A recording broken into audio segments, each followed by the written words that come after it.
Good morning, everyone. I'm very happy to see you all here. I'm Maria Koleva. I'm the head of the Planning and Support Unit in EUROCONTRol, and I'm very happy today to welcome you all here in the room and also the ones who are joining us online to the LSSIP Plus 2024 kickoff event. We will have a very intense day that we hope you will find useful and helpful, and that will allow you to start the activities related to the LSSIP Plus in full confidence and with a good understanding of what is expected this year. Before we start, I would like to remind us we are going to run a hybrid setup for the meeting. All attendees online will be muted by default, and if you would like to ask a question, which we hope you will at one point during the day, please raise your hand. The video settings are also switched off. You can use it, but it is up to you to decide. If you have any questions, please use the Q&A channel, not the chat. We will have here a dedicated team that will look after the questions, and if we can, we will reply to all questions in the session. If the time doesn't allow us, we will come back to you afterwards, and we will share the responses with everyone. And use the chat panel only if you have a technical issue and you need our technical support. Also, we would like to say that the presentation is being recorded, and we will put it afterwards into the different social media platforms for you to be able to replay or consult it if necessary. So, with all this housekeeping, I will now stop. Will officially give the floor for the opening keynotes of, as it has become a tradition, of our Director Network Manager, Jacopo Prisinotti, and also the Executive Director of the SESAR Deployment Manager, Maria Grazia Lapiscopia. So, Jacopo first. Yeah, thank you very much. Yeah, it's been a tradition, and this makes me feel very old. Because usually when you need to do the keynote speech, it means that you're almost done. But anyway, we'll have to find a new way of calling them. Good morning to everyone. Very welcome here to EUROCONTRol. As usual, we have a fantastic weather outside, so we'll all be here in this room to work. First, allow me to say an announcement, and very welcome, by the way, to the colleagues that are connected online. Tonight, we're going to go live with the first operational version of INM. So it's been already 3 years of a very quick and effective journey. And I wanted also to use this opportunity to announce to everyone that tomorrow morning, the first version, which is the version called O of INM, will go operational with the new digital platform. So the new architecture will go live together with the 3 first applications, the RAL, the CAL, and the DNP. And I'm very thrilled because this has been a journey with not only my team, with every one of you, because of course, as you know, all the operational concepts, all the service requirements have been discussed, agreed with all the operational stakeholders. And that reminds me that within this LSSIP cycle, you guys play an incredible role. First of all, let me do a little bit of an egoistic thing. One of the parts which is in the LSSIP regards INM. It's the CP1 deliverables on EEAD.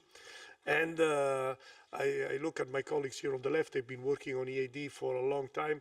And this evolution is going to be, I think, great for the network. We're moving finally to a digital version of EAD. Since the last 20 years, this has been announced, and now in 25 with the so-called wave 2 of INM. So next summer, next May, we will go with EAD. So really a word of, let's say, kind request to push this through, because I think it's an important step. Now, allow me to say a couple of words on the importance of the LSSIP cycle. I've been engaged in my previous job as well in the LSSIP, and I've been always considering this planning as crucial for the network. It has had a lot of hiccups in the past, connected to the fact that it was sometimes becoming too much a bureaucratic effort just to copy and paste, and essentially dependent also on the overall master plan and so on and so forth.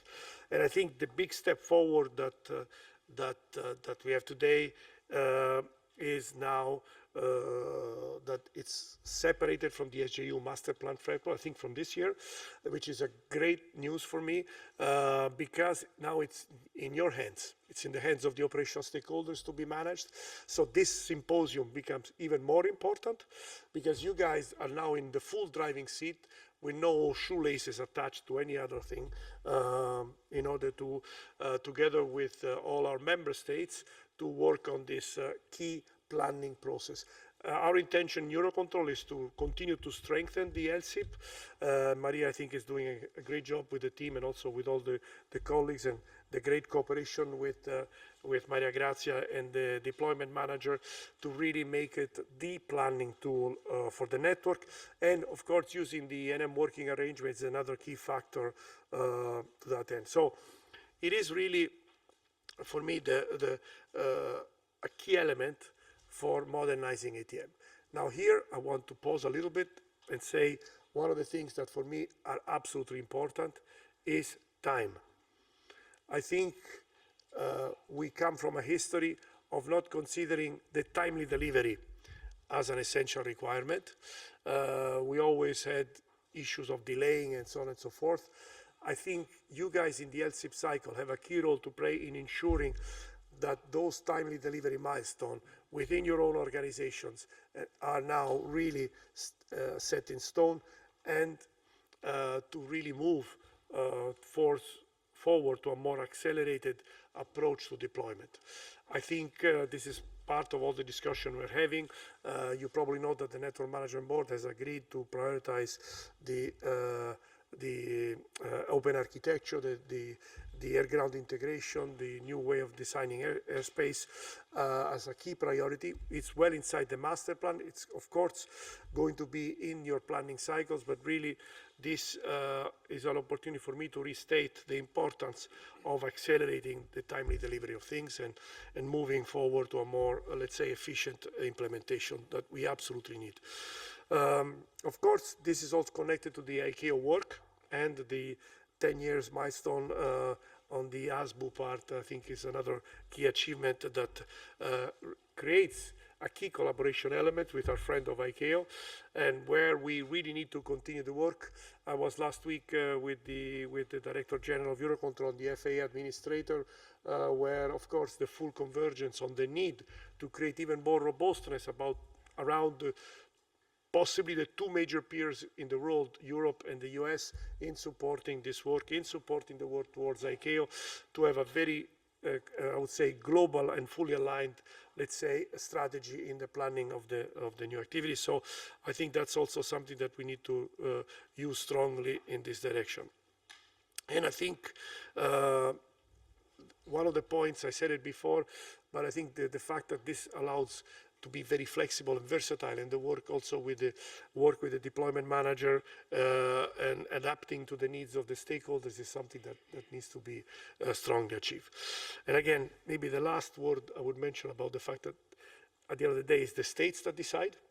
And being the states that decide, I think the fundamental role of EUROCONTROL being owned by the 41 member states and considering that they are the final decision makers is absolutely key.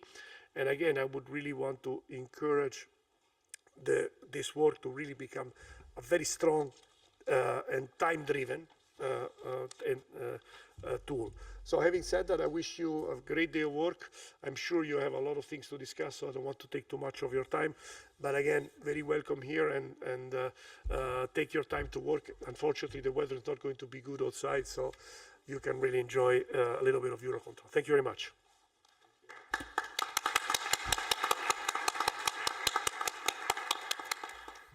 Thank you very much, Jacopo. Maria Grazia.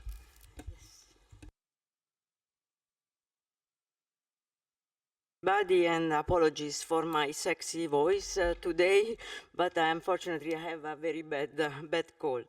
No, after 3 years of close cooperation between our organization, I believe it's no longer news to see SDM and EUROCONTROL Network Manager working together to support a lean and efficient reporting from stakeholders on ATM modernization. I think we committed now years ago to avoid multiple cycles and to reduce the burden on our organizations, all of us, and I think we can confidently say that this was a success for all the parties that are involved. I know how complex and difficult it can be, the reporting activities, and believe me, I'm fully on your side. And that's why we have worked closely with EUROCONTROL to ensure that these reporting activities are simplified. We have identified together a single entry point to collect ground data associated to ATM modernization and fully in line with important needs that are coming from the Common Project 1 and the SESAR Deployment Program. You are very well aware that as part of our mandate, the SESAR Deployment Manager must monitor the implementation of Common Project 1 and report to European Commission. And this mandate is also balanced from an obligation set on operational stakeholders to report to us. So I think that thanks to this well-established process that we have now in place allows both the SDM and the stakeholders to comply with the obligations that we have. In fact, when we combine the information that we collect thanks to the LSSIP tool with the additional data that SDM retrieves from space users, but also from the network manager, we can build together the most comprehensive and exhaustive picture on how CP1 deployment is moving in Europe.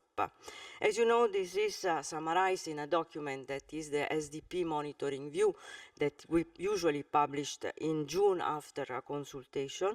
Anyhow, the collected data that we have even before are used to keep the European Commission posted on the progress in a continuous way. One element that I believe is important for this cycle, as you are probably aware, we just finalized the Deployment Program 2024 update in September, and we delivered to the European Commission after long weeks of consultation and dialogue with the entire ATM community. And so we are proud to have a program now that is even better suited to support stakeholders in their effort to implement Common Project 1. And monitoring that we are launching today together with EUROCONTROL is fully aligned with this new edition of the deployment program and will help the whole industry to have a clearer view on where we stand, the progress we made so far, and what is still remained to be done, where are the gaps. In fact, the information that we will collect through the monitoring will help SDM playing our role in coordinating the deployment. And we cannot move towards our goals if we don't have a clear picture where we are today. Where we stand. And this is the real critical role that we all have in kick-starting this activity today, which is the status of CP1 today. So it, of course, progressed so far. So we are around 42% of implementation completion.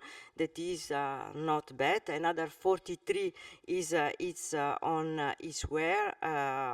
In some cases, also supported by EU funding that is coordinating by SDM. So you know the deployment program in total has 25. Families or sub-ATM functionalities that are part of the regulation. CP1 is a complex regulation. Its sub-AF is somehow a regulation. per se. 5 of these families are already fully completed by all the operational stakeholders, so NSPs, airports, airlines in all Europe. 4 will be completed, another 4 will be completed by 2024, so we are 9 in total. But now other deadlines are coming year after year, 25, 26, up to 2027. And this constant tracking of the implementation of project and plans from stakeholders allow us really to have insights and make estimates about what is coming in the near future. That's why we have set up dedicated meetings with the operational stakeholders, but also with the NSAs, to check every potential risk of delay, non-compliance, to be ready to support in a targeted way the implementation. Of course, I said 9 families completed of the 25 in Europe, but we have a lot of challenges in front of us. We have ATM functionality 5, that is SWIM, where we see there are problems, because from these meetings we are having, from the reporting of last year, we see that deadlines are not respected from a big percentage of stakeholders. And in some cases, the delays go up to 5, 6 years. And that's why we have set up dedicated program or support initiative, some also with, together with the network manager, due to their strategic importance on the network management, to better guide and accelerate the implementation. AF6 is also another important functionalities, is the one that will pave the way to trajectory-based operation. And we also see there that there are some delays, maybe also for the late decision from the European Commission to accept this completely after the check from EASA last year to keep it in the regulation. But things there are moving, because I see a lot of interest from the stakeholders to submit multi-stakeholder projects for the CEF call 2024 that we are coordinating. So please contact us for further delays on this. So there is an acceleration, but maybe it's not really fast enough. Don't forget that these technical upgrades in SWIM and F6 are really the switch that we need to also better manage the network in the future. It's one of the solutions.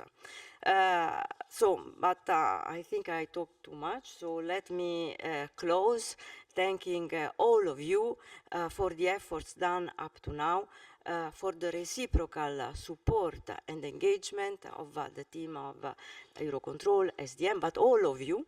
And I think this kind of engagement and cooperation is what we need is the pillar upon which all is achieved. So I encourage, we need to continue along this line. So from now on, I think I need to give the floor to Maria, to Ramon, and their great teams to fully guide us through the specifics of this year exercise, the novelties, and I wish you a enjoyable and fruitful meeting. Thank you very much.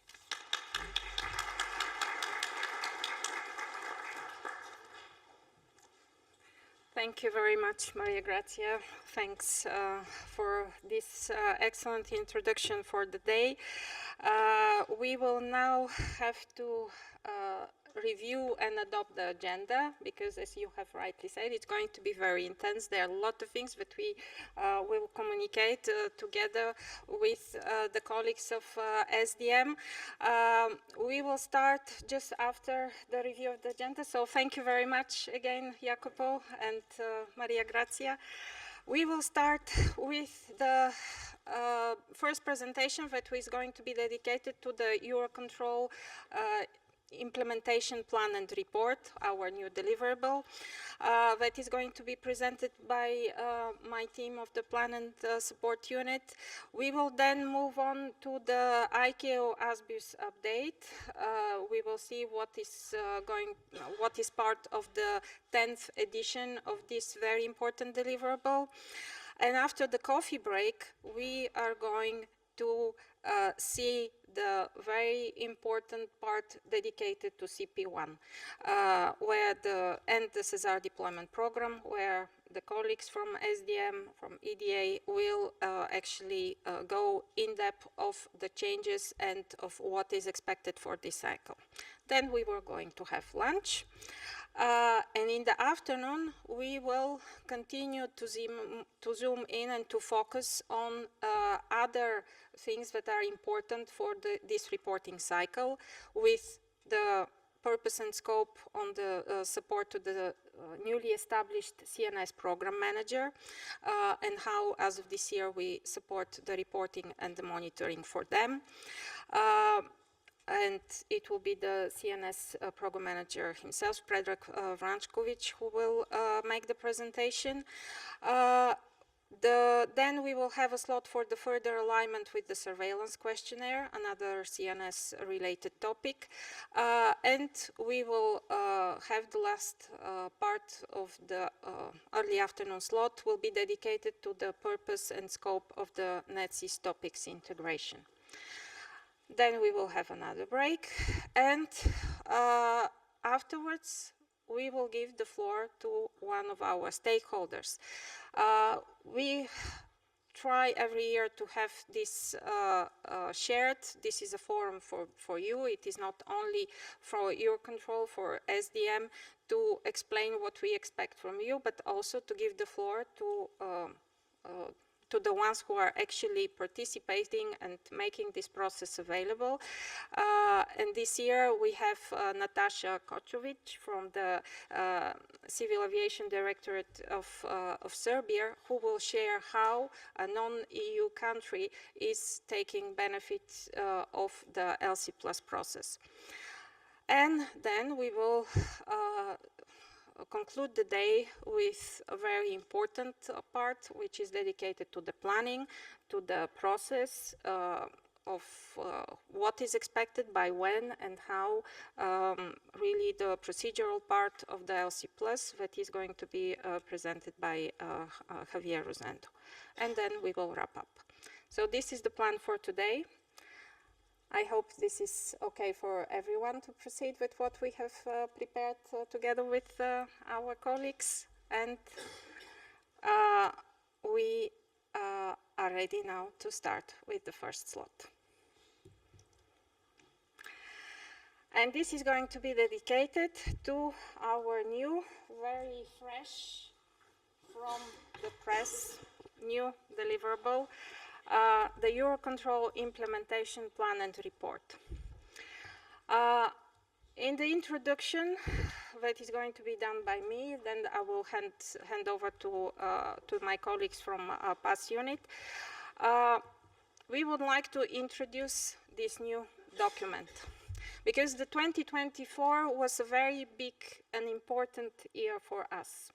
As Jacopo already mentioned, it was really a moment when we brought the implementation planning and report back to EUROCONTRol, and we have created for the first time a consolidated document that is going to serve as planning input, but also as a reporting output for the LSSIP+ process.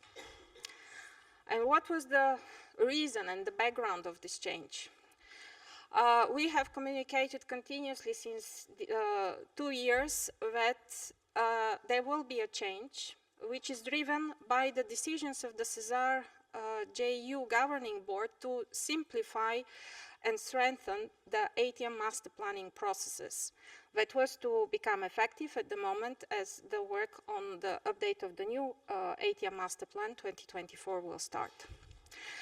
Practically, what that was actually meaning for for all of us, for the stakeholders. It meant that we, from the very well established and solid structure of the master plan pyramid that we have known for so many years, we actually moved to a space where we speak about master planning processes and about a strategic and execution layer. The strategic layer being under the governance of the SESAR JU, where the ATM master plan, which is going to be only one document, will sit. And then an execution layer where, especially what concerns the deployment activities, it is the space where in EUROCONTROL, NM and SDM are actually working on the deployment and the implementation planning and monitoring.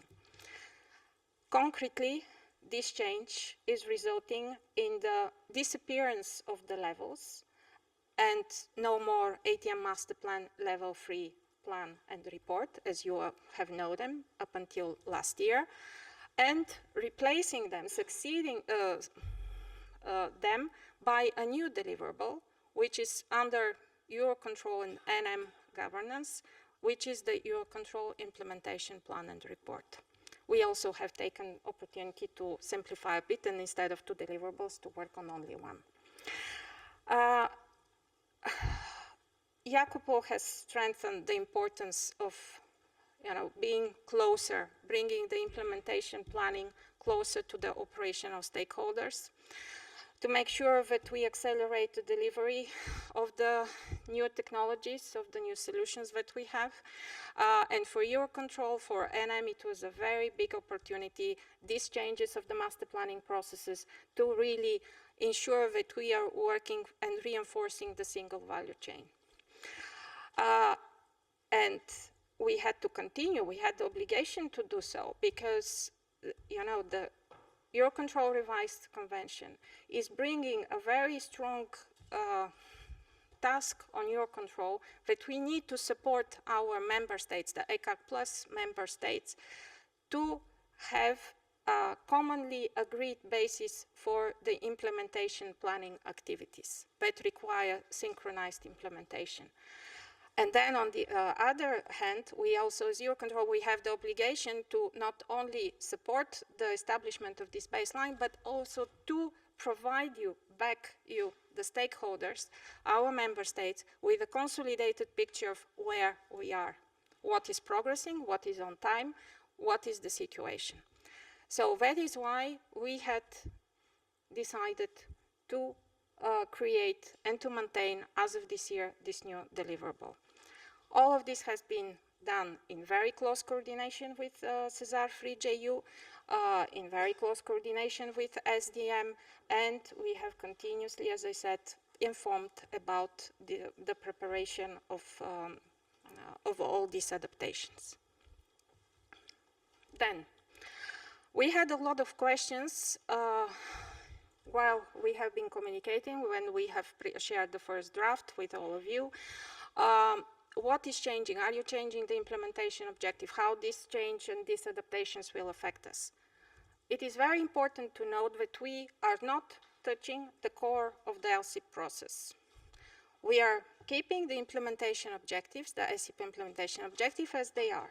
They have proven over the years to be a robust, structured way to agree on the actions that need to be done by the different stakeholders. So that is why for us was very important that we are not touching this mechanism.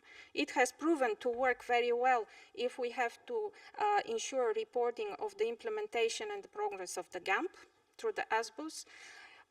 For many years we have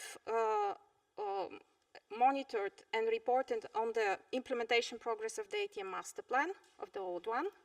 We will continue to do also to the new one, even if it introduces new strategic elements like the strategic deployment objectives. And as Maria Grazia just mentioned, for 3 years we have done a full alignment and reduced the double reporting with SDM, as we are fully supporting the monitoring of CP1. So this construct and mechanism has proven to be robust, structured, but flexible, that allow us to monitor implementation of strategic actions and elements at different levels, from global to European or or local.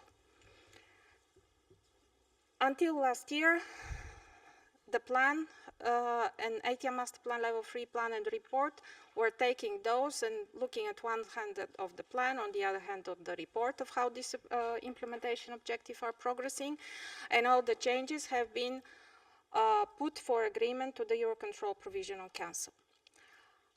This year, with the introduction of the implementation plan and report, we just combine all this, as I already said, we consolidate into one document, and the adaptation that touches the implementation objective is that we have introduced an additional step where we first go for an agreement through NDOP and DTEC through the NM working arrangements for the proposals of the update of the new objectives, and only after we put them on the table of the Eurocontrol Provisional Council. The adaptation, this is a small but very important thing, and I will come back to you, but still allows us to continue to support and to produce the deliverables that we have. The CP1 monitoring, it was already mentioned, it is absolutely, we continue, absolutely not affected. We continue to support the production of the ASBUs implementation monitoring report for the European region, and this year we already mentioned it's going to be the 10th edition. We continue to work with you on the development production update of your local LSIP, national LSIP documents. And we continue to support the network operations planning. Maybe not all of you really realize, but already for several years, a subset of the implementation objectives are directly supporting the refinement and the elaboration of the summer capacity plans. So we continue to do this. And what is new is that even if we have taken out the governance of this document out of the SESAR JU, we still, of course, are monitoring the implementation of the master plan and support the SESAR JU in these activities. And we are just providing one part of the data that we collect through LSIP for the SESAR 3 JU Strategic Deployment Monitoring Report, which is going to be the first edition is there, and it is already quite high level. If we have to summarize the adaptations, the main takeaways for you is that what is not changing, really, no change on the SIP objectives and the way how we agree on them. The LC Plus process remains unchanged, and we continue to have this consolidated progress overview through the national LSIPs and but then to feed the ASBUS implementation monitoring report. The new thing is the document, the one single document, and the fact that we will go through the discussions for the updates of the new or the existing objectives first through NDOP and NDTEC. Because we want, for the future, the implementation objectives to be really to have this reality check with the operational stakeholders through the NM working arrangements of what really is ready for implementation and where we need to go together in a commonly agreed way. So these are really the adaptations that are important to take into account. All this fully ensure that we continue to run LC process as a unified planning and reporting mechanism that allows to you to report once, but then to support the elaboration of different deliverables with different scope at different levels. And we will continue to do also a few other adaptations this year. And this is just to give you a little bit of a heads up. Because also through this year, through the numerous exchanges and interactions that we had with the states, with the stakeholders, we had one reoccurring remark that the states would like to be involved as early as possible and not to wait only when you receive the approval request through the Eurocontrol Provisional Council. We are not going to change the mechanism of approval and governance, but what we will do this year is that for the next cycle, for 2025, when we are preparing the updates on the implementation objectives, changes, modifications, or new ones, We will start calling information sessions for all national focal points. We will keep you informed. We will start in December when we will present what are the candidates that we have identified so far, some of them related to the new master plan and the new strategic deployment objectives, some coming out a little bit bottom up through the work with different NM working arrangements. We will inform you about this.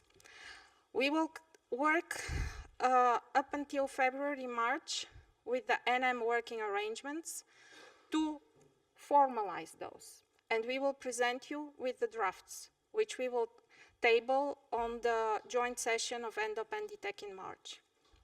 So you will see what we will propose to be agreed there.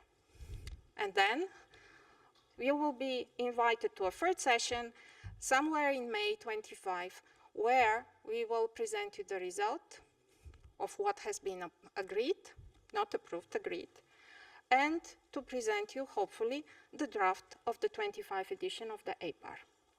So this is something that we will do, this is something new that we will introduce, and we hope it will respond to the need and to the request that you have continuously sent us through the different means over the past months and weeks.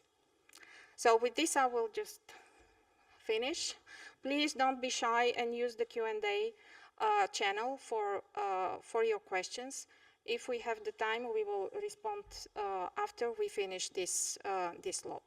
And now, yes, and I forgot that I had something else. All this, we hope for next year, we will actually follow the more normal timing for the approval by the Provisional Council, which this year was delayed because of the creation of the EPAIR, because we were also waiting the SESAR deployment program to be fully finalized, as we need to be fully aligned with it. So that was why we had approval so late in time. But for next year, we plan to submit the proposals for the changes to the PC in July. So this completes my part.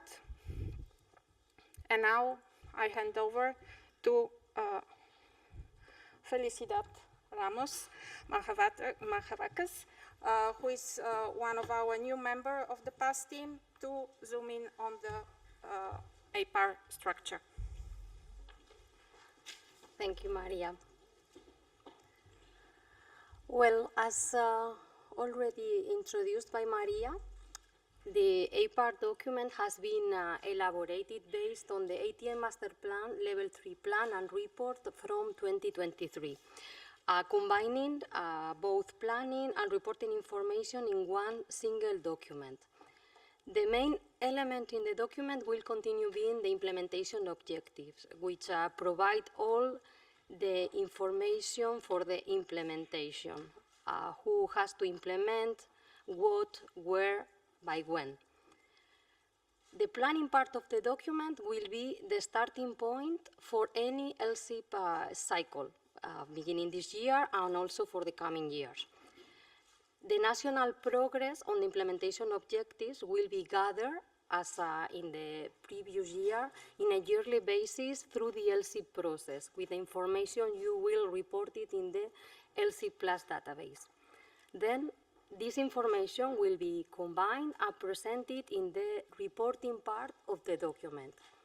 So in this way, the loop between the planning, the monitoring, and the reporting will be closed and presented in the same document.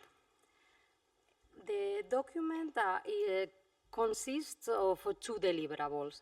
The main document with this combination of planning and report information, which will be printed. Some of you already have it. It's a high-level document, and it will also be for sure online and provided to you by email. The second document is the EPAIR technical annex comprising the engineering views, so the details for the implementation, also including the SLOAS, the stakeholders line of action for the implementation. This annex will be only available online. The EPAIR has been structured as follows. We start with the dashboard chapter presenting the statistical summary both of planning and reporting. Then we provide an executive summary highlighting the key elements. Then in the introduction, we explained the scene and the framework where the EPAIR has been built, linking also to the ATM master plan. Then we go to a chapter dedicated to the document itself, so explaining the objectives, the scope, inputs, outputs, and how it's planned to be maintained in the future.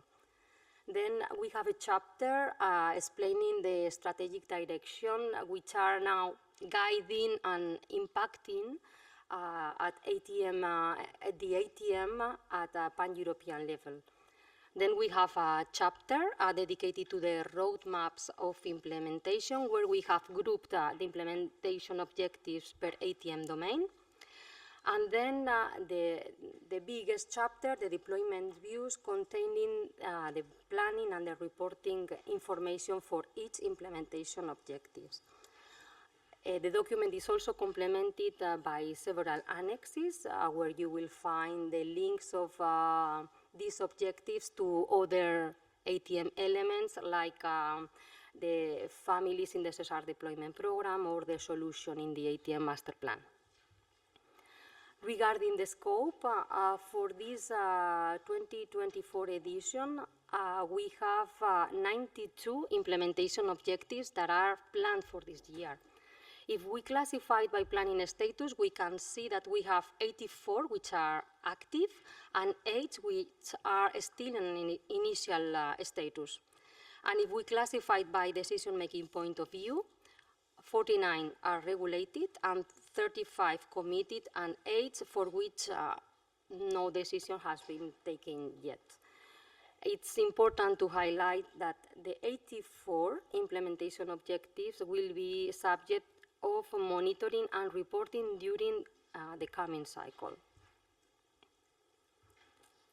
And finally here you can see how EPAIR is still connected to the ATM master plan.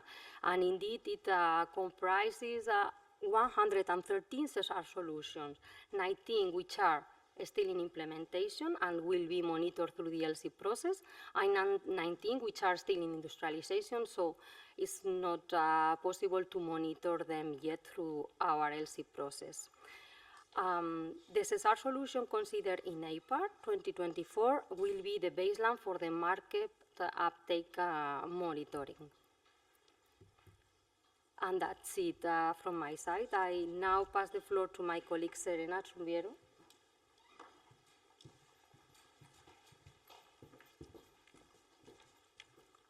Morning, everyone. Now I will guide you through the key findings of the reporting output from the EPAIR 2024. So regardless the difficulties that the stakeholders faced during the pandemic, in the past years they have kept investing into the implementation of solutions to modernize ATM and improve operations.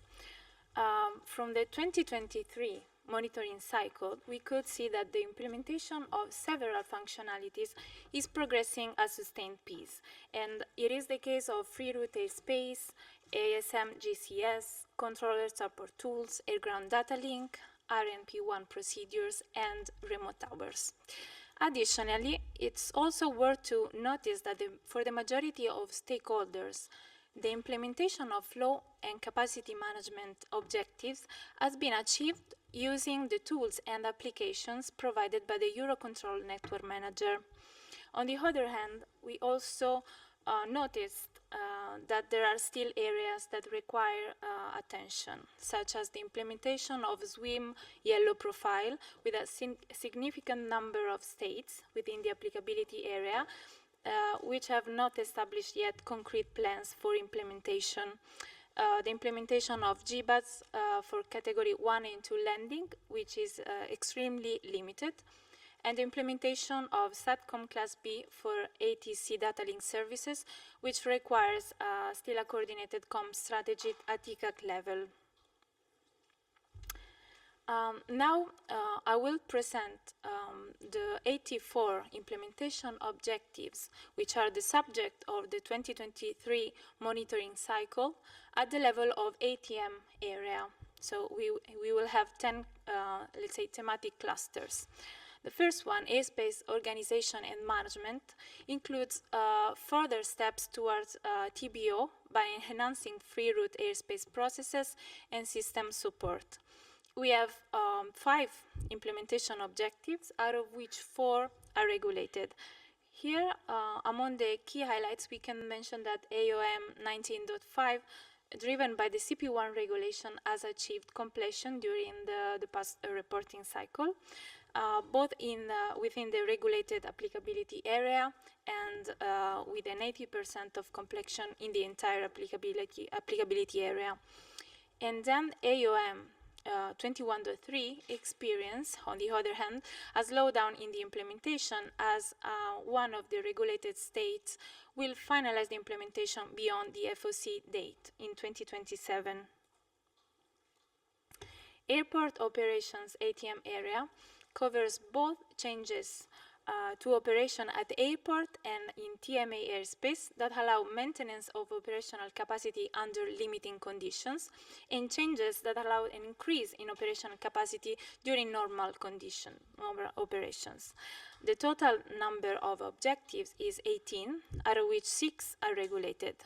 Here it's worth mentioning that AOP 04.2 and AOP 17 are expected to be finalized by the end of 2024, whilst AOP 14.1 is expected to be implemented by the end of 2030, still on time.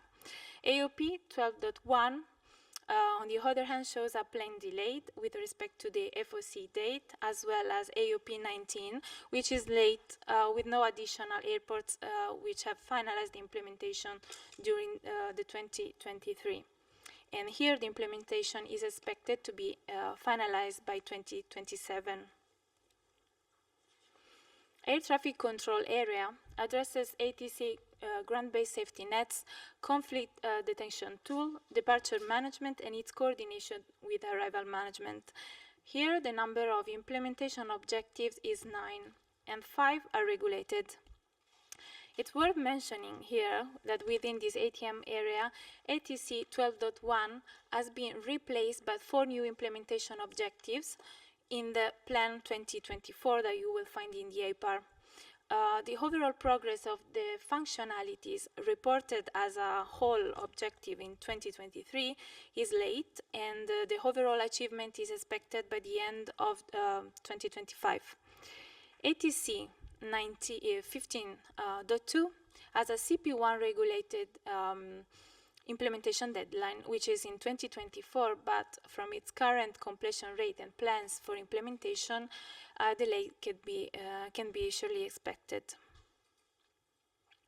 Communication-related implementation objectives address specific shortcomings faced by the European ATM network, and support for the deployment of new technologies, with 5 implementation objectives, none of them regulated.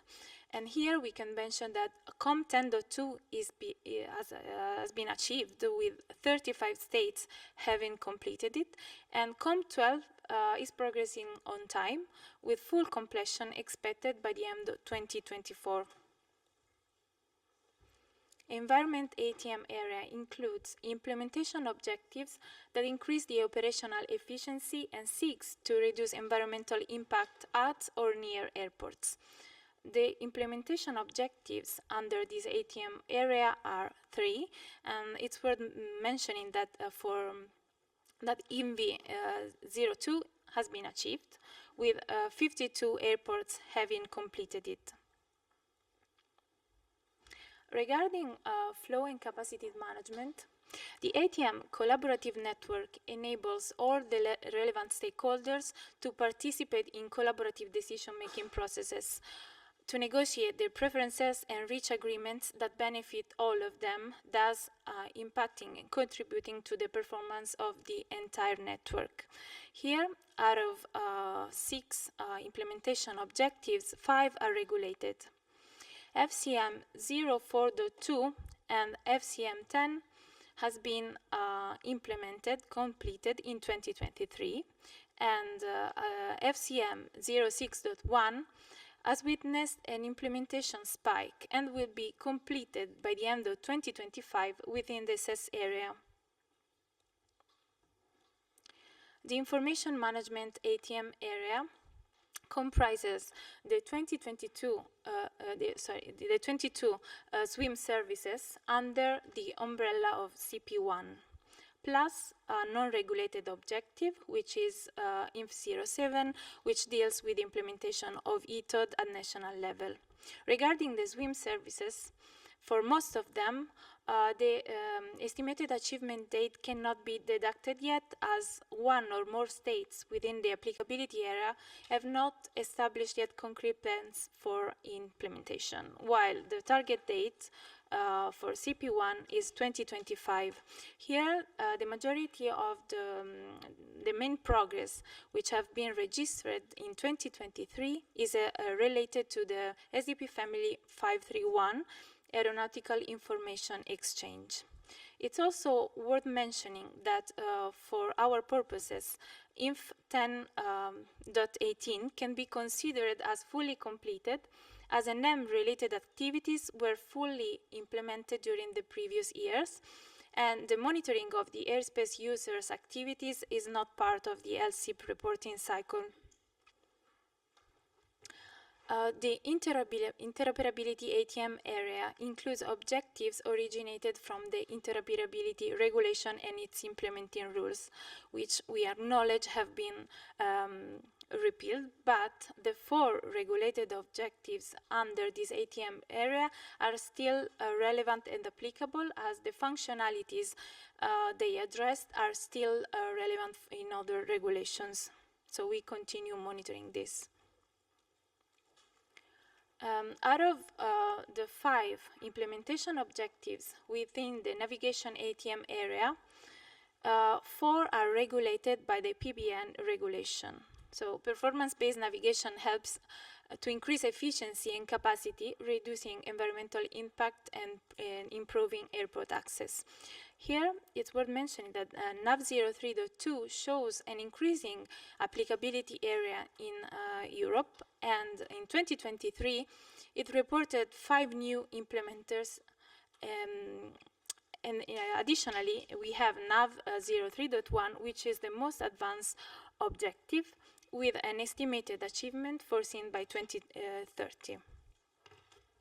Safety management-related implementation objectives address the implementation of measures to reduce the risk to aircraft operations caused by airspace infringements, as well as by runway excursions, as reflected in the corresponding action plans. Here we have 2 implementation objectives, non-regulated, and both of them showed an increase in progress during the last reporting cycle.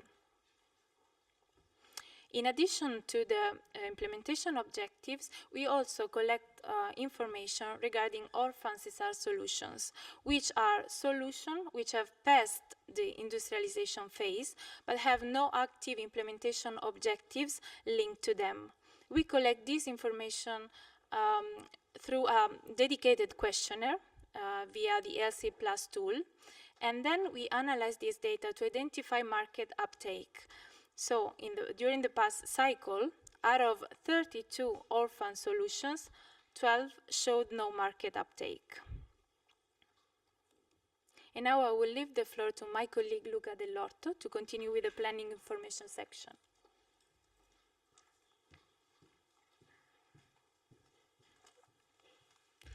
Good morning. Thank you, Serena. So I will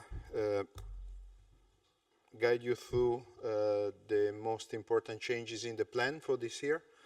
So as you for sure remember, because you were involved, most of you at least, in reporting on them 1 year ago, we had 92 objectives in the plan 2023. So this year we reported 7 objectives as achieved, 4 of them related to Common Project 1. One objective was removed and replaced by 4 new objectives, which brings the total count again to 94, because the CP1 objectives, Common Project 1 objectives, even when achieved, they remained in the plan. Of them, 84 are active, so you will see them in your LSSIP database for your reporting, and 8 are initial. Now, on the details, on the top 4 are CP1 objectives that were achieved. Airspace management and advanced FUA, enhanced short-term ATF-CM measures, interactive rolling up, the filing service within the FF-ICE. So these were the CP1 objectives achieved. Then 3 more, non-CP1, the AMAN information exchange with en route, extended AMHS, and collaborative environmental management at the airport. Now, about the objectives that instead turned from initial to active, they are all related to CP1, AF6, and following the positive outcome of the industrialization target date at the beginning of the year. So you see them here. I won't go through them in detail because anyway they will be covered by our SDM colleague. Another change that was made in the plan was due to the further alignment with the NETSIS initiative, the NETSIS working domain.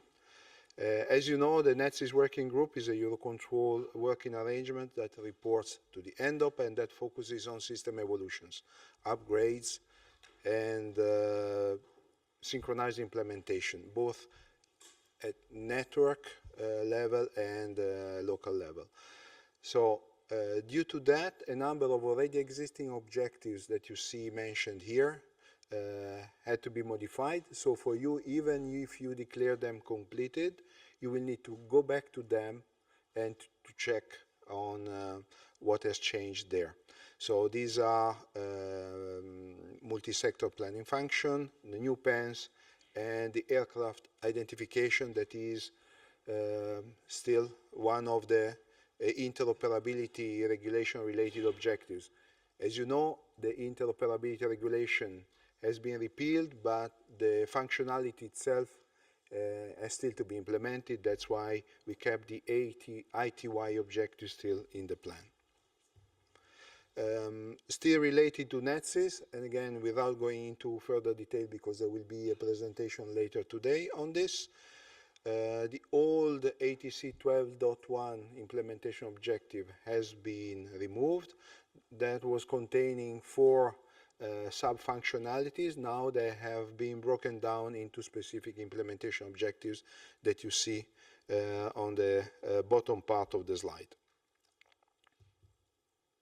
And then, unfortunately for you, there are a lot of local objectives, former local objectives, that now, for simplification purposes at planning side, were, as you know, were changed into committed. This doesn't change at all the commitment you already declared at these implementation objectives, just to reassure you. So we are taking them, those declared commitments, we take them into these objectives within the LSSIP database, but because they go into a further layer of detailing at the level of lines of actions, something that it was not the case until last year, where the reporting was only at the level of stakeholders, you will have to see for your own organization, if you declare them as planned, ongoing, and even completed, if you need to, where you need to provide more information. By the way, For those that have already accessed the LSSIP database, maybe this morning, you will see that there will be a lot of warnings related to this. We are going to work to pre-fill a good portion of that information to reduce as much as possible your burden on these objectives. And I think that that was my last slide, so I give back the floor to Maria.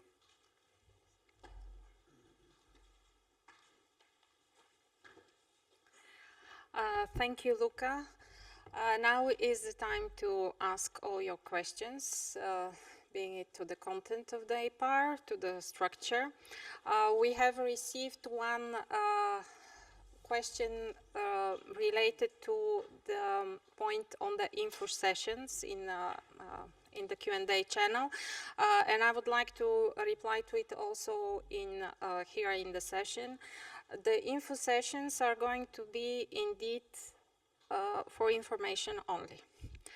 But we do this in order to give you a heads up, to give you the information up front, so that then you can use the state representatives in the relevant NM working arrangements, which will work on the different topics. We cannot have a discussion with the focal points up front and to have an agreement before, because this is not part of the process. But this change that we have now make reality as of this year actually gives the state the possibility to react much earlier through the involvement in the NM working arrangements, and where the actual work on the update, on the modifications, on the creation of the new objectives will happen. So for us, from EUROCONTROL, from NM perspective, this is a big step forward, and that is why we would like to inform you timely, well in advance, about what is coming up, so that then you can use this mechanism through the NM working arrangements to participate and influence the updates and the creation of the new objectives. So I hope that is clear. Are there any other questions? Please don't be shy. I look in the room, I look in the online. Do we have hands raised or anything? No. And okay, if that's it, then we will move on with the next presentation, which will be dedicated to the ICAO ASBUs monitoring. I will give the floor to the heart and soul of this activity, Octavian Ciuara, who has been fully dedicated to it for already 10 years. Unfortunately, he could not be today with us, so he will do his presentation online because he's stuck at home with a plastered leg, and that is what has prevented him of joining us today. But we will, of course, we are sure that the presentation is going to be delivered with the same enthusiasm as usual. So, Octavian, I hope you're on the line, and the floor is yours. Yes, I am, and thank you, Maria, and good morning, ladies and gentlemen. So, first of all, please allow me to really apologize for not being able to be physically in the Europa room with you today, but it seems I was stupid enough to take the break a leg wish very literally, so I have to join only online. Secondly, I would like to make a confession. Actually, I'm attending LSSIP events since the very beginning, even when I was not directly involved into LSSIP. So this is why it breaks my heart for not being today with you. I have even very vivid memories of the very first LSSIP event, because one of the participants was snoring very loudly. I hope this is not going to happen today, or at least not on my shift. And as I think I was attending many LSSIP events, I have given presentations to almost all of them. But today it's really the first time when I have the feeling that I don't know what to tell you, because you know everything about the ASBU report. there is nothing left unsaid about the ASBU monitoring report. Yes, you know that it is a success story unfolding over the last 10 years. Yes, you know that this report is a brilliant example of collaboration between two organizations for their mutual benefit, and not only for their benefit, but for the generic benefit of the entire ATM community. And yes, you know that this report is making the ICAO European region unique. The ICAO European region is the only one amongst the ICAO regions in the world having such a report based on such a robust and comprehensive monitoring and reporting mechanism. And yes, you know that this was the first truly continental, or I would even say intercontinental report, because it's covering the whole 55 states of the European region, going from Atlantic to the Pacific, from Sahara to the Polar Circle. And last but certainly not least, yes, you know that all of these are thanks to you, are thanks to the people in the Europa room today or connected online, all those involved in LSIP process for the Eurocontrol states, even those which are not part of the LSIP, all those involved, all the stakeholders are really contributing to making this report a success as it is over the last 10 years. Next slide, please. So what you are going to see today, of course, a quick reminder about the background and the process. What is the monitoring scope in terms of content, but also the geographical scope? As I said, 55 states. How we do it via LSIP, because it is so well embedded into the LSIP that for most of it, it's even transparent. How we do it for the non-LSIP states, how we manage to bring together information coming from two very different information flows. What are the initial findings? I'm calling them initial because the report is not yet approved. We have a very mature version, but it's not yet rubber stamped by ESPG. It's still a bit of work in progress. The next steps, and of course, you'll all have the opportunity to ask questions, even if you already know everything about the ICAO report. Another remark from me is that this report, not only that it looks excellent on display, and you have there a picture taken at ICAO Paris headquarters, but this report stopped being a standalone document, because now, since this year, it is a part of the European Air Navigation Plan. So if you can see on the screen, now the report is an official companion document of the European Air Navigation Plan. This is one more recognition of your excellent work. Next, please. So the background, you've already heard it several times. We are doing it for 10 years. We started in 2014, actually 2015, covering the reporting period 2014. We started quite small. We are at that moment only addressing 6 priority 1 modules and only 44 states. In the meantime, we have extended to almost 80 elements and all the 55 states in the European region. The first 6 reports were based on ICAO version 5 of the GAMP, which was based on modules. Then in 2020, we moved from version 5 to version 6 with a dramatic increase in granularity, because we went from modules to threads, blocks, and elements. So we went from 6 priority 1 modules to some 70-something elements. Then last year we moved from GAMP 6 to GAMP 7, but the difference between 6 and 7 was quite minor, because actually it was a minor update of the GAMP. So very similar, GAMP 7 and GAMP 6, very similar. This year is still GAMP 7. Next year will still be GAMP 7, but GAMP version 8, which is a major update, is just around the corner.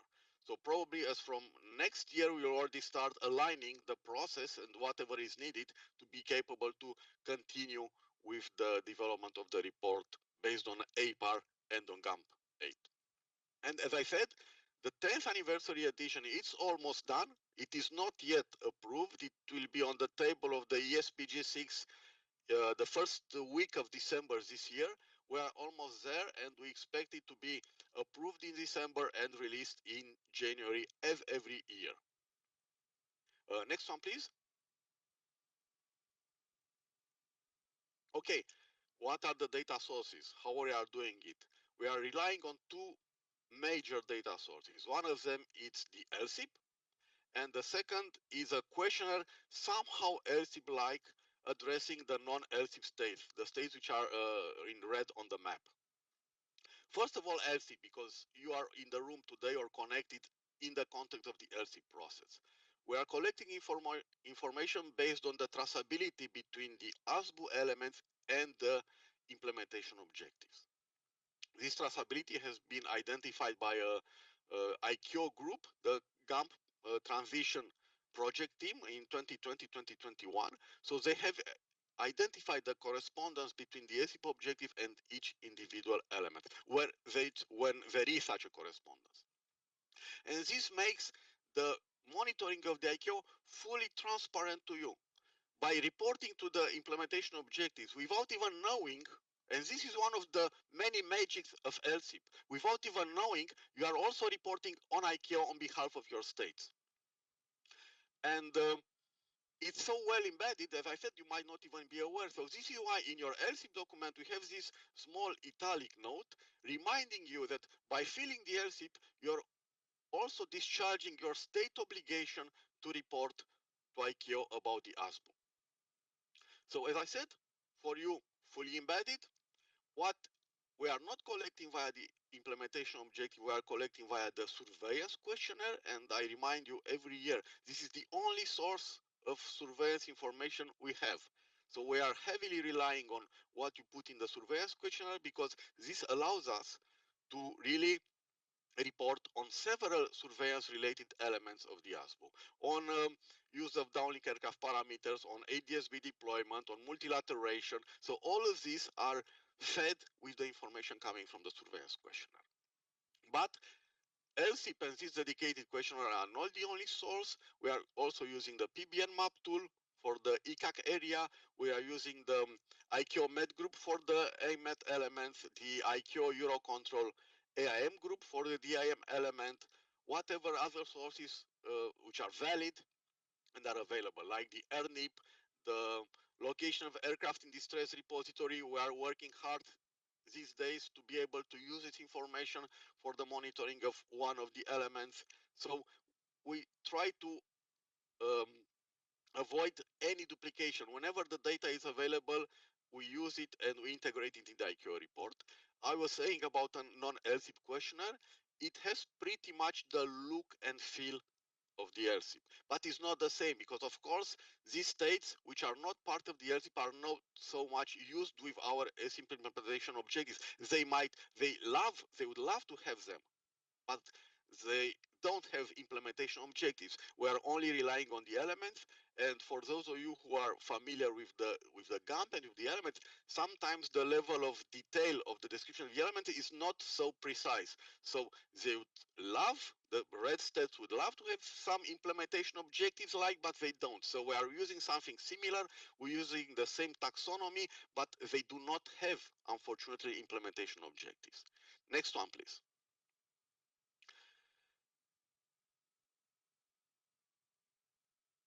Okay, in terms of content, what is the scope? Because it is not up to us to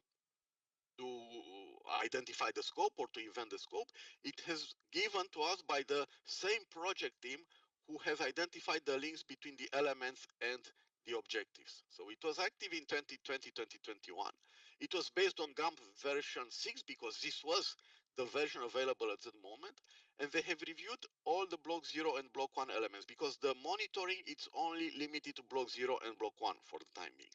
So they have reviewed all the 114 block 0 and block 1, and they have identified those which are relevant in the European region, because the GAMP, applicability of the GAMP, it's worldwide.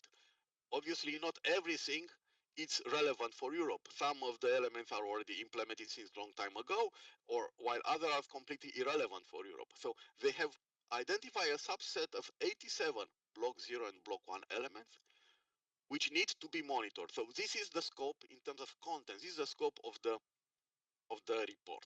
In the meantime, with the progress from GAMP 6 to GAMP 7, 3 of these initially identified elements by the GAMP project team proved to be not mature enough, so they were moved from block 1 to block 2, so they went out from the scope of the report.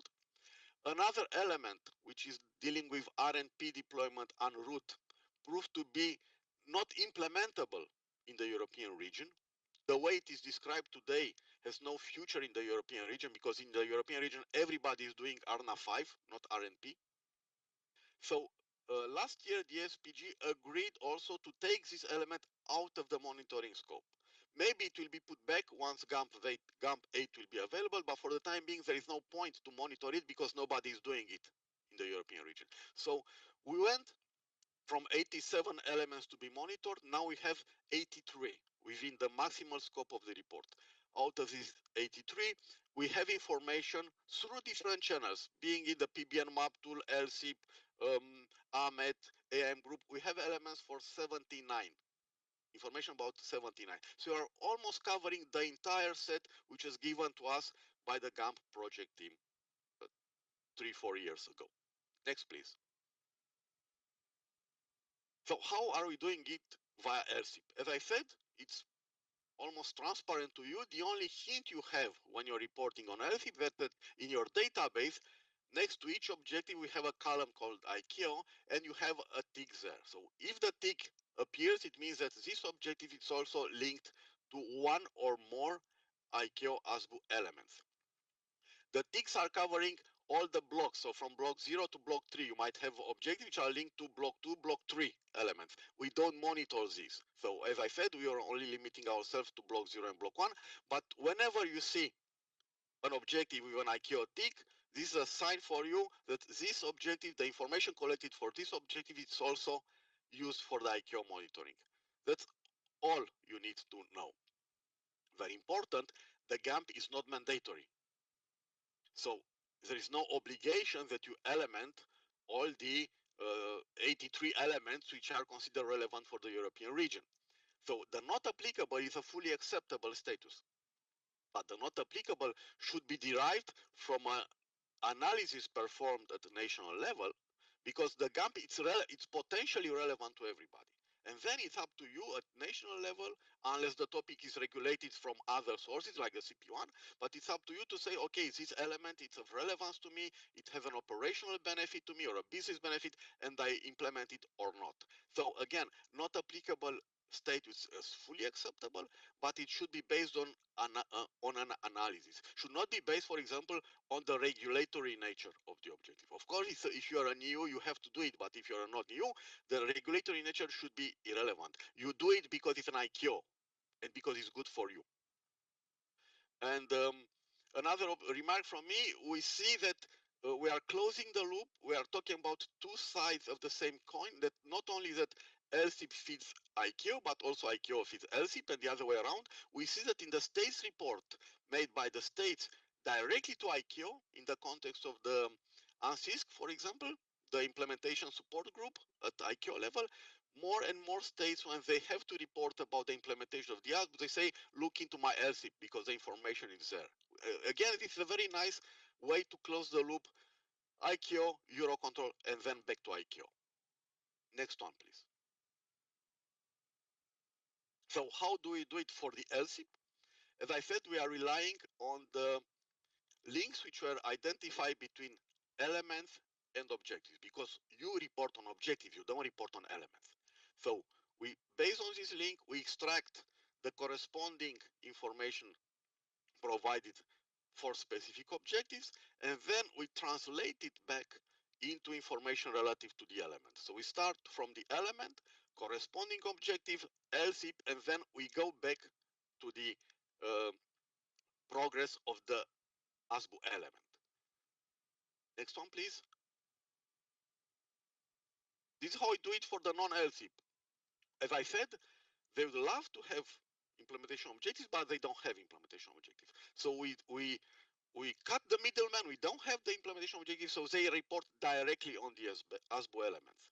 So ASBU element, dedicated questionnaire following the same taxonomy as LSSIP, so progress, percentage, expected implementation date, because we have to be able to merge the information coming from both sources. So we use the same taxonomy, but we don't have objectives. So it's ASBU element, questionnaire, and status. The problem is that, as I said, some of the elements have different levels of details. They don't have all of them the same granularity, the same level of details. They don't have SLOAs per se. So sometimes we cannot go into the details we are capturing via implementation objective. So it's very high level. Just for you who were involved in the LSIP 2-3 years ago, the level of detail we are collecting is similar with what we used to collect for the local objectives. So only the objective and the status at national level, not more than that. Next one, please, because once we have the information from LSIP and from the non-LSIP, we should be able to put everything together. So this is how, let's say, a consolidated element looks, by bringing together information from both states, both flows of information. Important, we don't develop national documents for the ASBU implementation. We don't have something similar to the LSIP documents. Whatever we do is consolidated at European level. European meaning European region. So as you said, 55 states. Actually, we are collecting info from 52 because Andorra, San Marino, and Monaco are the information from everything included in other states. So whatever we do is always consolidated at regional level. We never do anything at state level. And then based on this information, we are developing something which we call deployment view. We use the same terminology as for the EPAIR. So when we assess the progress, we make a deployment view where we describe what is the situation, what is the expected evolution. Very, very similar with what you find in the reporting part of the EPAIR, but with a very different scope. Again, 55 states. Next one, please.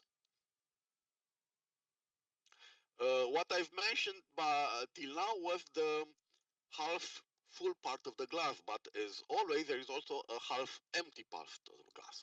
And sometimes it's a bit more difficult than what I just said. It's just not it is not a push of a button.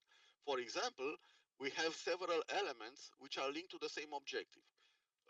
Like last year, we had block 0 and block 1 elements linked to the same ATC 12.1, which was dealing with MTCD, MONA, and TCD. This will be fixed for next year because this objective has been split in multiple sub-functionalities, but for the time being, this is what we have.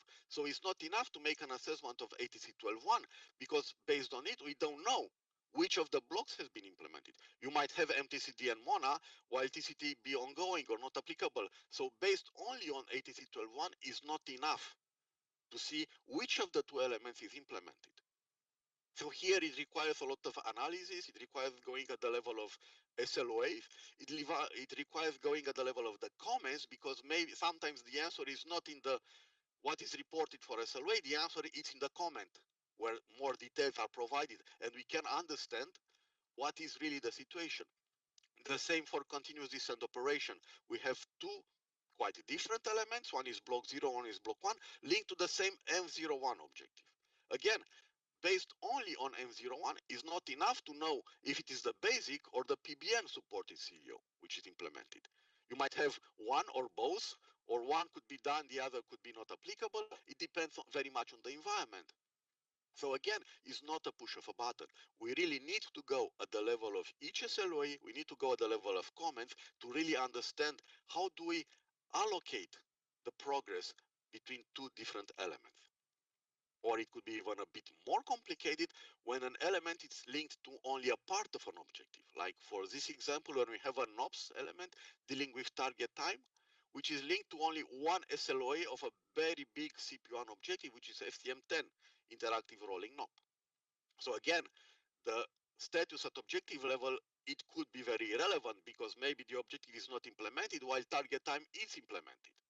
So it's not enough to look at the level of the objective. And sometimes it's even more complicated because the corresponding SLOA in FCM10, it's a technical SLOA. It deals with the system capacity. It doesn't deal with the operational use. So even if the target time SLOA is implemented, this does not mean that the element is implemented, because maybe it's only a technical capability and not yet used in operations. So we have to combine the information coming from this dedicated SLOA with the operational use SLOA of the very same FCM10 and with the comments associated to this operational use. So it's always a need of an analytical exercise to almost one by one, almost state by state, in order to understand what is really the status of implementation of the element. So as I've already said several times, is almost never a push of a button. Next one, please. Because I mentioned surveillance several times, as I said, we don't have an objective on surveillance. We only have something which is dealing with, it used to be a local objective dealing with enhanced STCO with mode SEHS, and very specifically mostly selected altitude of mode SEHS. While we have a big element in ICAO dealing with generic use of DAPS. Of course, this the report on this ATC 20 objective might give a hint, but is not enough, because even this, if this objective is not implemented, the system might still use other DAPs, or might use not for STCA but for some other functions. So here we really have to run a lot of analytical work to try to see what is the situation. We also have a table on DAPs in the surveillance questionnaire, and you would expect in an ideal world that what is reported in ATC 20 and what is reported in this table is consistent. Is not always the case. For example, here is a real case when ATC 20 is labeled as completed, but there's no information whatsoever in the corresponding table in the surveillance questionnaire. So it's quite confusing, and in this case we have to analyze, we have to go back to the LSSIP focal point to ask for clarification. The same for dedicated surveillance technologies like multilateration or ADSB. We have no objectives for this. So the only source of information, it is the surveillance questionnaire, but even there we have questions about the project. But if a specific technology like MLAT, for example, has been implemented many years ago, it is not listed as a project anymore because the project was closed years ago. So we don't get the information from there. So we have to take the extra step and check the table on the sensors and try to understand what is the situation of the sensors, how many sensors, what can we reply to ICAO. So again, for this one is never a push of a button. It requires a lot of analytical work, in particular as in the surveillance questionnaire is mostly free text, so it cannot really be automated. We really have to check project by project and to see what information we can extract to do so. Next one, please. Another improvement which we tried to do last year, you are going to find in the report this year too. We tried to make it a bit more focused. So we moved from the storytelling exercise of up to 2022 into a more crisp, focused report. So we try to go from a text to a bullet point, trying to mention the main implementation summary topics. We try also to make more use of the data we have, because as I said, we are having the same taxonomy, LSIP and non-LSIP, so we are capturing data not only on the progress and on the date, but also on the implementation progress for the states which are not yet ready, something which we are doing since years for the what used to be master plan level 3 report and what is now the EPAIR report. So we are trying to apply the same practices to the ICAO report. So not only to show where we are today and when do we expect to complete an element, but also to show how advanced we are in the implementation of the element. We have this data, so why not use it? So this was a slight adaptation brought to the last year's report. Next one, please. As I said, we try to be as informative as possible. We try to really make use of the information we have, and because we have the information. As I said, not only status, but implementation progress. So we try to show how advanced the states which are not yet ready are, because there's a big difference if everybody's at 90% completion or if it's a 10% completion. It gives an extra layer of certainty about the chances to implement the element when everybody expects it to be implemented. Another information we have used last year and we still use this year, it's to check the report of 2 years ago and to see how many of this is for airports, how many of the airports which 2 years ago were expected to be ready last year, how many of them have really implemented last year. And again, this is a concrete example you have on the screen. Out of 3 airports which in 2021 were claiming they will be ready in 2022, only 1 implemented. The second one postponed the implementation by 1 year, while the third one turned we are going to do it next year into not yet planned. So we are trying to make use of the information which is available to us. Of course, we have consolidated dashboards as we used to have in the master plan level 3 report and we have in the EPAIR. Next one, please. Now, very initial findings. As I said, the working is still work in progress. We are still crunching the numbers, but we are almost there. Obviously, there is steady implementation. So we see progress. Maybe not always as fast as we would like, but we see progress. And we see progress both for block 0, which of course is much more advanced than block 1, but we also see progress in block 1. Of course, the pace of implementation is driven by the ELSIP because it's sheer numbers. We have 43 states out of 52. So of course that if something is implemented in the LSIP and CP1 is pushing a lot the implementations, we have in the last 2 years, we have big spikes in implementation coming from the LSIP. Of course that this is driving the entire region. But we see implementation all over the region. So it's not only LSIP. LSIP is the main driver, but we see also progress in the states which are not part of the LSIP. We see new systems, model system being implemented everywhere. Unfortunately, and this is for the non-LSIP states, this year we had 3 states. We have 9 non-LSIP states. Out of the 9, 3 years have not replied this year. Of course, this is a pity. It's not too much we can do. We don't really have a direct interaction with them, but ideally, we should aim again at having all the non-LSIP states contributing to the report. For LSIP, we are on the safe side because we are all part of the LSIP. So in terms of initial findings, as I said, there is progress, and this is the number of airports. For airports, we just show absolute numbers because we have big variations between the applicability areas. We have applicability areas for which we collect information from 20, 30 airports, like for ACDM, for example, while we have applicability areas or elements where we use the PBN map tool, where we have information from 600, 700 airports. So it's quite difficult to combine them. So this is why we stick to absolute numbers. When we talk about the states, we always have the same baseline. So we always have the 52 states. Next one, please. So for the states, it's easier to compute percentages. Again, initial findings, there is obvious progress. Block 0, it's looking good. But what is looking even better is the block 1 that is building up speed. And you can see the trend is much more abrupt on the block 1, which is good and which is normal. I think it's as expected. So the initial findings is that, yes, the implementation is happening as we speak all across the region. Next one, please. What's next? What's in front of us? As I said, the report is almost there. I think we have a very, very mature draft 01 to be discussed with ICAO.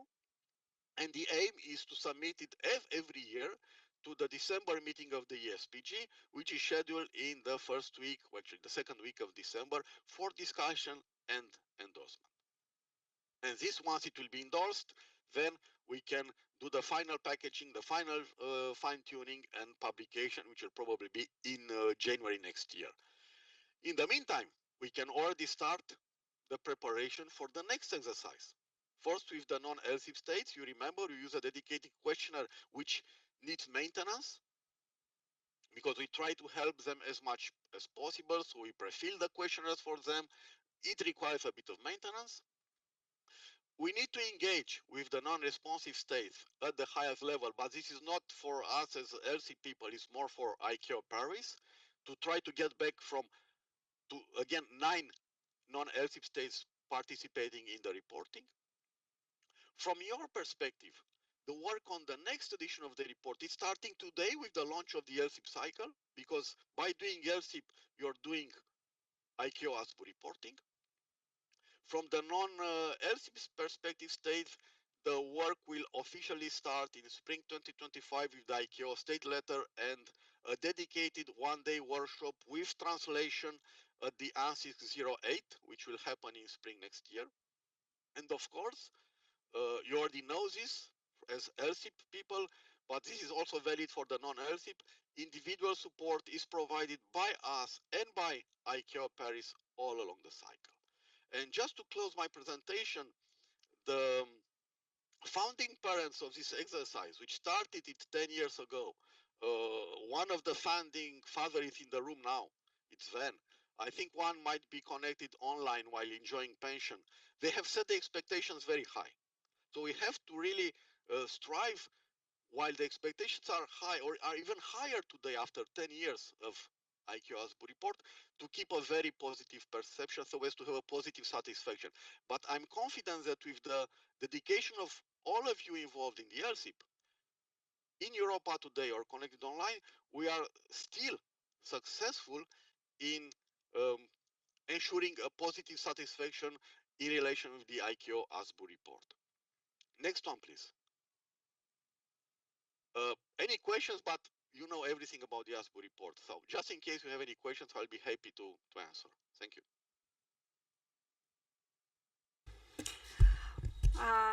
We don't see any hands raised, but I think before we are almost on time, okay, a little bit deviated from the initial agenda.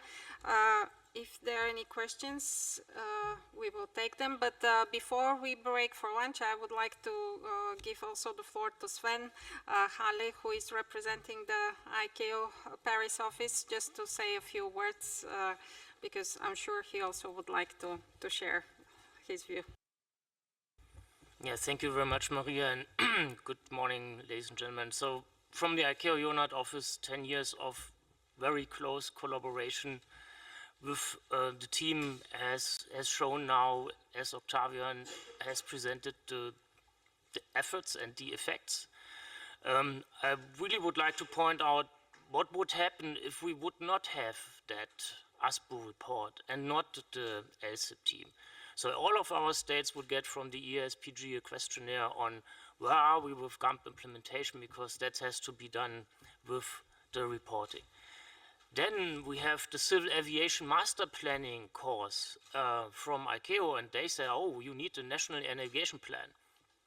For all the states, we can say, oh, you have LSIP, don't worry, it's all in there. So that's something that is very beneficial, and also the non-LSIP states have picked that up by getting more details into the questionnaire, that they can also use it for their national plan.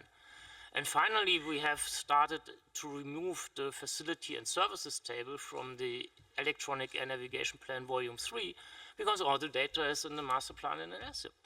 So you're not getting a lot of ICAO harassment state letters because we have that in place. And I think this is pretty important to realize when we are doing all the work. And all those years ago, I also would like to express our deepest appreciation, not only to Octavian as the perfect speaker and presenter, and if you would sell one, I would buy one now after your presentation, but also to the whole team. I mean, there's a lot of people behind the scenes that are doing a lot of magic and a lot of good work, and we also have to appreciate their ideas, because what you saw on this, when you look into the 2014-15 version, and we had just a table and maybe a color code, now you have maps and you have graphs and you have diagrams and you have pie charts, and they can always come up with some new ideas to make it more attractive. And you see the Director General Civil Aviation meeting, they have taken about 50 of those reports when they were lying around in the picture that we had.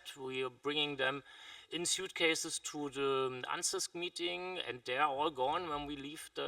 There's a lot of interest in that, and I think what we will see now with the Air Navigation Conference having passed, and we will have the 8th edition of the GAMP next year for the assembly, we will see again changes. We see the ICAO business plan prioritization because of the resource constraints like everybody else. We have priority focus areas that need to be addressed in the future version. So there will be a lot of work to do in the future as well. But again, thanks for all this very good work, for the nice collaboration. And as we have 10 years, I would like quickly to hand a little token to Maria for the whole team, and just let me come.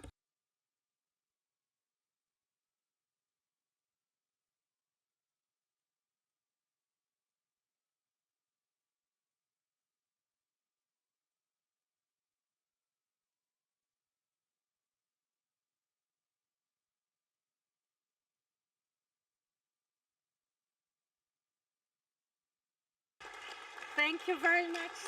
Thank you very much. Thanks on behalf of the team. And as you said, it is a lot of work behind this report happening here in Eurocontrol. But as you and Octavian said, this simply cannot happen without the contribution and the engagement of all states. So thank you very much. With this, we will close now the session. We have foreseen a bit more generous coffee break, but now we have to stick to the agenda. So we please go have a coffee and be back at 11:30. There are some logistics about the group picture. I just... Before lunch? No, okay. We will do the group picture after lunch, and now we will give you 15 minutes for the break. Please take the opportunity to get to know each other. You know, we have been through a lot of changes this year. One of these was a very big change in the planning and support unit. We have a lot of new faces. We will be your contact persons for this year. So here they are the pictures, very nice young people. Don't hesitate to go talk to them, meet them if you haven't done it yet. Back now, coffee, and back at 11:30. Thank you.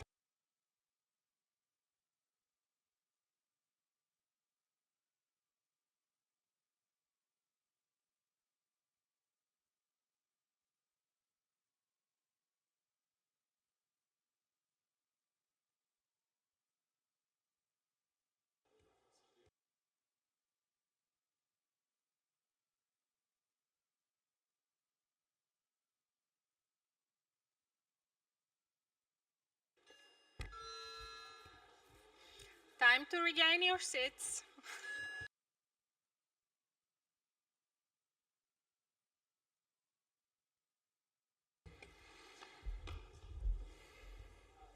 Okay, I think let's slowly restart to make sure that we are able to follow the timing as much as we can.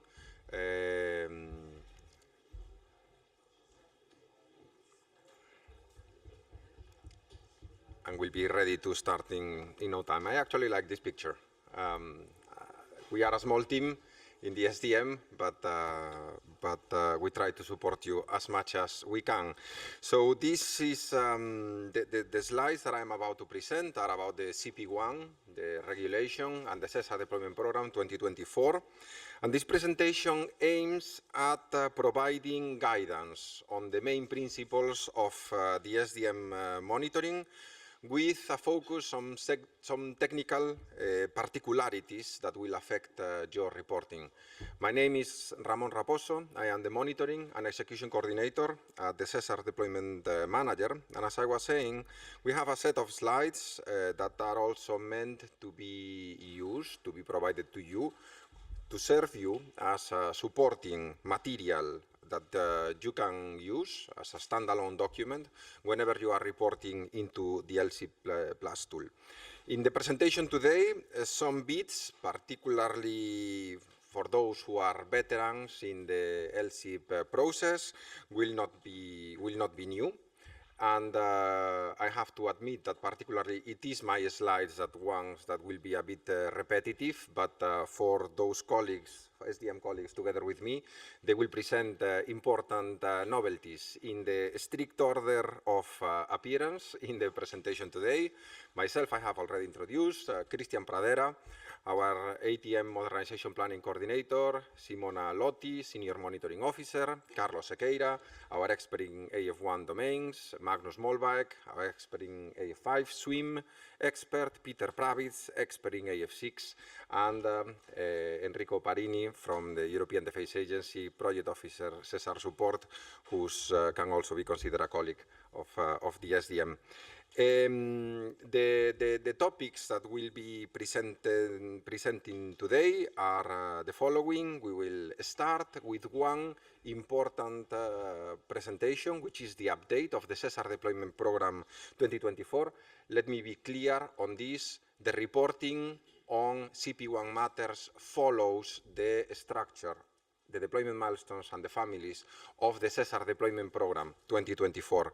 So it is important that you hear which are the latest news on this. Then we will continue through the main principles of how we do the monitoring of the SESAR Deployment Program, the SDP monitoring output, which will actually be presented by Simona, the monitoring view document and the risk management plan 2023. Then we will continue with a focus on 3 of the ATM functionalities of the regulation and of the SESAR deployment program, and we will close with the remarks of the European Defence Agency. This slot will take us to the lunch break, so get yourselves comfortable. Please ask questions whenever you have them. At the end of each relevant section, as you can see in this agenda, there will be a dedicated Q&A for you to ask any questions that you might have, and enjoy the ride. So, Christian, can you please tell us about the updates of the SDP?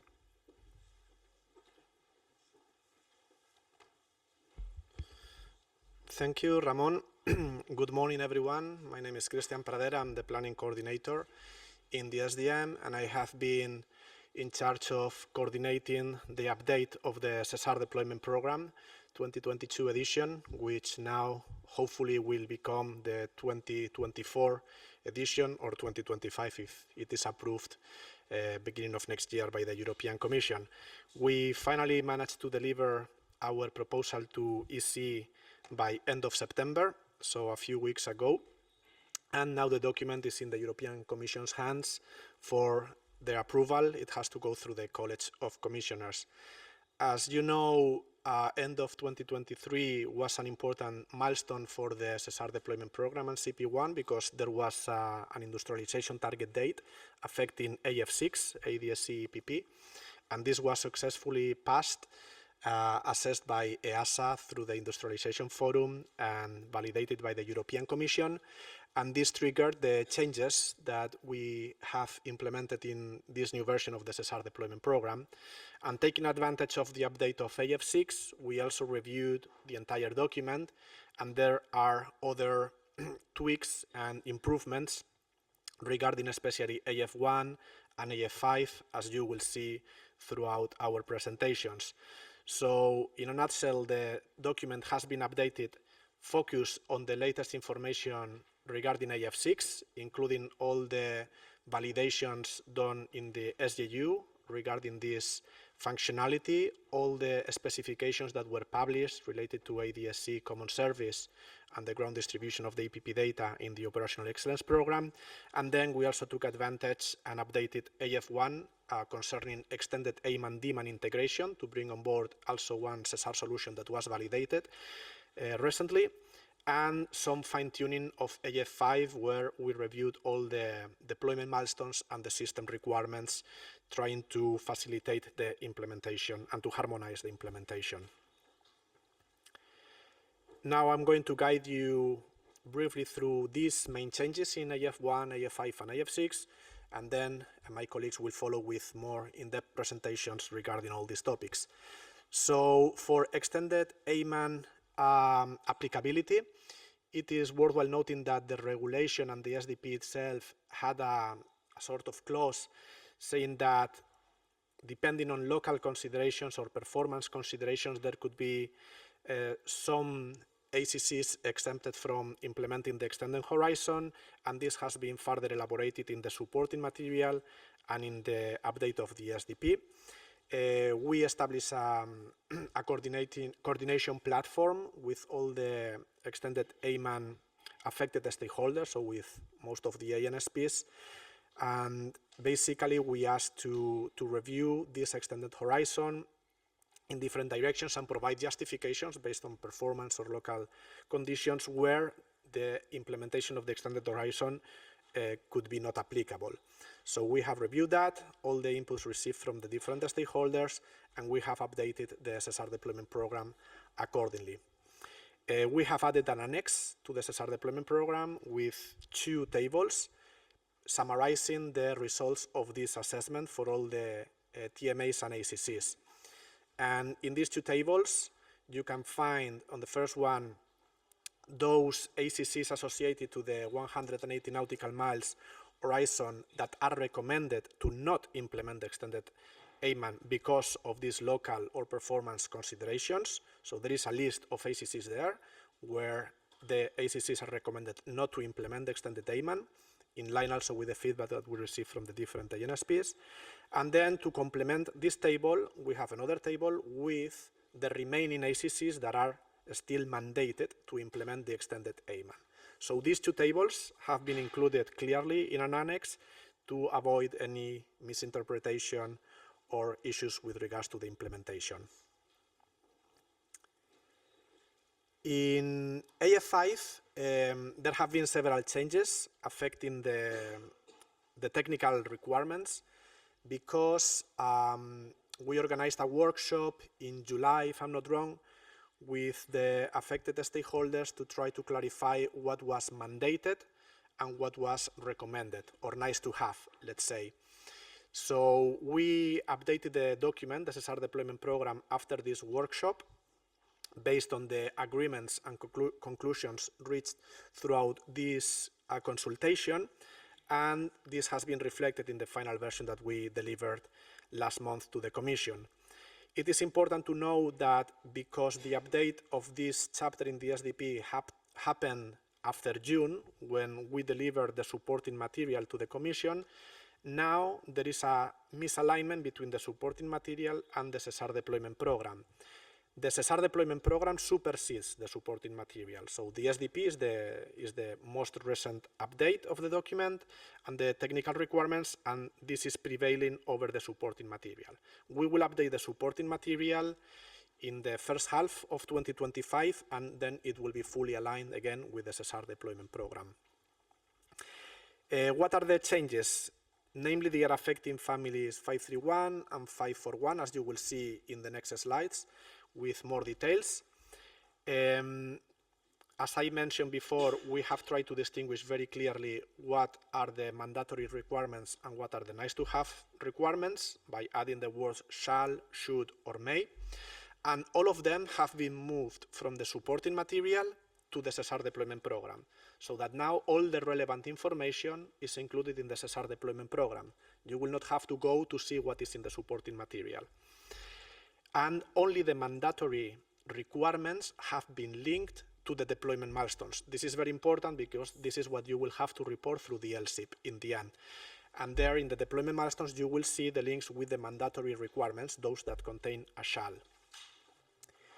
On top of these clarifications regarding the mandatory requirements and the links with the deployment milestones, we have also added for the different families new scope clarifications, aiming to provide more clarity on the type of information, geographical scope, etc., associated to the different requirements. Besides that, we have, of course, cleared or updated the numbering of the system requirements, the codes that are associated to all of them, and they have been renumbered, and there is a series of footnotes also trying to clarify the scope of the different requirements. No changes have been made to the swim services in support of airspace structure and airspace availability services. The changes, as I mentioned before, have been made in Family 531 related to Aeronautical Information Feature Service, the aerodrome mapping, and the digital NOTAM. And for each of them, we have added these scope clarifications that you can see here with an example. In this case, the AIFS 101, which is the Aeronautical Information Feature Service to be provided by all the ASPs in the CP1 mandated states, have associated a scope clarification that you can see here, the AIFS 101/1, where we clarify the type of data in line with the different regulations available. And this happens throughout the document with these 3 families, where these scope clarifications have been added. Yes, I have already mentioned this current misalignment between the supporting material and the SESAR deployment program. Bear in mind that the prevailing document is the SESAR deployment program, and that we have moved all the system requirements from the supporting material to the SESAR deployment program. So the valid reference now is the SESAR deployment program 2024 that we just submitted to the European Commission.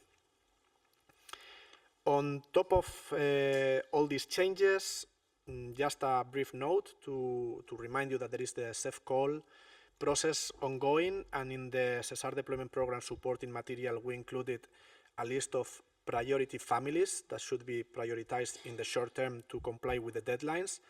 And the list that we highlighted is in this slide in AF1, AF2, AF4, and AF6. And all these families have been reflected in the SEF call that was published in September by CINEA. So there is now the opportunity to submit projects to implement these families with the funding of CINEA up to 50% of the costs of these families. SDM is coordinating these projects, and we are in contact with all the organizations affected, ANSPs, SPS users, and airport operators to build the projects together.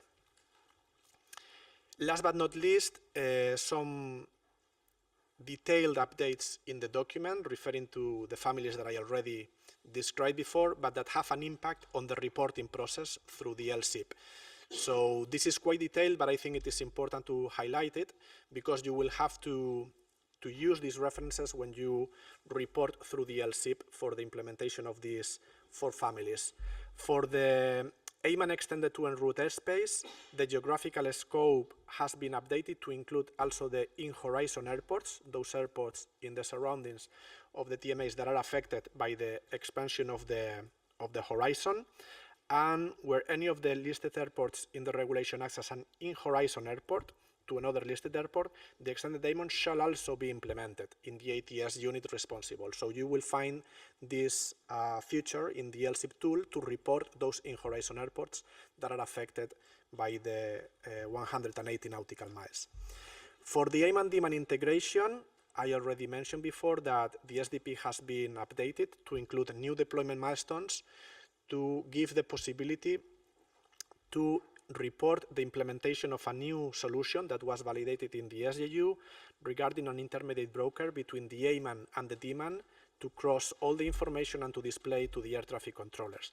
So this possibility is possible now through the SESAR deployment program, and you will have those deployment milestones available also in the LSSIP to tick them or to report through them. And then in AF5, we have these few changes in the meteorological information exchanges affecting the airport operators and the network manager deployment milestones that have been removed from the aerodrome meteorological information service and the en route and approach meteorological information service. So airport operators and NM do not have to report there anymore. The milestones have been removed from the SESAR deployment program. And we have designated 2 volcanic ash advisory centers in Europe, one in France, one in UK, which are the ones identified for providing this volcanic ash mass concentration service. And the last one is in family 561, the flight information exchange. The FF-ICE requirements have been embedded in the LSSIP Plus tools, checkpoints, and the relevant systems can be selected from the function local scope for flight data request service, notification service, and data publication service. So don't miss these checkpoints because they are very important to report the implementation of the FF-ICE Release 1 services. Again, you will find them in the features of the LSSIP tool.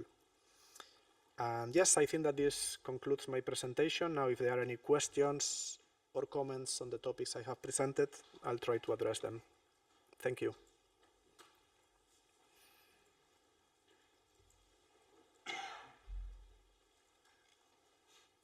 Okay, I see no hands raised. I hope it was clear. Thank you very much. Thank you, Christian, as usual, for your clarity and also for the timekeeping. If there are no questions in this regard now, can be addressed now or later. As I said, we will have dedicated Q&As and also at the very end of our presentation. So allow me to continue with one point which is fairly repetitive, but it is about the basic principles of the SDM monitoring. And I will start also with some of the main results that we collected last year. It is important to highlight the key facts of what is the status of CP1 as of December 2023, which is the, let's say, the baseline for last year's edition. 42% of the CP1 has already been implemented and entered into operations with an increase of 11% versus the 2022 figures. This means that 85% is already implemented or in progress, and we're also seeing the reduction of the activities which have not started yet, now at 15% with a reduction of 9% from last year. In the leaflet, we have included one specific point, one page on these results, which are not highlighting only the results, but some of the mitigation elements or the mitigation measures that we as SDM are putting in place. It was mentioned by Maria Gracia in the opening keynote that it's important to have an accurate picture of what is the implementation status, because only by having that accurate picture we are altogether able to activate mitigation activities, and some of them are mentioned in this leaflet that I just referred to. It was already discussed also the fact that AF6 was reported for the very first time, and this year with a little bit more maturity we will continue to see the progress on AF6, and we have a dedicated presentation from my colleague Peter Pravits later on, and the fact that some hiccups or some bumps are seen along the road in the implementation of some families timely, but we are working hardly on that. On the past deadlines, because 2022 and 2023 marked the regulatory deadline for 9 SDP families, and we saw 88% completion rate on those. And we are very happy to be able to report that 5 families are already fully deployed. These are airspace management and advanced flexible use of airspace, the management of predefined airspace configurations, initial free route airspace, enhanced stamp, and interacting rolling knob. For the other 4 families that also had deadlines in 22 and 23, the completion rate was not 100%, but the situation continuously improves, and we are expecting to see more completions during the course of this year. This is with regards to DMAN, synchronized with pre-departure sequencing, the initial AOP knob information sharing, and the automated support for traffic complexity assessment and flight planning interfaces. And this is the nature of the regulation. The deadlines will continue to arrive. At the end of this year, the end of this year marks the regulatory deadline for 2 families: the arrival management extended to en route airspace and 511 common swim PKI and cybersecurity. For arrival management extended to en route, there will be more information provided by my colleague Carlos Sequeira later on. We are seeing that 2 out of 20 implementations are fully completed. We are seeing that 6 implementations expected to be completed beyond the regulatory deadline, and for also 7 additional ones, the family scope is not yet planned in full. This is a matter of concern, of course. However, we also have to say that I think it was Octavian who was speaking about the glass being half empty, half full. That was the half empty part. The half full part is that despite the implementations might not be fully completed, we are seeing that 70% of the connections among the neighboring ACCs within the horizon of the CP1 mandated airports is either completed or ongoing. On the other side, the swim PKI and cybersecurities, due to the specific features of this family, The deployment activities are following a coordinated EU approach, and we are pleased to see that the final contract with the European Aviation Common PKI has been signed, and there are excellent news to meet the regulatory deadline for this particular family. I also want to take the occasion to mention that for those families that had deadlines, regulatory deadlines in the past, despite that the families might be considered fully completed or not, we will continue to see what is the status of the implementation of local tools. This is in particularly with respect to the airspace management, advanced flexible use of airspace, the NANS STAM, and the automated support for traffic complexity assessment and flight planning interfaces, because there are interdependencies between these local tools and the deployment of the SWIM services. I mentioned at the beginning of my presentation that the slides we are presenting today are also aimed at serving you as, let's say, a checkbox tool that you use when reporting. I will not go into the details of how these interdependencies work, but they can be found in this slide. You can see that these tools, these local tools, are affecting the way that you might report on the airspace structure, airspace ability, airspace reservation, on the STAM measures and the slots, the tactical update service, the measures, the count service. There are connections there. That is why it's important to keep on an eye on the elements with the past deadlines when it comes to the local tools. How do we do the monitoring? We monitor it through the gaps. According to the Article 11 of the amended regulation 409, this is the regulation setting up the SESAR Deployment Manager function, the operational stakeholders shall provide the deployment manager with relevant information concerning the implementation of the deployment program. Do not worry at all. This is not something new that you will have to do, or to do something outside of what we are discussing today. You are already doing that through the usage of the LSSIP Plus tool. In the frame of the SDM monitoring exercise, this data enables us all to have a comprehensive understanding of how the deployment is moving, tracking the overall progress, and identify the activities that are still needed to achieve full CP1 deployment. It is not mentioned there, but I already said that for us it is also key to activate mitigation measures whenever they are needed. The monitoring of this gap in the implementation of CP1 is the key element to make sure that the deployment activities continue along the path set for by the SESAR deployment program, in this case the 2024 edition that Christian mentioned. What is a gap? A gap is a combination of a technical scope, let's take one family of the SESAR deployment program, in a specific geographical scope where it shall be deployed. Let's look at some examples with these elements that the SESAR deployment program defines, what has to be implemented and where they need to be implemented.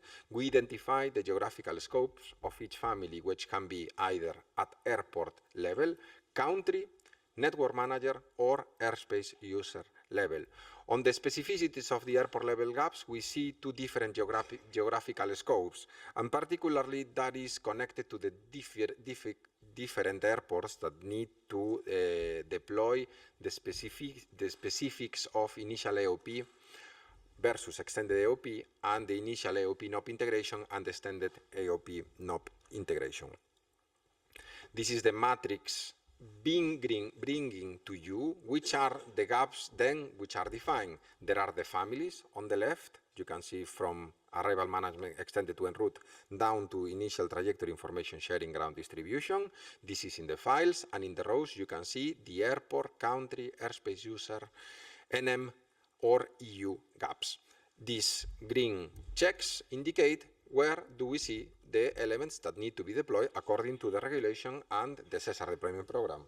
And you can see also some gap examples there. For instance, there could be family 112 A-man D-man integration in Paris-Charles de Gaulle, or 321 initial free routing Spain, 421 interactive enrolling up for NM, and so on and so forth. And I already mentioned the specific case of family 511 common SWIM PKI in cybersecurity in Europe.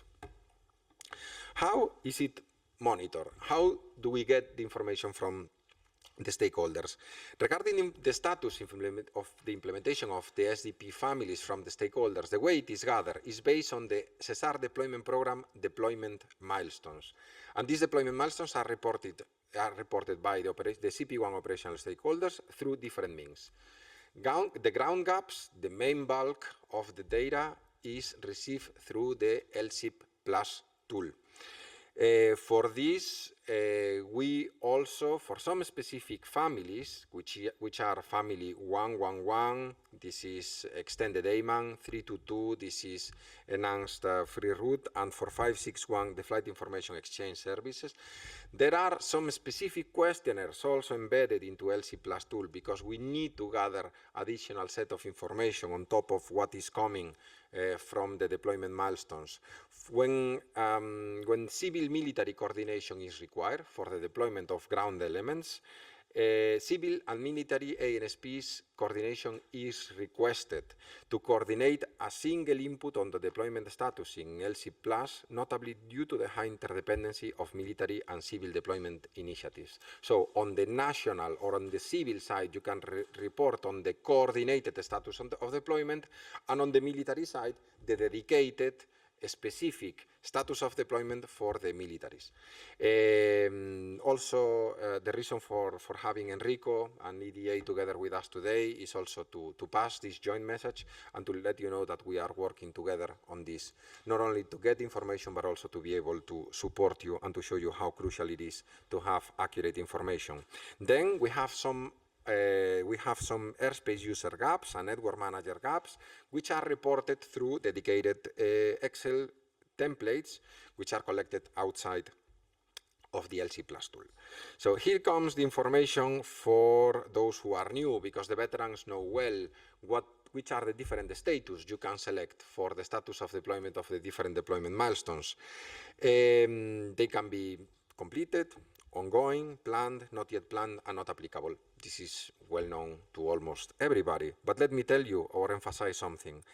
Whenever you select planned, planned status is for those cases when there are plans and commitment to execute them in time for CP1 compliance, even though the activities might not have started yet. For the not yet planned, whenever you select for one deployment milestone that it is not yet planned, it means that it is impossible to have a firm date, an expected completion date for the deployment of this family. And on top of the status, you are also requested to provide information about the expected completion date of the milestones. This will be extracted through the checkpoints on which you will also report. And also, you will be able to provide information on how the CEF-funded implementation projects, which are coordinated by the SDM, are contributing to the completed or the ongoing deployment milestones. Let's look at one practical example to see how it works. Vienna, Family 231, the airport safety nets in Vienna. Vienna is one of the 20 airports included in the scope. The regulatory deadline is the end of December 2025. And according to the CP1 and the SDP, this family needs to be implemented by the air navigation service provider and the airport operator. To track the implementation, the monitoring collects data from both stakeholders, and according to the SESAR Deployment Program, there is the same weight to both stakeholders, 50% each. To the different 6 deployment milestones, there is a reporting. Some of the milestones might be completed. This is just fictitious data for illustrative purposes. Some of the milestones might be completed, some ongoing, some planned, some not yet planned. You can see the logics being applied there in the aggregation, so that at the end, we are all able to articulate how much has been deployed already, how much is expected to be completed in the upcoming years, and for how much there is no date yet, which is the not yet planned. This allows us to build the monitoring view and to have dedicated views per stakeholder, per family, per country. Simona Lotti will tell us more about that. And how do we collect this information in the LSSIP Plus tool? To ensure that the reporting activities to CP1 and the SESAR Deployment Program are smoothly and easily manageable on LSSIP Plus, the taxonomy of these elements is fully integrated into the tool. The families of the SESAR Deployment Program are fully matching the objectives, and they are both clearly shown in the tool. Also, every deployment milestone has a corresponding SLOA, and also the codes of the deployment milestones are visible on the tool. So there are clear indications on which are the corresponding elements between the two sides of the coin. Also, to simplify your reporting on Common Project 1, there is one dedicated button, which is the CP1 SDP. Whenever you click there, there will be a filtering being applied to the technical elements so that you only have the elements related to CP1 and the geographical scope of the regulation. Whenever you click on there, you will see the elements that you absolutely need to report to make sure that we have an accurate picture on CP1. It is important to underline that the status of the implementation reported in 2023 and related to the deployment milestones affected by the modification of the technical scope, this is what Christian presented before, because there is an update on the SDP 2024. So let me put it in different words. When you last reported, you reported on the basis of the SESAR Deployment Program 2022. The baseline for the new reporting will be SESAR Deployment Program 2024. So those reporting elements need to be revised. There will be change requests sent to you to remind you that there is a need to revise. In many cases, we believe that no changes will be necessary. But just to make sure that we are on the same page, there are no negative surprises at a later stage, this needs to be highlighted. In the SESAR Deployment Manager, we are not only responsible for monitoring the overall status of CP1 deployment, we also tasked to support the operational stakeholders in the implementation initiatives for those projects receiving EU public funding. There is a 3 billion euros portfolio coordinated by the SDM, which is also critical set of info for the integration and support with the LSSIP Plus cycle. This initial connection is already pre-filled by the SDM and connected to each deployment milestones. And the news from last year is that there was a SEF call 2023 awarding decision with 8 new projects being awarded, and all of them are embedded into the new cycle of LSSIP. So all the information is there, everything has been pre-filled, and the SEF funding projects are visible in each deployment milestone. Any modification that you want to do, you should contact, the focal point should contact the contact persons to make these changes. I said at the beginning that most of my slides were about, let's say, passing the message of how we do the monitoring, and we always do the monitoring in the same way. But this is a novelty, what I'm about to present. Within the specific functionalities of the regulation, there are 2 channels. I mentioned those before, the LSSIP Plus tool and specific questionnaires, which are also embedded into the tool. So we have 4, extended AMAN.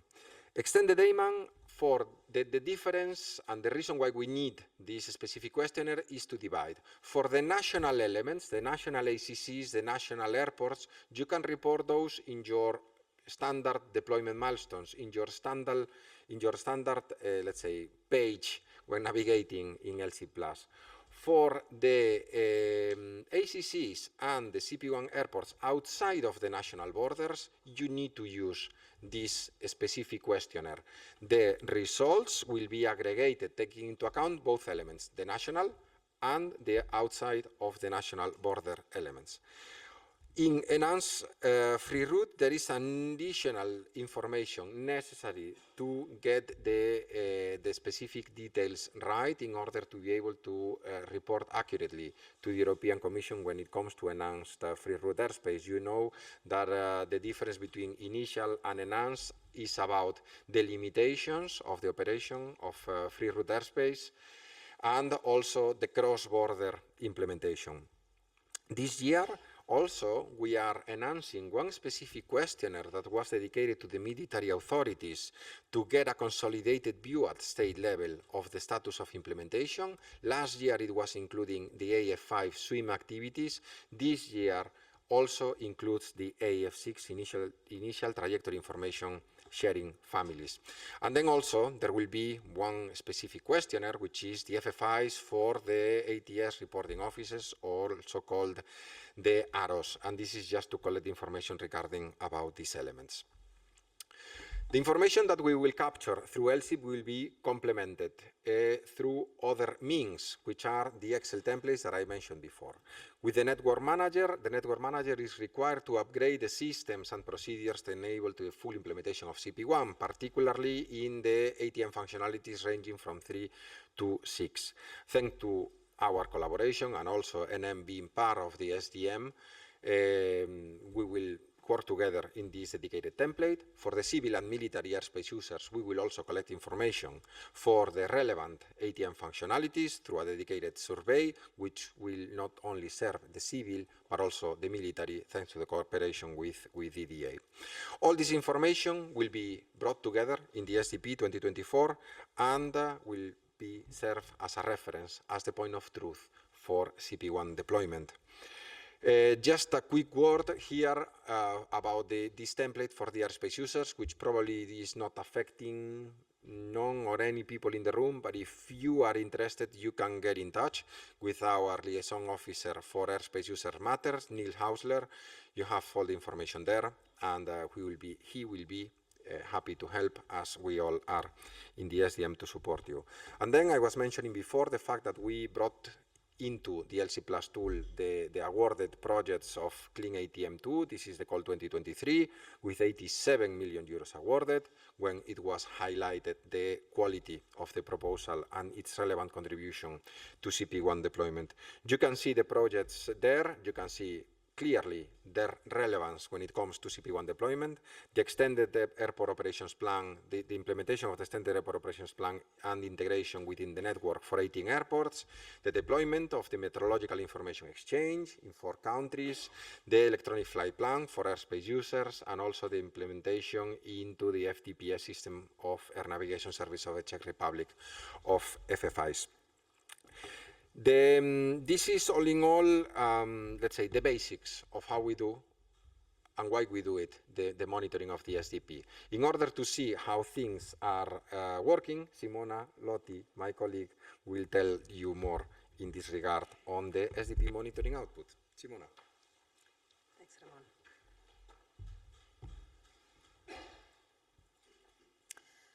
So once the technical elements have been reported in the LSIP Plus tool, then these elements are aggregated, and the outcome of the aggregation is displayed under the section SDP monitoring output, which can be reached within the tab Analytics. So the SDP monitoring output is showing the CP1 implementation status from different point of views, from the point of view of the SDP families, the swim services, the country level, or the network manager implementation. The charts are updated almost in real time. Actually, they are refreshed 3 times a day, and they are a powerful tool in the hands of the stakeholders. In fact, it is important to point out that this section allows the stakeholders to consult the CP1 final output before this is incorporated in the SDP monitoring view.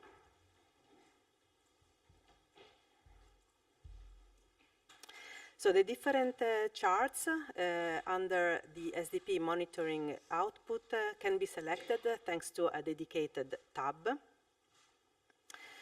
through which it is possible to navigate through ATM functionalities or AF5 service families, the network manager view, the country view, the country service views, and within each different section, within each different AF, for example, you can navigate through the different SDP families by clicking on the SESAR logo.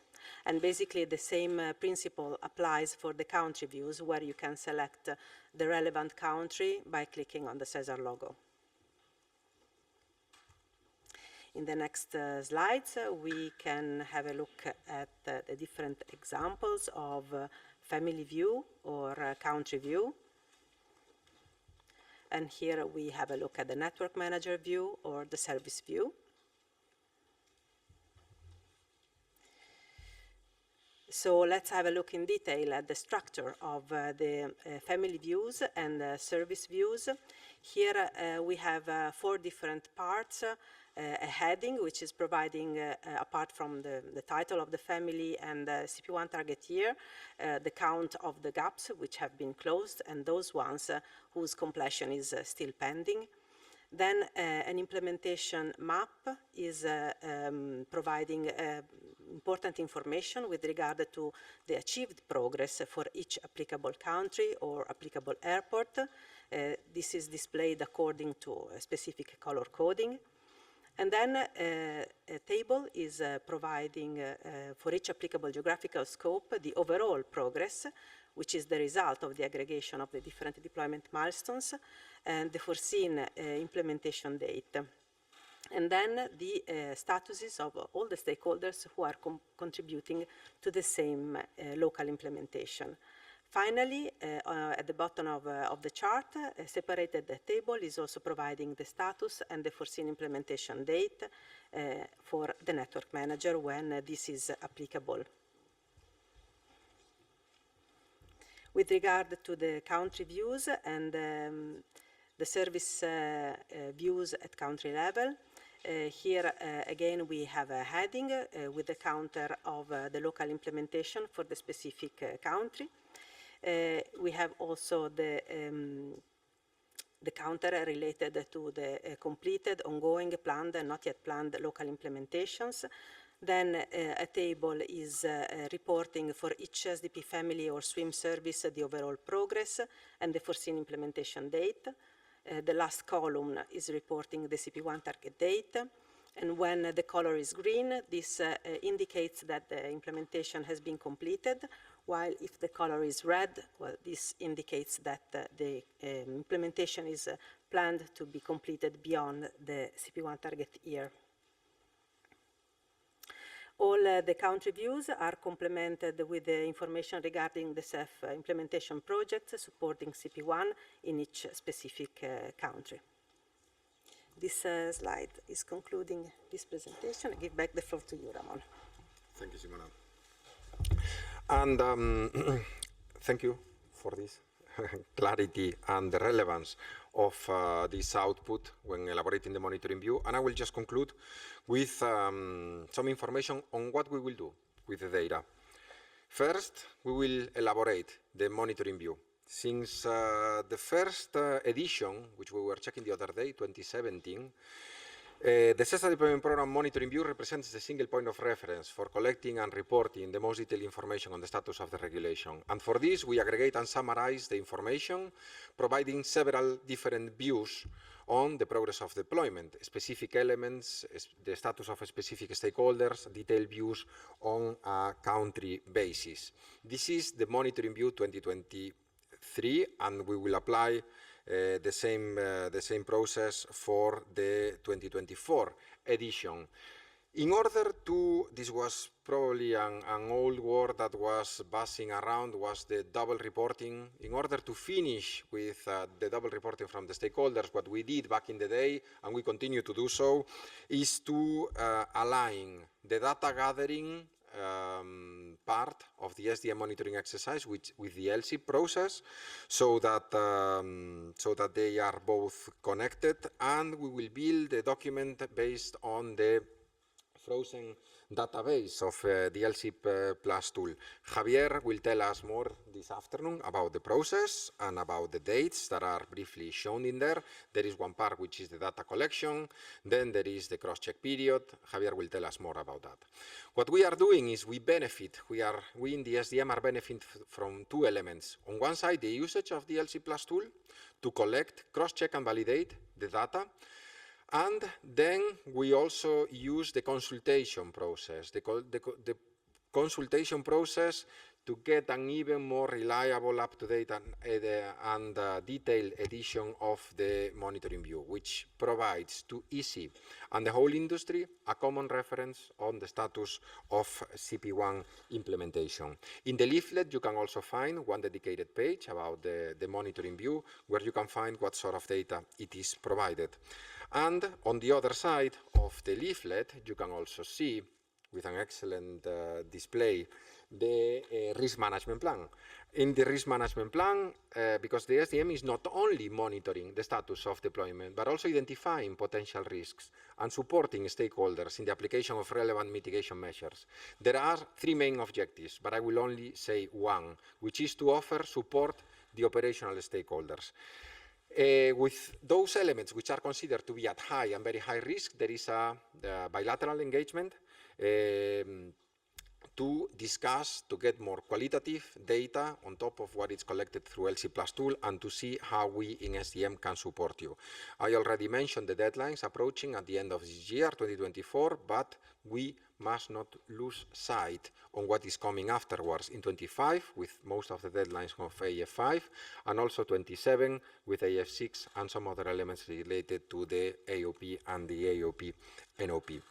This brings an end to my introduction or the extended view on how we do the monitoring. And before I pass it over to my colleagues for the detailed specific elements of some functionalities that need specific attention, I would like to open the floor for any question, if there are any. If not, there will also be a short Q&A at the end and during the whole course of today's session. But I can see there is one, I think. Please. Yes, last year we had a questionnaire regarding FF-ICE, which had a deadline in December. The CP1 questionnaires for this year, will they all be late end of January? For the questionnaires of extended AMAN and enhanced free route airspace, and also for the AF5 and AF6 military, the deadline will be the same of all the other tool elements. So data to be stabilized towards the end of January, and then fully frozen on the 8th of March. On the FF-ICE, I think we are also targeting the end of this year. All the same. So all the same. Excellent news. Is there any more questions? Okay. So with this, I'm happy to hand it over to my colleagues, which in sequence, they will be Carlos Sequeira on AF1, Magnus Molbæk on AF5, Peter Pravitz on AF6, and Enrico will close with the EDA remarks. So, Carlos, the floor is all yours. Thank you. Okay, so very good morning, well, good afternoon almost. Good afternoon to everyone. So for those of you who don't know me, just a quick introduction. My name is Carlos. I'm one of the AF1 and AF6 experts for the SDM. I'm here together with my colleague Luna Babushi.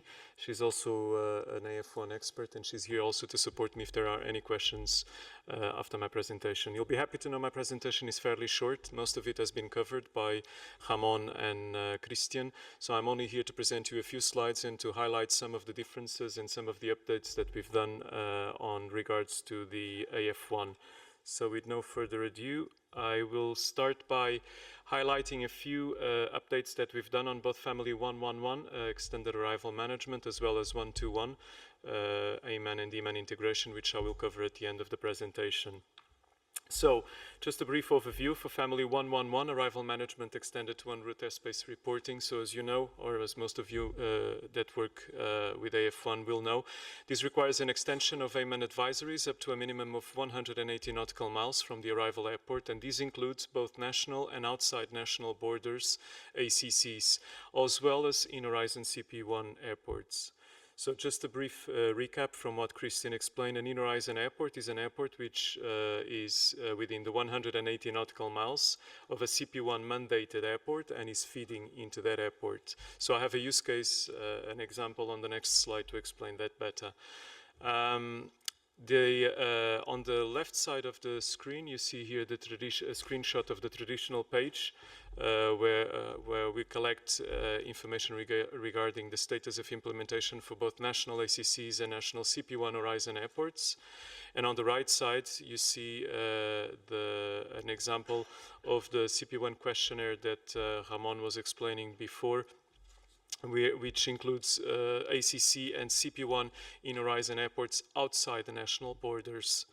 So for the national ACCs and national CP1 in Horizon airports, so the left side, for those of you who know, you will continue reporting the status of the implementation through the milestones on the DM6 operational use. And there will be a drop-down menu where you can select the status. On the right side, that's the main update that we've done. We now collect for the ACCs outside national borders and the CP1 airports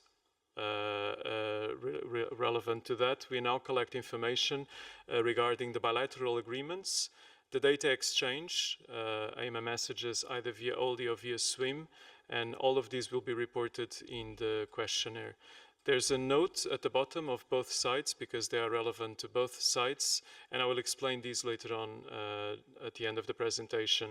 If, for example, the connection has been considered not applicable on both national and outside national borders, a rationale has to be provided for the reason why it was considered not applicable.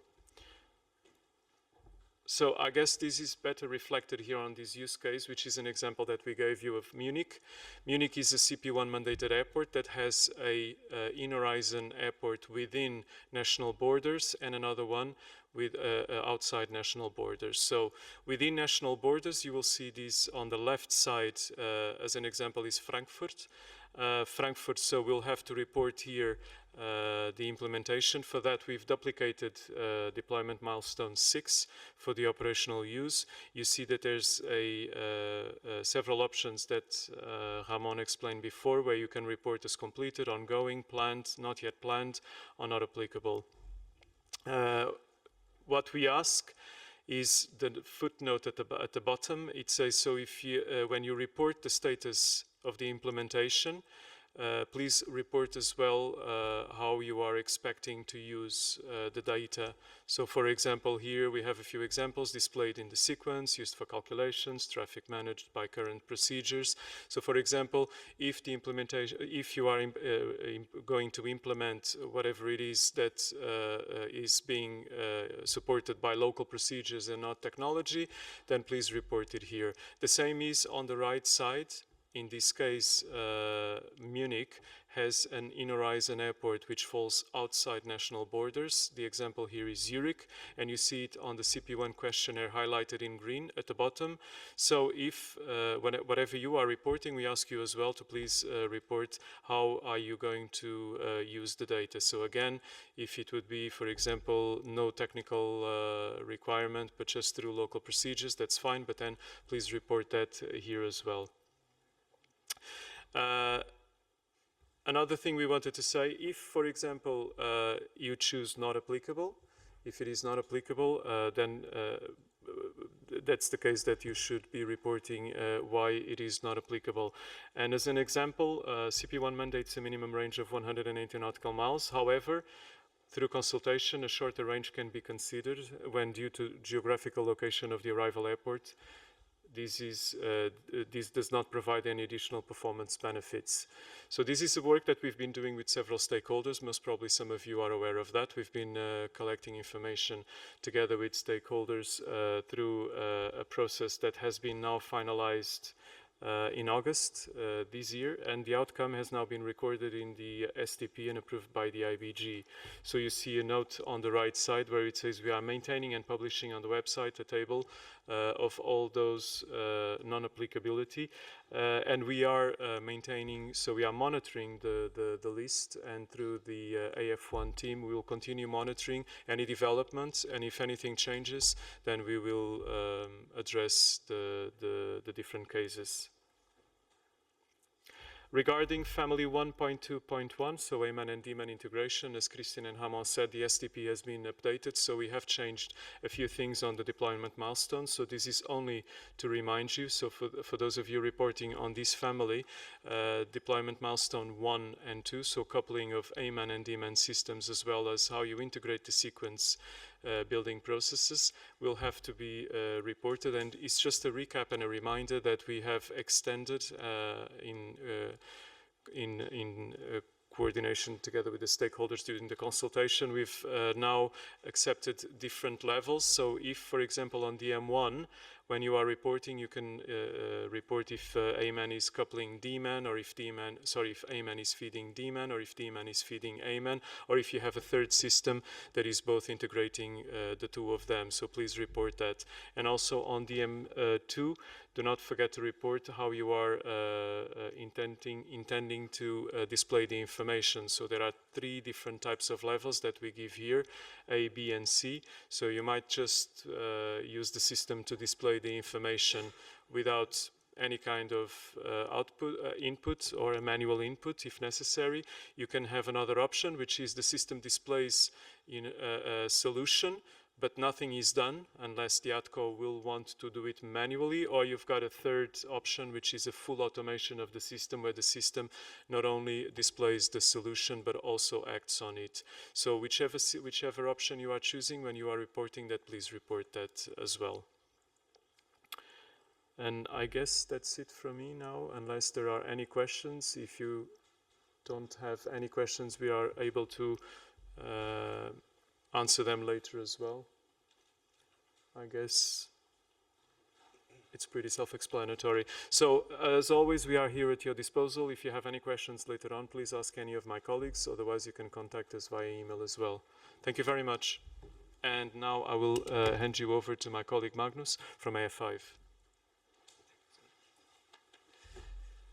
So, good morning, everybody. We are gonna speed talk you over SWIM, the most important topic of the day, as usual. I just thought I wanted to give you some context very quickly. Why? Because I think if I were you, I would ask myself, why are we updating the deployment program 1 year ahead of its deployment mandate? And actually, why we're doing it is because of interoperability concerns. It is also actually based on the reports that we are receiving from you guys, where we are seeing somewhat lack of progress with regards to AF5 implementation. Therefore, we are ensuring by the update that there are better guidance and clearer requirements that will help you both for implementation but also reporting, and that we will ensure that the implementation makes sense. So you see the whole timeline there, but I will jump over that very quickly. Changes, this is the most important thing. What are the changes? I think Christian already mentioned it quickly. So in family 531, the AAM family, AAM and ASM family, we have always struggled a little with these shall, could, may requirements. What is important is all requirements are relevant. So this is important. However, only shall are mandated. So you will see all of them, but you're only mandated for the shall requirements. What is important to mention here is also the scope clarification. So often when we talk about SWIM, it encompasses a lot of things, and here we have clarified that the scope, what is actually the scope of this information exchange, and these 3 services are the ones that we're talking about here. Moving on, family 541, this is a crucial one because I've seen a lot of reporting difficulties. For 541, there is a service called the Network Med Service. It's actually about an initiative at European level called the CBCF, which stands for Cross-Border Convection Forecast. And it's only applicable for the countries that you see marked in green there. Therefore, this is important. It not only the new requirements, they clarify the deployment flexibility, but it also shows exactly who can avoid doing this. It's a may. Moving on to family 551, this has always been an interesting one to follow the reports of all of you because there are options, I would say it here. But there is a new paragraph now in the SDP, which I really encourage you to read when you before you start the reporting, which provides the stakeholders a possibility to declare not applicable. So there is actually, you can declare this not applicable if it is that you don't have a tool implemented already that will take care of these exchanges. And you can see the CP1 compliant timeline, if you have a TCAT or not, and then there are options. This is also displayed in a different way. CP1 compliant is if you have a system where you coordinate with the airspace users, you coordinate actually all of the stakeholders in your country, and then you connect B2B with the NM. Or not applicable is if you use the NM provided system. What is important to notice, there is one service called Flight Management Service. It's always applicable within the geographical scope of 0.12. So there is a number of airports where this is mandatory within the AF5 scope. 561, we have all heard it. It's what being discussed the most, I think, FF-ICE. And there are changes to that also. Not new things, again, let me emphasize, no new things has come in. However, we have now a use case document that will help you look at how do we implement, and it's necessary to deploy and report status. You need to look at these use cases. We have another document called the Information Exchange Requirement Document as guidance material, where actually the requirement, the shall requirement of this document are also included in the SDP. And they're needed to understand what information will we get from the airspace users when they file a new flight plan. All of this feeds the normal monitoring process, and it feeds the so-called FF-ICE initiative implementation roadmap. I will talk more about that just in a second. So 561, how are they linked together? I think I said here the information in exchange requirement is in the middle. It provides a requirement, it's linked to the use cases, and all feeds into the deployment program. The initiative is SDM together with NM, just so that you know we are trying to support stakeholders and have already provided the use cases information exchange requirement. We're doing an implementation roadmap. I heard one talk about that with the reporting of last year. Luckily, we have this included now due to the great work of the team. I think that this is included into the LSSIP database. It's been a rough path to get that included, I think. But nevertheless, but we are doing this to support the stakeholders.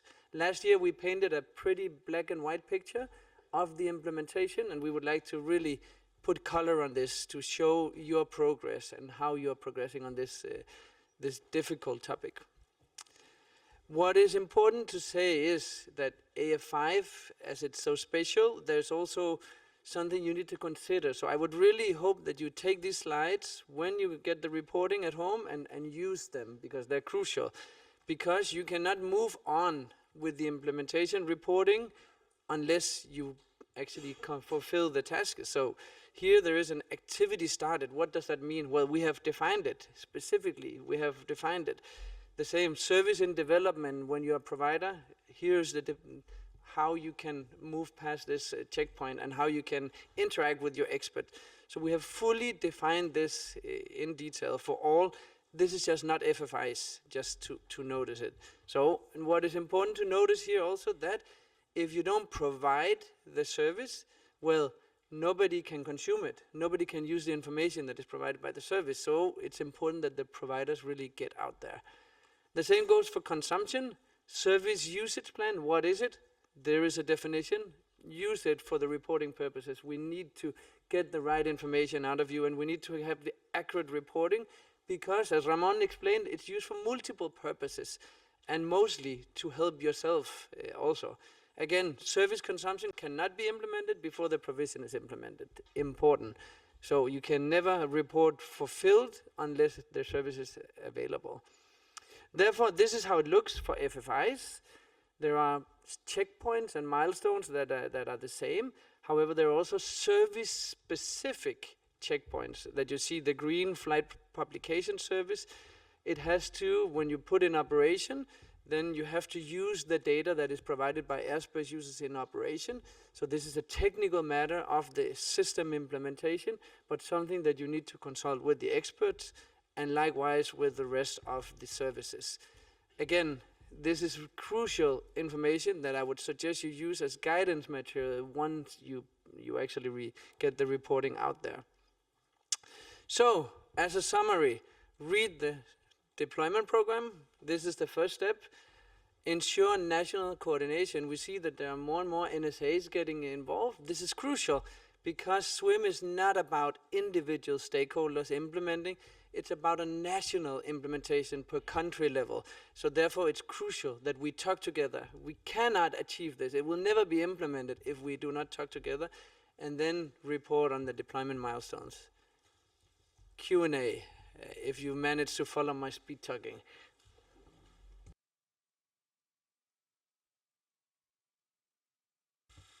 Thank you. I have a question on FF-ICE implementation stemming from the Air Navigation Conference 14. We have now received a task, more or less, as an outcome of this conference to discuss FF-ICE implementation from the Regional Planning Implementation Group. So for us would be EASPG. So it's more like a comment than a question, so I'm pretty sure that at this EASPG in December, somebody will come up with, we need an FF-ICE task force for 55 states. And then the question would be, how can the work that has already been done be used and reused for all of the states in the European region? Because at the moment there's a lot of work done for the EUROCONTRol states, but there's, because we need to do it like RVSM years ago, or Flight Plan 2012, as a regional implementation with also cross-regional interfaces, for example, to the North Atlantic region and the mid-region, where you also have major stakeholders wanting to use FF-ICE. So is there something like an open gate where we could actually interlink once this will be discussed at the ESPG, and once, for example, FF-ICE, a regional FF-ICE implementation task force would be created? Great question. I love to have such a question in this meeting. I was not expecting it, but I love it. So indeed, we have a sunset date proposed by the Air Navigation Conference, meaning we are looking at having a new flight plan format globally at 2034. So that is what came out of the Air Navigation Conference. And in Europe, we are only mandating IFR, which we see from the roadmap will be extended into the 30s of the implementation, because it requires investment in the systems. So I think this is, I was actually hoping that you would react to this as I saw ICAO was here. I think we need to talk more in detail and plan this task that is ahead of us, because indeed we are only taking care of the IFR part, but there is a lot of lessons learned that we should extend to the states beyond EU who are already working on it. We have an implementation, luckily in Europe, where NM has already implemented the services. They're ready to actually have stakeholders tested. We have ANSPs, we have airspace users, we even have airspace users who are filing in operations. So I think there are so many lessons learned that we need to extend, and I think ICAO is right in the regional coordination, and then I hope that it can be extended also beyond also the Europe here. But I will try to find you also in the break here to discuss how we can do it. But we as SDM and the initiative that we have with NM stand ready to really support this process also beyond what is us, because FF-ICE is not European, it's global, and we need to work together on this. I'm sure I didn't answer you 100%, but I hopefully can in the coffee break.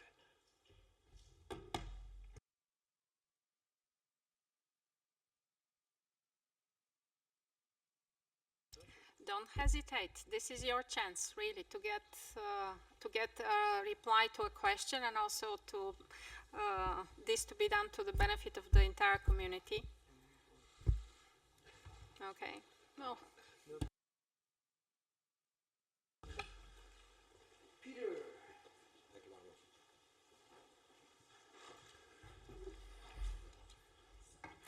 So good morning, everyone. My name is Peter Bravitz, STM AF6 and data link expert, and I will give you an overview about the family AF6 and where it's come from and what we are heading for.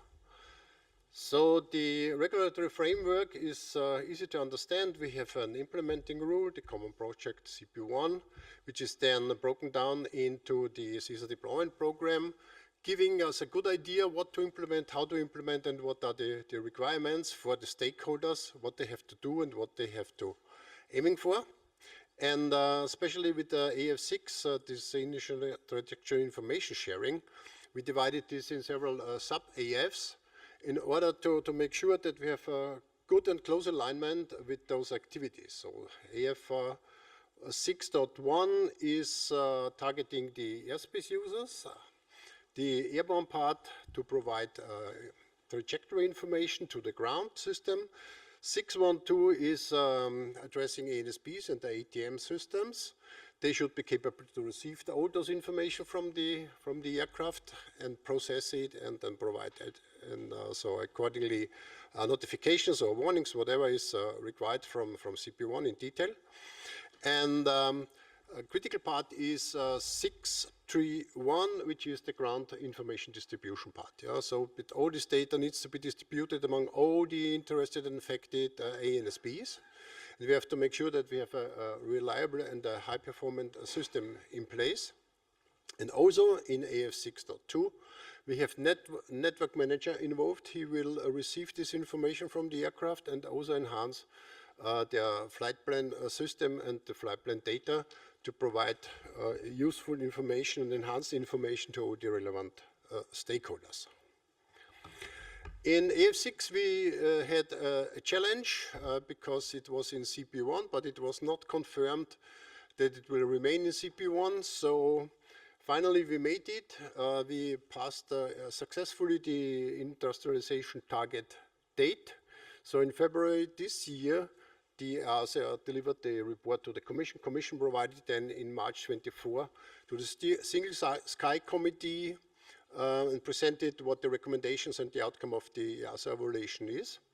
And last but not least, in April this year, Single Sky Committee provided a positive opinion to the Commission, and it was confirmed that AF6 will remain in CP1, and we have a target date which still remains end of December 2027. And immediately after that, deployment managers started to get in touch with all the stakeholders in order to discuss ideas about upcoming and additional implementation projects to be, let's say, prepared on time to start with the activity as soon as possible. AF6 initial trajectory information sharing, what it's all about. So as you can see, there's an aircraft flying from the left to the right on the red dotted line, which is not a very efficient trajectory. And the goal is using the data from the aircraft, capability of the aircraft, to provide information about the next waypoints he will able to be flying to, sharing with the ground systems, all the affected ANSPs, using the ground distribution system. And with the comparison of the ATM system flight data, which is in the ATM systems available, so it would be possible to make as much as possible, let's say, a most efficient trajectory, which could be flown, which is depicted here in the green part of the trajectory.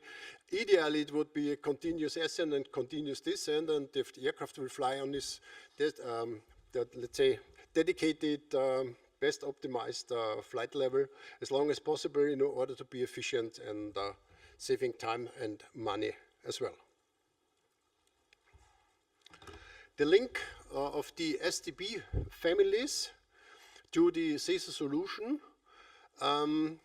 This table shows how the ideas and how the activities are aligned.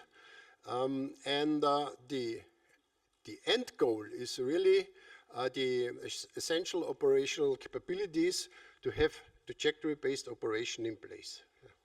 So just to have an idea and give you also an impression that all the activities aligned from STU to STM, and we have a good discussion and relationship in order to improve the system together. And this is key, to work together hand in hand. And then when it comes to deployment, we have to work together hand in hand with our stakeholders. One of the biggest stakeholders we have today already in place is the ACDLS, Data Link Governance for Europe.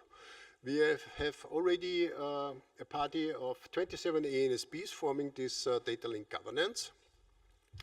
And they're playing an important role in the ground distribution system, because the ground distribution system needs to be, let's say, high performant and optimized. And we should go for the same goal in the same direction as much as possible.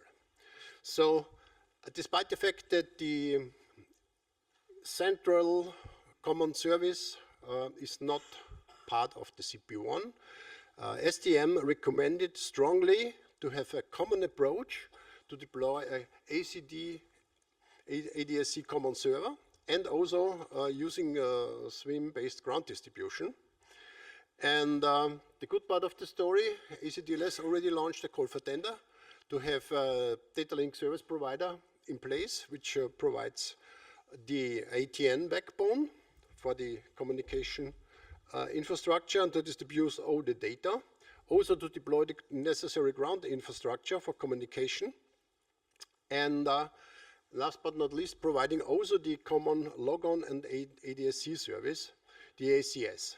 So this will make sure that we have, let's say, a really good, reliable and fast trajectory management and also ground distribution in place. And the network manager as well will be connected and will be part of this ground distribution system.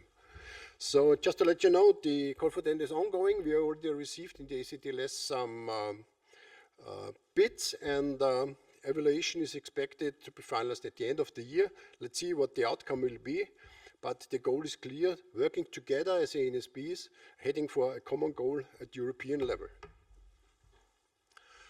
When it comes to LSIP, so already we had LSIP in the questionnaire for AF6 in last year, despite the fact it was not mandated and not confirmed. Now we added a new questionnaire which is targeting military stakeholders, and the idea is to have, let's say, a complete picture of what's going on with regard to data link and also ADSC services. And we divided this questionnaire into 3 parts. And the first section is just to have an idea and an overview what is implemented and how data link is used at the military side. Section 2 is aiming for air-ground trajectory information sharing with the airborne part. So because aircraft for military are also flying in civil airspace, and they have to comply also with the rules. And the section 3 is the ground part, which is targeting the ATM system itself. And also, if you would like to communicate with the civil counterpart, you also have to have a good connectivity with the network distribution system. So this is the idea of this newly introduced stakeholder questionnaire for the military colleagues. And as already mentioned, airspace users questionnaire is not part of the LSIP Plus tool. However, STM year over year provides a questionnaire, dedicated questionnaire to the airspace users, also to get an idea and an information what is implemented, how is the equipage equipage rate on the fleet, and to have a good overview in order to have a complete picture to further planning and further improve the system all over Europe. So this is now the floor for you to provide some questions, and I hopefully can provide some answers, if there are any.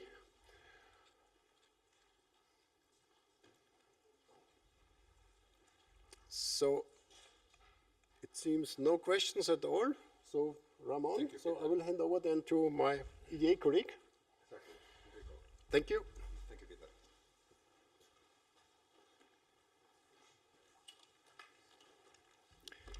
Good afternoon, everybody. Enrico Parini from the European Defense Agency. You've heard a lot about military apparently today, but first of all, I'd like to thank the colleagues from the SDM for giving us this slot. We think it's quite relevant for us to make sure everybody's being kept in the loop, and we do very much appreciate the possibility of being here. You've heard about us. I'm showing you a picture you already know, so apologies if it's something you know already, but you may see there's a small difference. There are some boxes that are in a darker green. The purpose of it is to display where we see, of course, the military to be involved. We heard about the evolution in terms of the questionnaire when it comes to AF5 and AF6. We're thankful, and we stand ready to provide the support that may be needed, along with the information in line with the ongoing activities. You may see on the side a regulation that in this room is very well known about Common Project 1. We, as military, are to deploy the ATM functionalities in the extension that is necessary to make sure that we can actually comply with the specific Annex 8 from the ASA basic regulation, and you may see that there's a specific reference to SWIM when it comes to its implementation from the military side that is absolutely seen as a key enabling element for the activities, including, of course, digitalization. What we would like to stress here is, again, another regulation that is very well known by everybody, but it's actually giving me the reason for being here in front of you. And the fact is that, of course, you have to consider that when it comes to CP1 functionalities, and back then it was PCP, but anyway, to the implementation of these functionalities from the military, the responsibility is at national level, of course, but what is really important is to make sure that this coordination with the civil, coordination with all the parties, that means also institutional stakeholders and SESAR Deployment Manager, to make sure that we can avoid any potential adverse impact on the national defense capabilities. So this is why in this regulation, EDA is actually being tasked by the European Commission to make sure that we can convey the messages from the member states, that we can gather and can facilitate a position, and of course to make sure that the requirements stemming from the SESAR Deployment Manager are known to the military community. What we would like to stress, though, is just a couple of key messages that we think are absolutely of key relevance. The first is the fact that we, as military, are aware of the fact that we also have to provide data, so it needs to be accurate, but when it comes to the activities that we're executing, not only are we providing the data, but a clear execution of this activity will actually allow for everybody to see if there's any divergence when it comes to the activities and to the technologies that are being deployed between the civil and the military. That is absolutely a key element, and that is why, for this reason, we actually need to make sure that we keep on working, we keep on having a national coordination. We're not saying who has to do what in terms of pen holding, but rather, because that is a national matter, but rather making sure that there is a coordination that is happening.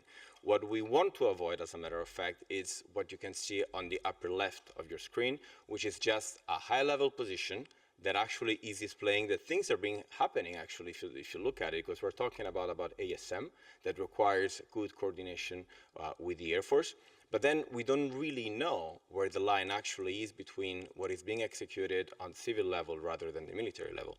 So what we would rather see is what you can see on the right bottom side of the slide, that is actually showing that we have the overall view at state level, what the civil NSP is being executing, what the military NSP is also executing on its side. This allows for everybody from the stakeholder, but let's not forget also potentially the decision-making body, to be understanding what the actual situation is. And as I said earlier, we can spot with good timing if there's any divergence and if or how this actually has to be addressed, being at national rather than supranational level. So this is really the purpose of our activity here.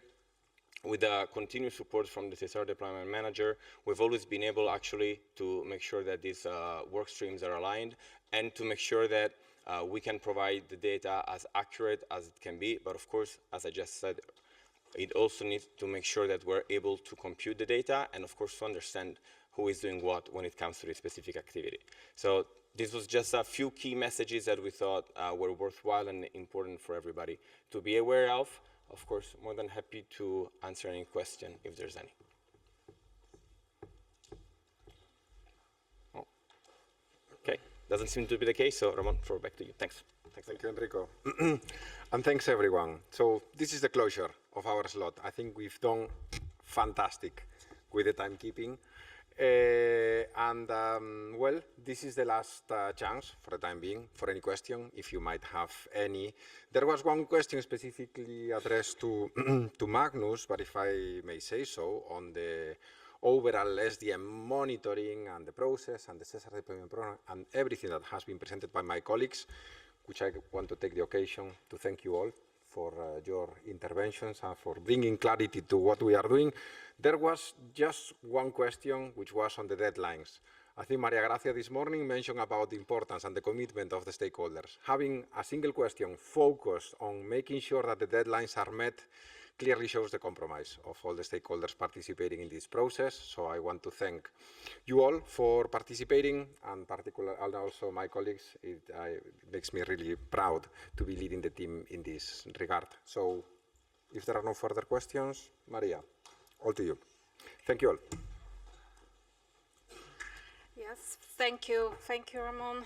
Thank you, everyone. We were expecting to have a little bit more animated sessions, so if you have some late questions, don't hesitate still. You can push them through the Q&A channel, and they will be gladly replied. So now, before you and lunch, is one very important thing, which is the group photo. You know, so everyone who is here in the room, we will invite you to come here in the middle in order to take one big photo, and then we will have 1 hour of a lunch break. Thank you really for catching up the delay. So the quicker we do the photo, the longer the lunch break will be. So please come here in the middle and join. And we are sorry for the ones online, but you know, only the one here will benefit. Thank you. And we will come back at 1400. So it's time for the afternoon session.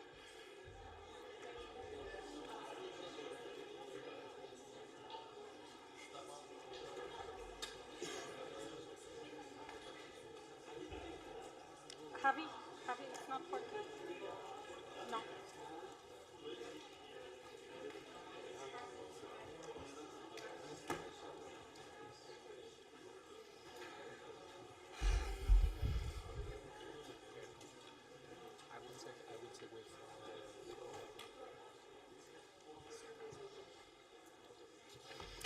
Okay, so I'm glad to see people coming back. That means that we haven't lost you on the half term. Because we have quite a, again, intense agenda for the afternoon.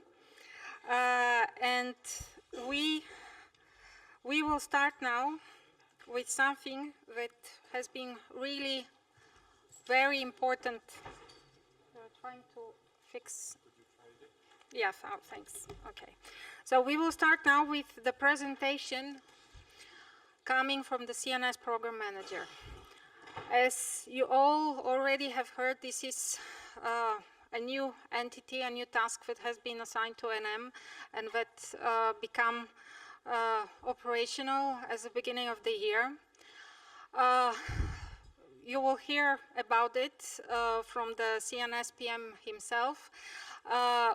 But what I want to say is that this really, for us, it's an important appearance today, because even if it was a new activity that started only a few months ago, we already started collaborating with them very actively in order to see how we can further evolve and adapt the process so that it also serves the new requirements that come to us, to NM, from the Network Management Board, from the European Commission, and it really demonstrates how actually we can very quickly react to those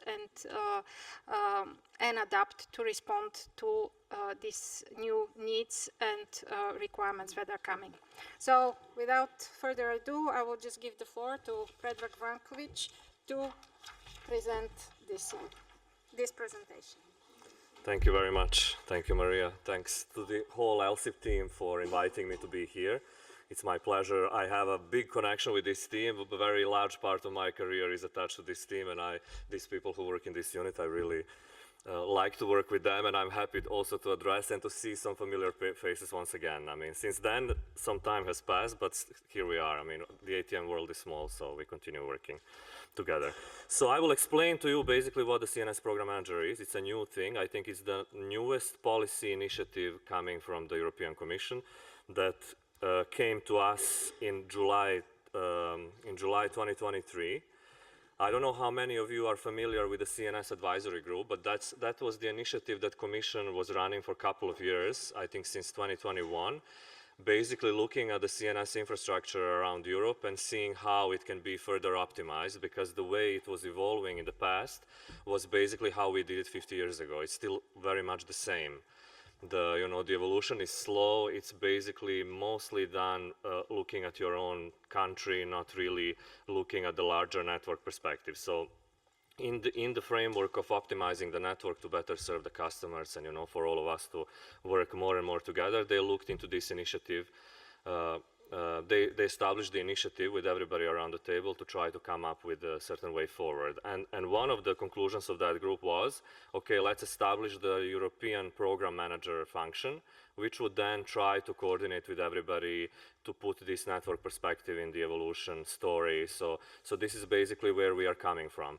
And the nomination letter, as I said, came in July 2023, and then since then we had like 6 months to establish the program, to speak with everybody, to see which kind of different aspects we need to look at. So we have done that effectively through our network manager directorate, and this is how we started the program on January 1st, 2024. There are 6 tasks that we were given. The first task was, of course, to prepare the program management plan, and this is the document that outlines basically what we are going to do in the next years. Then we have our flagship document is the CNS evolution plan. It is the document that will drive the CNS evolution in the network in the next years. It's fully in line with the European ATM master plan. So the relationship is that the European ATM master plan provides the vision. So it explains in a very high level where the network and the system should move. And then in the CNS evolution plan, we take it really a couple of steps further with really detailed milestones, analysis, and where we should move as a CNS, CNS operators in the network. We are also asked to establish the very wide cooperative processes. CNS is a national responsibility, so there is a state authority involved. There is a very huge military aspect there. NSPs, of course, are mostly, in most cases, the ones that are providing CNS services. I mean, it really brings together all the stakeholders in a state, and I think that's particularly relevant for me being here, because the LSIP process is one of those processes that really brings everybody in the state together. So I think that's why also there is a relevance between the CNS PM tasks and what you do here in this forum. So in these cooperative processes, we basically, because we are part of the network manager, it's one of the network functions, the CNS, so we are actually using the CDM process in the network manager. So the relevant platform for us are all the CNS subgroups, then the joint CNS stakeholder platform that we co-manage together with EASA, and then of course we go to NDTech as the body above, and NMB as the only approving body basically in the NM framework. The Commission also asked us to address the drivers of the CNS evolution, and when I say about this part is basically about the transversal aspects, like cybersecurity, the things like greening of the CNS infrastructure, the human aspect. I mean, we all know, and I'm sure you are struggling with availability of engineers in your own country, so these are all things that we are going to look at. We also coordinate with the other bodies, and in there we have established the CNS institutional coordination. This is something that involves all the institutional partners that have the CNS responsibility. So we have EASA in there as a regulator. We have SGU as the colleagues who are driving the innovation part. So there are a lot of CNS projects in the SESAR. Our SDM colleagues, who we work very closely with, they are in charge of deployment. AF6 is very much related to CNS. Also, all the other AFs, I mean, CNS is an important enabler for all of them. So we also have EDA colleagues providing a military interface. And we have PRB. I mean, performance scheme is something that you will see. I will explain to you how we synchronize with that. And then finally, the task 6 is about the support to institutions. The Commission wanted us to have some resources on the side to support them in different policy initiatives. The initiatives like, for example, Spectrum. There is an important element of Spectrum in the CNS, and the way how we manage Spectrum from the European perspective is very important for the future evolution. You know that we have a big pressure from the telecom industry to open the aviation spectrum, and this is something that we as a community, I think, jointly need to decide how to move forward with this topic. So in number 6, we are actually interfacing the Commission and the policymakers on these important topics that we can help from a technical perspective. How it all fits together. So this slide is a little bit maybe complicated slide, but I'll try to explain. As I said, the nomination for this new task that we have came through Article 7 of the Network Functions Implementing Rule. So it's an EU regulation 2019-123, Article 7. And through this article, we have been established as a CNS program manager, in the NM. We were asked to produce the PMP, as I told you. It's one of our tasks. And through this PMP, we established this managerial and process framework, how we are going to work. At the same time, we have been asked to establish a really wide consultation arrangements. And as I explained, we do that using NM cooperative decision making. And in there, it's JCSP, which includes all the relevant national stakeholders, also professional staff associations, manufacturing industry, everybody. It's a unique arrangement in the NM framework because it's the only one that is co-chaired by EASA and us. So we have, we have 2 co-chairs, and we have actually 3 co-chairs. 1 co-chair is the airline, and then other 2 are EASA and EUROCONTROL. And we are actually thinking of kind of modernizing that framework a little bit, where EASA would delegate their co-chairmanship post to a state. So there will be a call soon, and I give you a notification in advance. There will be a call soon for the state expert to be nominated to be one of the co-chairs. So coming from the state authority, preferably a CNS inspector or something like this. And then, the EUROCONTROL will delegate its own co-chairmanship post to INSP, so the CNS expert from the INSP. This way, we will try to reinforce this arrangement to have stronger buy-in on the leadership part, and then we will support this co-chairmanship team with a strong secretariat from both EASA and EUROCONTROL, and we'll try to run the CNS, these CNS topics together. So this is on the interaction and the way how we work with the stakeholders. I mentioned already the institutional part, and this is this part of the coordinating with EDA, EASA, SDM, SGU, and PRB.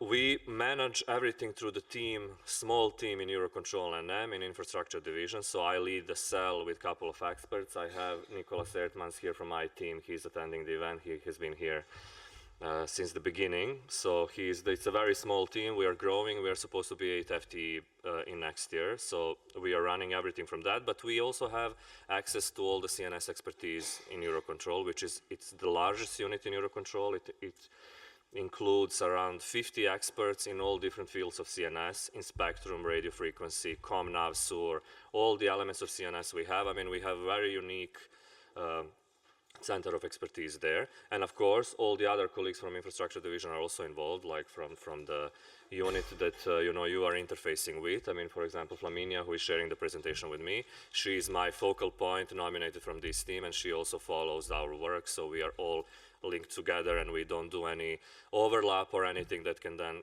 create a workload on your own side. As I said, the flagship document is the CNS evolution plan. It is consistent with EPAS, it is consistent with the ATM master plan. We really make sure that this is the case. We try to integrate work together. For example, the CNS roadmap, high-level roadmap that you will see in the ATM master plan, it was closely coordinated with us. Also, we have an interface through our program with EASA EPAS, so we are going to feed that system, and we are going to be connected to the, take from that system what is relevant on our side. So there is this really the connection with these 2 strategic documents.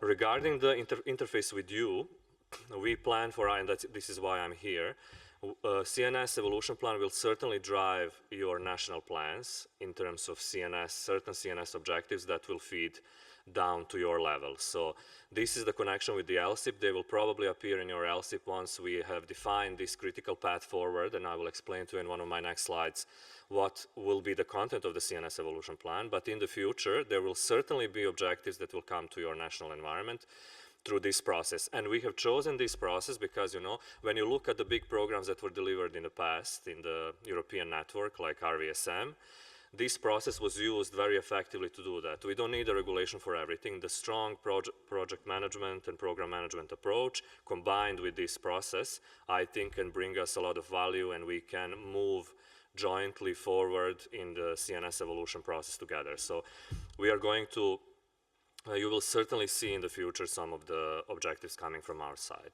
And then this also connects to your performance plans, because being in line with the ATM master plan, there is a part of the performance plan which includes the strategic projects, and over there, as we move in the CNS evolution, we would expect then that also performance plans fully reflect the CNS evolution path going forward. So these are the interactions with your side, and we will work together, of course, going forward to further clarify, optimize this relationship as we develop. Of course, as I said, we continue our engagement and collaborative delivery with the stakeholders. We work very, very closely together. Just before coming here to you, I was in military MAB, so we also, work very closely with the military community. Unfortunately, the network is in a very difficult situation, having very big crisis areas around us. So it really influences the way how we plan also the infrastructure and how we use it. You have for sure heard about the GNSS interference and the issues in the network that we are facing. So these are all things that feed this program, and we really need to be on top of it. So we are really coordinating very closely internally and also externally with all the relevant stakeholders, member states, professional staff, industry, and they are also ground airborne space context and institutional partners. So if any of you is interested, you are very welcome to join us through the JCSP and to follow closely our work. Where we are with the program, just to give you a little bit of a update on the delivery so far. So in Q1 of 2024, I said we started on 1st of January. We delivered the PMP in Q1, in the NMB in April, which was approved. And as part of this, these collaborative decision-making processes were also approved, where we explain how we are going to mature the documents coming from the CNS PM and then finally approve them. And then we started working on our first technical deliverable, which was European MON concept and design criteria. Nicholas was leading this work, so you can, in the breaks, you can ask him for more details on this if you are interested. So as part of this, we also delivered this template for local business cases in case that you, as a state, are producing national MON. This document, European MON, fully recognizes the responsibility of the state to actually define the MON. This is not the European responsibility. According to Chicago Convention, the state should ensure the safety of air navigation, under their territory. So national MON is actually, it's your responsibility. It's not our responsibility. However, we have seen that when MON is defined at national level, in some cases, the really important network elements are maybe not considered. You cannot, we are operating as part of the European network. You cannot do this kind of work cannot be done in isolation. It has to be considered in a larger context. So with this European MON concept and design criteria, we are actually trying to do that in this process. So we are actually bringing the network relevant things to the table when you do your national MON work. It's a kind of a marriage of top-down and bottom-up approach. And this you will see in this document, which we will also share as part of your, as you start working with us closely, we will share this document with you so you can, it's available. I mean, it's approved. So you can then have a look what is in there. It includes really important guidance material for you, and it can help your national CNS inspectors and also CNS experts in the NSP to, do better work when they do the national evolution plans. What we are doing now, we are actually generating this MON. So we are very close to release the document. We have generated the numbers based on the European MON, and it's quite probably it will be a very controversial document when it hits the floor, because it's only half of the story. It's just the top-down view of the story. We just generate the numbers of how much infrastructure we should have in Europe based on the fact only on the top-down principles, not considering the specific characteristics of your local operating environment, which we are not master of. I mean, the NSPs are master of these. So basically, we generated the starting point. We generated the European MON, not considering all these local aspects. Aspects like, some of the member states have a very strong GA community. So you need to take this into account when you do your CNS planning. Then, I mean, the colleagues who are close to the Alps in a big mountainous area, of course, they will plan their CNS a little bit differently than in Netherlands, where everything is flat and you don't have these issues. The states with remote territories, like Canary Islands, they will also, apply some different principles. So all these things we need to capture in the next 2 years as we start working with the states and the INSPs in a coordinated manner to feed them to us from the bottom-up perspective. So if this document comes your way, and it will come your way because we will release it in the JCSP, it's not a big deal. It's just the starting point for us to work with the stakeholders and to refine this document to arrive to the realistic European MON in 2026. We are also working on the initial CNS evolution plan. So the 2024 edition of this document was released for consultation in September, end of September. We are through the first phase of the comments right now.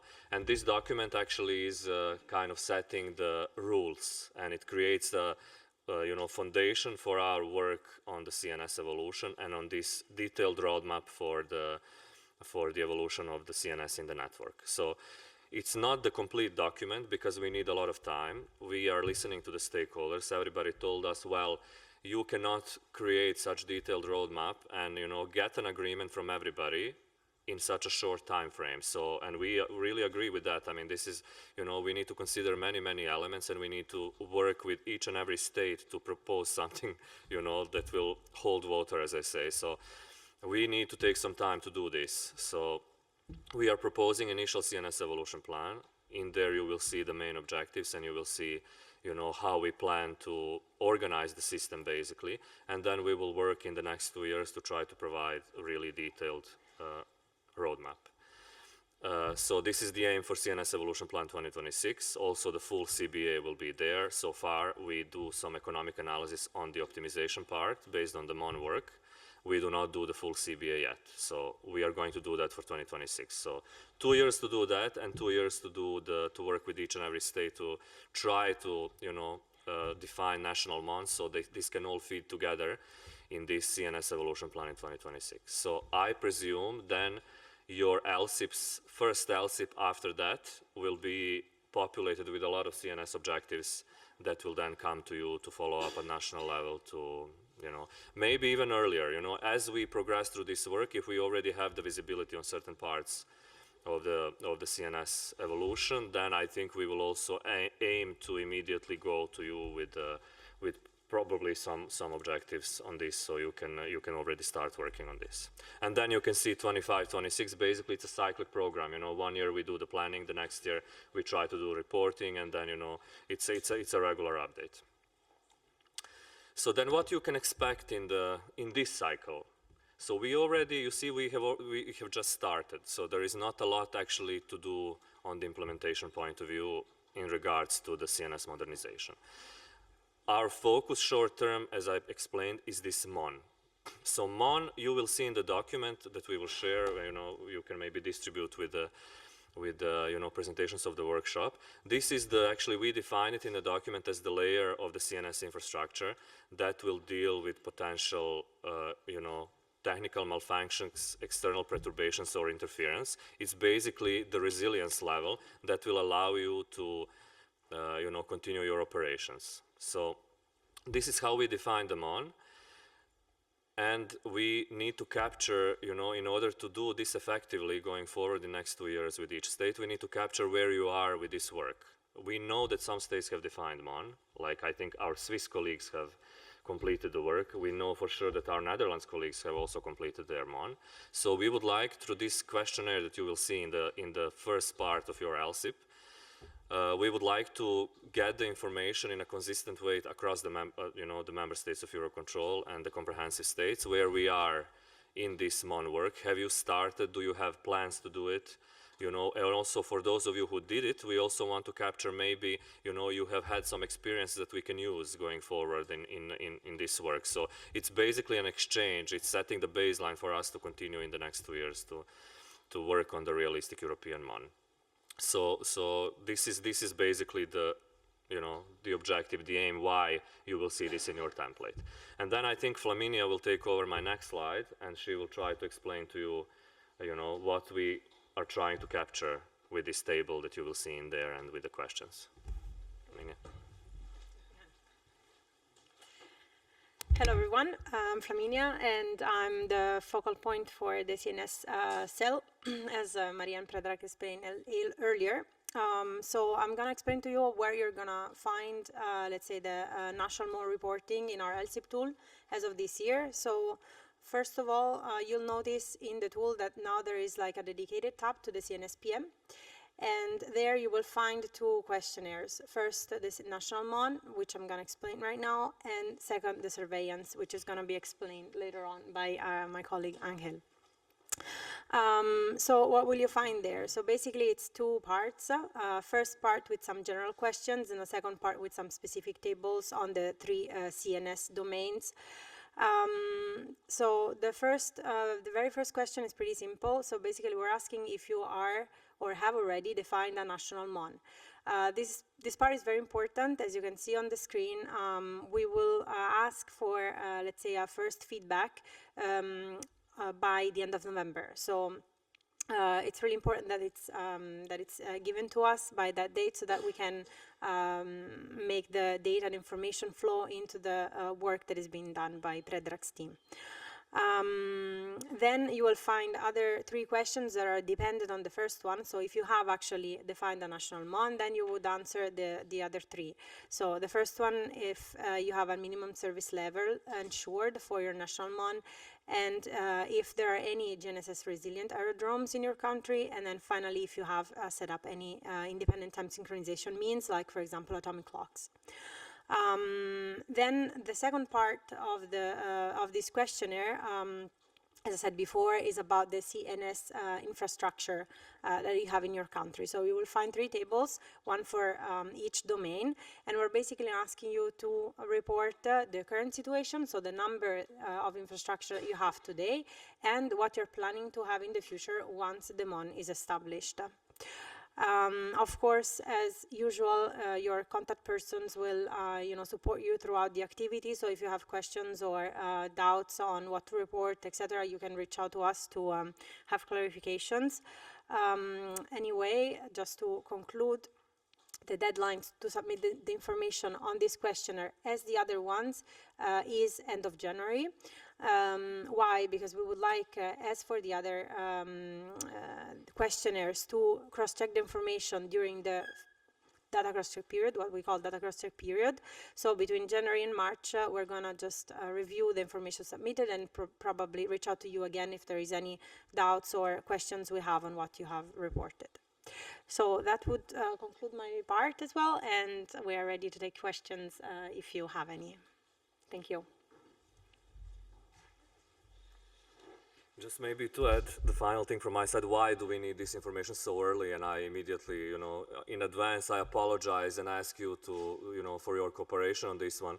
Because by the end of the year, we would need to kind of compile the plan, how do we interface with the states in the next 2 years on this. So it would be really great for us to know who has already done some work, or who is only starting, or who has not done this work in this capacity. So, it would help us to organize our resources in a way that we can interface better with you on this topic, because it's simple yes and no questions, and then for the rest we have more time and we don't have any stress in the information. Thank you. Any questions online or here? Yes, we see one in the room. Go on. Is it me or Sven? Okay, he's a gentleman. I will be first, okay. Thank you, everyone. So this is, my name is Nataša Kočević from the Serbian CAA. My question was related to the PBN implementing rule, which is somewhat connected to what you're saying, because by 2030, they're forcing everybody to sort of just have the contingency infrastructure and move to PBN instrument procedures in general. And so that's clashing. I know it's not related directly to EUROCONTRol, but it's clashing with, the need to establish MON like this. So on the one hand, they're forcing you, so to say, to get rid of, let's say, DME, VOR DME network, and then on the other hand, it's like, are you being are you GNSS resilient? Are you this? Are you that? So I'm just wondering, are they telling you? Are they updating that? What's happening? Because the deadline is 2030. Thank you. Yes, indeed. The nav part of our work, of the MON, is actually driven by the CNS with the PBN transition plans. So it's not necessarily clashing our work. I think it's kind of coming all together in a more, comprehensive way. So you will see that we do not address this as a nav MON, which is, in the history and also in ICAO framework, we had this nav MON concept, but we are now coming out with a more comprehensive MON, CNS MON, because, when you look at the interference issues, they are not only influencing the navigation part, they are influencing also communication part. Data link can be interfered by. So we are putting it actually in a very comprehensive manner, and we are fully in line with the PBN implementing rule. So I think this is actually the part of the work that you need to do. You just need to extend it to look also a little bit on the communication part and on the surveillance part. And you will see European MON does not really address communication right now because we consider COM part to be quite optimized at this moment in the network. But in the future, as we move to a new generation of the data link, as we move to new technologies, probably the European MON will also need to evolve and take these also aspects into account. So, this is the framework of how we are doing it, and we are doing it very closely with EASA. So we are following the PBN transition plans, and we are using the tool here in house, where GNI tool, which captures these individual transition plans. So I would say we are really in line together. And as it comes to the rationalization, we started calling it actually optimization, because you will see when we generate European MON, we take GNSS interference into account. And actually in some states, we envisage that there will be need for more infrastructure. In some states, it will be less, but in some states, it will be more, exactly to fight with this issue. And, to repeat once more, this is a national responsibility. It's not our responsibility. There is no enforcing power of the CNS PM. We are going to run this as a program together with you to address all these elements of evolution, and optimization is one of them. But ultimately, it's up to the state to keep certain infrastructure if they need it for their local operating environment for whatever reason. I'm not entering into, big military zone, GA community, whatever it is. And then we will, take these cases, we discuss them together, and we feed them in the European MON. So it's really kind of, working together basically between the network level and the national level, which I think it's very much needed because of, for example, in Europe, because of this isolated way how CNS was done, we have the over-interrogation in 1030, 1090 band with, in the center of Europe, it's like 10 times of layer of surveillance. I mean, and the airlines, let's be honest, pay for all of that. This should not be the case. I mean, it's not fair. It's a very competitive industry, and we all need to sit together to, to optimize the network to have what we really need, to be resilient, to respect all the safety standards, but really to optimize in a good way so, all the aspects of our industry can move forward and be more competitive. So that's the aim, basically. Thank you. Yeah, I have actually two questions. One on that slide, on the MON. I think I would really like to refer to the Air Navigation Conference Recommendation 2.22, which is addressing this global navigation satellite system interference and contingency planning. There are a lot of tasks in there also for states. There are tasks also for ICAO, and I think here the point that I'm missing is that states actually should also look into the review of aircraft minimum equipage list to ensure compatibility with the MON. Because we need the airspace users also being a player in that role, not only the ANSPs and the infrastructure, which reminds me a little bit of the 2014 debate we had in this room, where we had uncooperative aircraft in high seas that had absolutely every right to be there, but they were not seen because everybody had shut down PSRs because they were so expensive. And I think those security requirements also have to be taken on board when you look into the minimum operational network, particularly when you look at as a CNS and not only individually component, because if you look at all of it, then I think this task is really quite interesting. The second question is, how many of is it for all EUROCONTROL states, the questionnaire, or is it only for the EU states plus, so we will have 44 answers potentially from that. Thank you. On the first question, indeed, we have been involved in drafting of these papers from our CNS team. I mean, many of our experts were.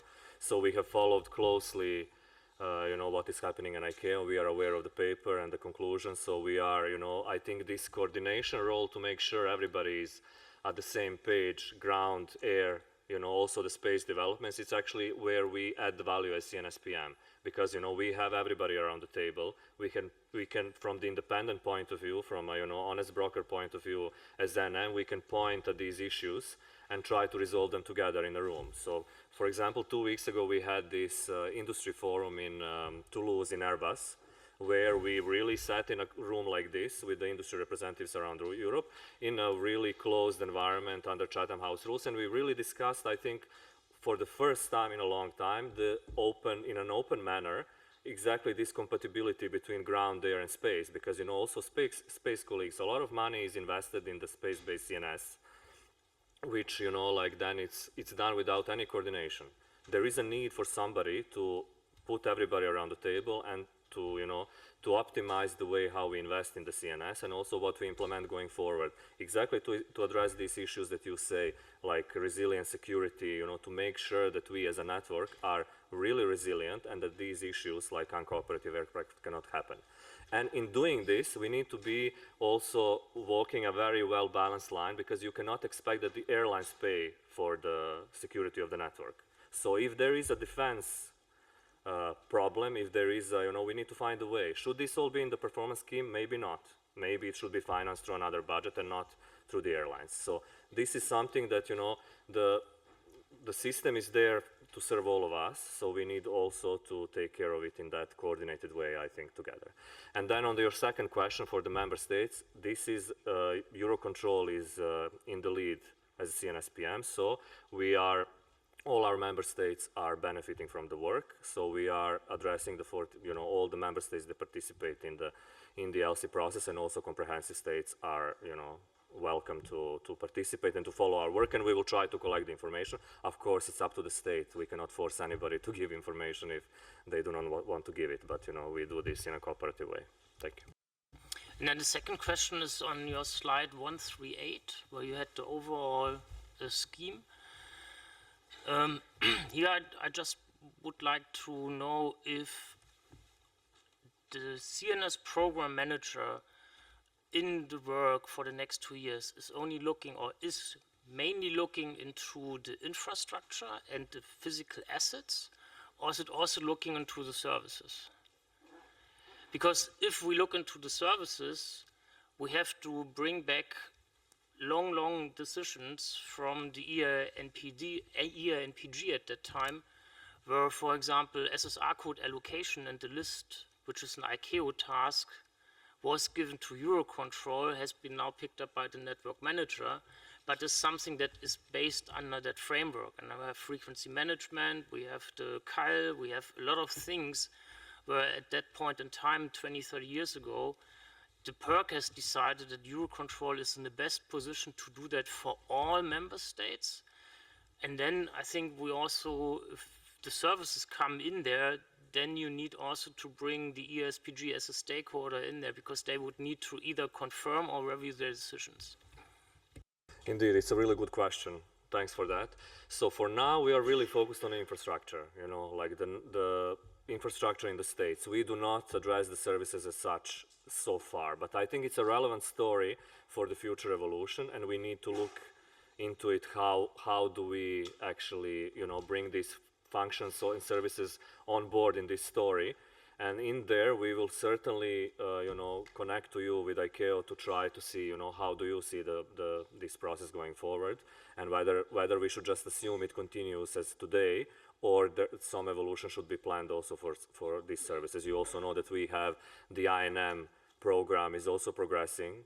So, and as part of NM, larger NM picture, we are moving also in the modernization of the NM. So I think in that context, also these kind of services should be considered in the future evolution. So, but it's a very relevant question. So thanks for that. Let's connect on this. Yeah.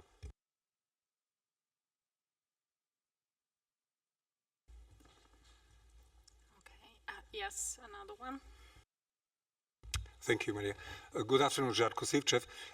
Peja, when you talked about CNS resilience, you referred to that you're dealing with GNSS interference, which is often human-induced.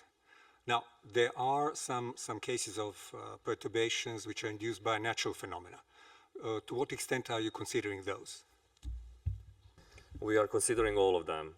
And this is, you know, anything that can disturb the system, we are taking it into account. I mean, we had some interesting examples that were fed to us with, like, I don't know, it's, you know, you would mean that this is not so important, but you know that, I don't know, the navigate was flooded because of the floods and the change in the environment.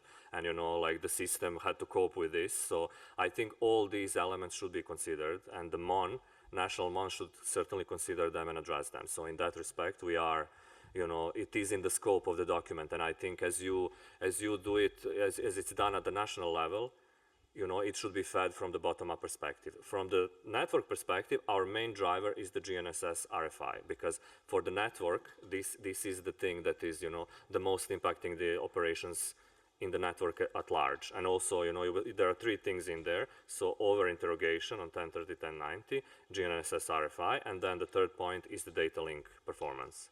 Because we have seen that the time element in the GNSS interference also influences the data link operations. And, you know, this is something that we also, from the network perspective, it can disturb the network in a serious way.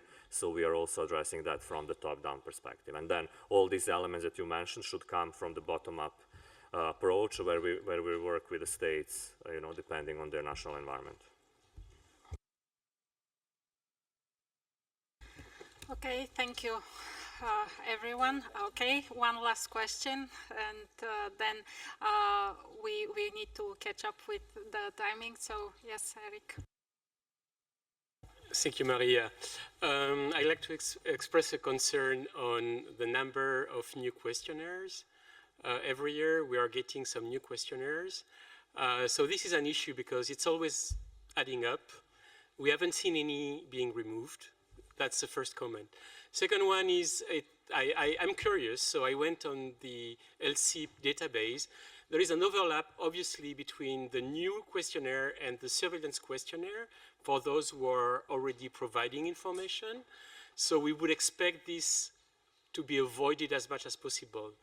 When I saw that there was a request to provide DMEs, information, and so on, this is publicly available in the AIP. Again, it would be appreciated that also some people put some resources and not always push the burden on LSSIP focal points, because many of us are. As you know, we are not going to do the job ourselves. We're going to go and see experts, and this would help us a lot if as much as can be pre-filled would be done, so that we really act when there is an added value, because national focal points are not duplicated. We are just one per member state, and we have additional coordination to be performed every year. Thank you. Okay, so it is maybe Predrag can take whether or not there is an overlap with the surveillance, which is coming just after. But I would like to reply very briefly on the remark on the questionnaires. Indeed, they increase, but this year we actually have two less because the safety questionnaires were not to be filled in. But this is also because this is coming to us as requirement. Predrag explained very well the importance of this activity. That was a new task, a new requirement on the network manager to set up this cell, to set up this activity, and to start collecting and building information that will allow to build the CNS evolution plan.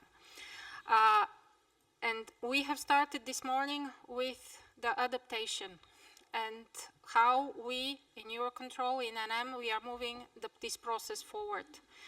We are doing it in order to correspond to the requirements that come to us, and they come to us from, you know, political level, but they come also to us from you, from the states. And this is our response. We try to do our best where we can find areas of streamlining, of reducing the double reporting, we do it. And I think we have great examples that have been mentioned already this morning of collaboration, of synergies that have been built. And we will continue to do so. We understand that there is a burden, but then we also have to understand what Sven was pointing out. If this process is not there, you will need to do it anyway, but it will be not only through one channel, there will be through many more. So it is not us that are putting the work. We are trying to find as, you know, reasonable, pragmatic solutions to, in order how to meet these arising needs and meet the requirements.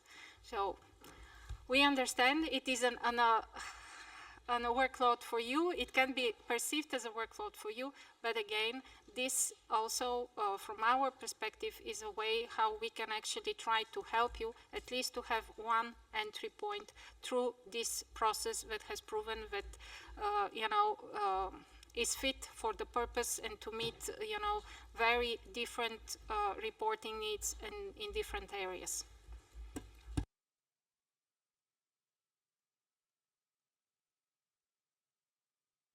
Yeah, just to complement, I totally, sympathize with you, and we will give everything from our side to. There is indeed perceived overlap between the CNS annex and what we are asking in the SUR part of the table, and this is, basically it's the, some of the entries are probably the same, but we can. I mean, I'm totally open that we copy the information back and forth. We can try to do that effort and to pre-fill what you have put there last time. Also, we have a number of tools. I can wait. Maybe from our side, I could commit that we generate from the GNI database in the nav part something to pre-fill in that table. If you prefer that, we can do it. But I think, for the first exercise, we thought, okay, let's give you a blank sheet and, try to maybe you have this information. But if, I don't want to create any workload on anyone. I understand you don't have resources. We don't have resources. It's quite, it's story everywhere. So we need to work together to find the best way. So let's, whatever your team finds, I'm ready to give some resources that we try to, pre-fill as much as we can. Certainly improve next year, yeah. Based on this exercise. Okay, yeah, I can hear what you're saying. I'm sorry, I didn't get the acronym of the task force that has been launched, but potentially collecting initial data could be also performed through that dedicated work, because the people involved in that task force are definitely people that could get access to that information. And it would not look completely weird to, at the first action of a working group, to collect data to provide food for thought. I'm just not trying to pass it to someone else, but when on a regular basis there will be a small update to be provided, why not? This is a little bit to do on top of the rest. When we need to go from the blank sheet, that's when it's the most of a challenge, I would say.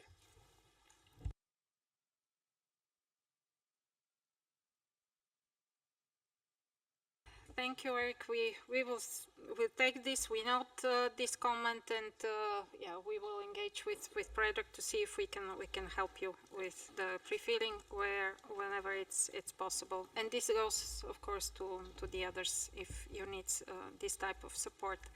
So with this, I think we are ready to move to the surveillance questionnaire, which was kind of logically lining up after this presentation, where again you will get the explanation of why it is important that we collect this, what is the purpose of it, and how the information is used. So, Angel. Hello, good afternoon, everyone. I am going to provide you a presentation explaining the content of the surveillance questionnaire, the delta that is with respect to the previous year, and where and how we use this information of the data collection. First of all, what you can see in the screen right now is the surveillance questionnaire that was published during the previous years.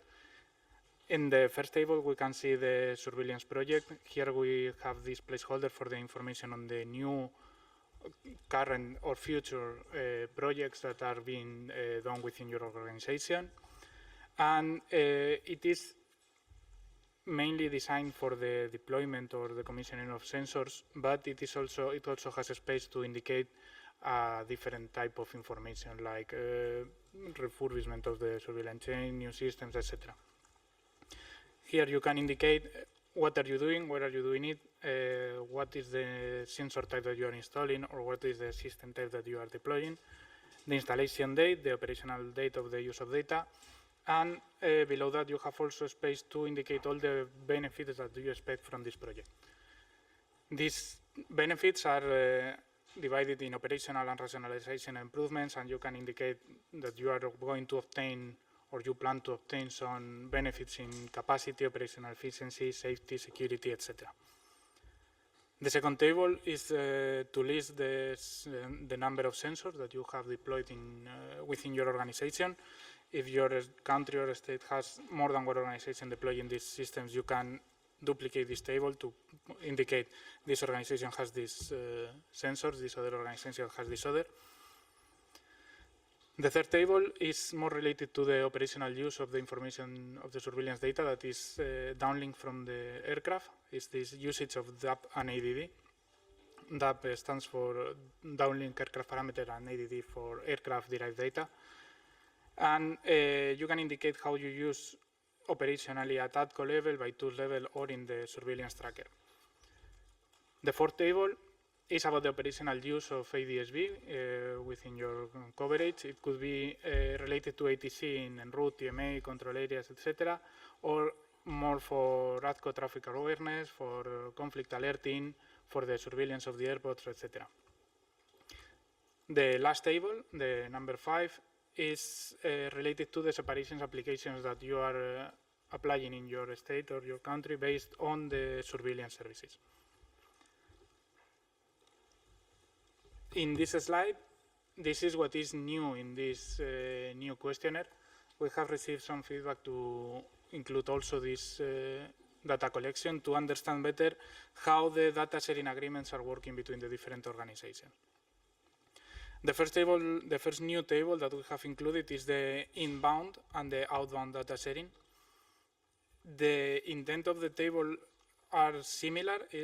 These tables are designed to provide information when you are sharing data, surveillance data from the sensors with another organization. In the inbound data sharing, we would need that you indicate the information that another organization is sharing with you. So in this table, we are asking more questions. For example, is this sensor affecting to your minimum performance? In other words, if you lose the information from this agreement, it is impacting to your minimum performance? Or are you using the operationally the DAPs and ADDs that you are getting from these sensors? The second table, the outbound data sharing, is the data that you are sending to the other organizations. Ideally, if you indicate in your questionnaire that one organization is sending you data in the inbound data sharing, the same information should be in the other organization questionnaire in the outbound data sharing. The last table that we included new in this questionnaire is the surveillance infrastructure sharing. It's not exactly the same as the previous one, because in the first table you are the owner of the sensor or the infrastructure and you share only the data. But in the infrastructure data sharing, the infrastructure could be co-owned by different organizations or can be owned by one organization and managed by others. There is a space in this table to indicate all this information. And it's not shown in these slides, but in the questionnaire what you will see is text with guidance text to how to fill in all these tables and information on all the columns to make the questionnaire easier to fill in. Now that you know what we ask, why do we ask for this? When we collect all the information, what we do is to provide to the stakeholders with a pan-European view of the status and evolution of the surveillance infrastructure. We also share with all the stakeholders the benefits and the trends related to the surveillance evolution. So when we understand why some states are doing some projects, we can share these best practices. And we also create a pan-European view of the operational of the surveillance applications. In the slide, you can see several examples of the number of sensors that we extract from the questionnaire. In the top right part of the slide, you see that there is a constant decrease, a more or less constant decrease of the number of Mode AC sensors, the secondary surveillance radar of the previous generations, the old ones. And that there is a slightly decreasing trend on the number of primary surveillance radar that are going to be deployed in Europe until 2028. In the bottom left part, you see the secondary surveillance sensors, and what we can see is a more or less stable numbers of MODES radars and an increasing number of WAM and ADSB sensors. Where are we using this data? The data that we collect from the questionnaire is being used as an input to the CNS PM activities, including the CNS evolution plan, and it is used also for the monitoring of the CNS evolution plan KPIs. Within our working arrangement, what we are doing also is to spread the knowledge that we extract from this data collection to share the benefits and the best practices of the other organizations. And we are also using it to benchmark and compare. So if there are some organizations as stakeholders that can do something, it's because it can be done. So we share the knowledge, and in this way, the rest can get these benefits. In this screen, what you can see in the top right part is the map of the deployment of ADSB, both operational and only deployed, but not operationally used. The green area is the operational use of ADSB, and the yellow one is where the sensors are deployed but are not operationally used. This information is available in the EUROCONTRol webpage, this exact map. And what you can see here is that there is around 62% of the European airspace covered by the ADSB, operationally used. Currently in 2024 are closer to 64–65%. In the bottom left part is the information related to the DAP and ADD usage. Its column is the temporal evolution of the usage for the different data items that we can obtain from the surveillance data. And in the right part is the operational use of ADSB. So in the left part is the ATC integration, and in the right part is are applications that are not related to ATC. As always, to fill in all the data tables, there is guidance text, and if there is any question or any comment that you need, or any clarification that you need to fill in all the tables, you can contact us, and we will try to provide you as much information as possible. This is my last slide. If you have any comment or any question.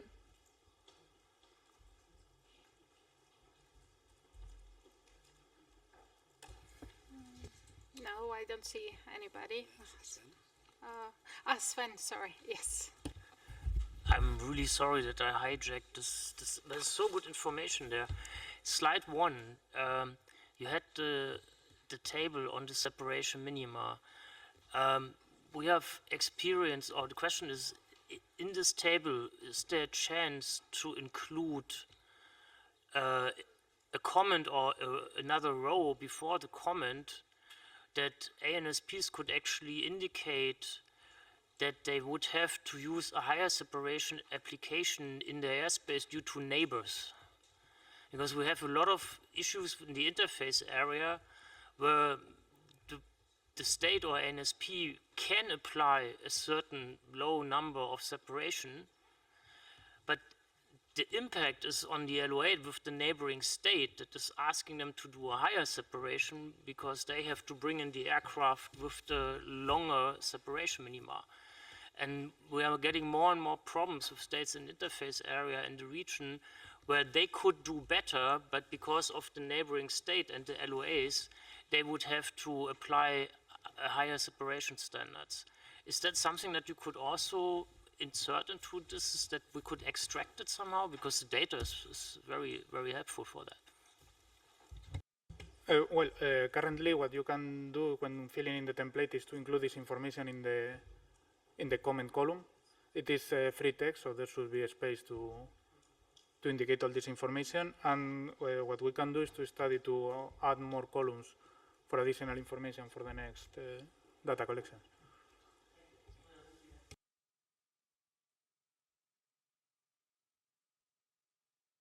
Okay, good. Thank you. Thank you very much, Angel. So now we will proceed with the next presentation, which is going to be given by another area of the network manager with whom we are collaborating very closely.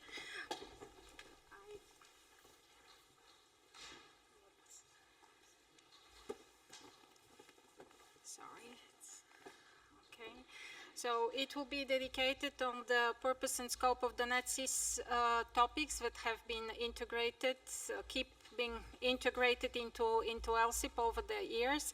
And for this, I give the floor to our colleague Ivan Pendachansky and also to another member of our team, Alexandra Papagui, afterwards. Thank you. Zener.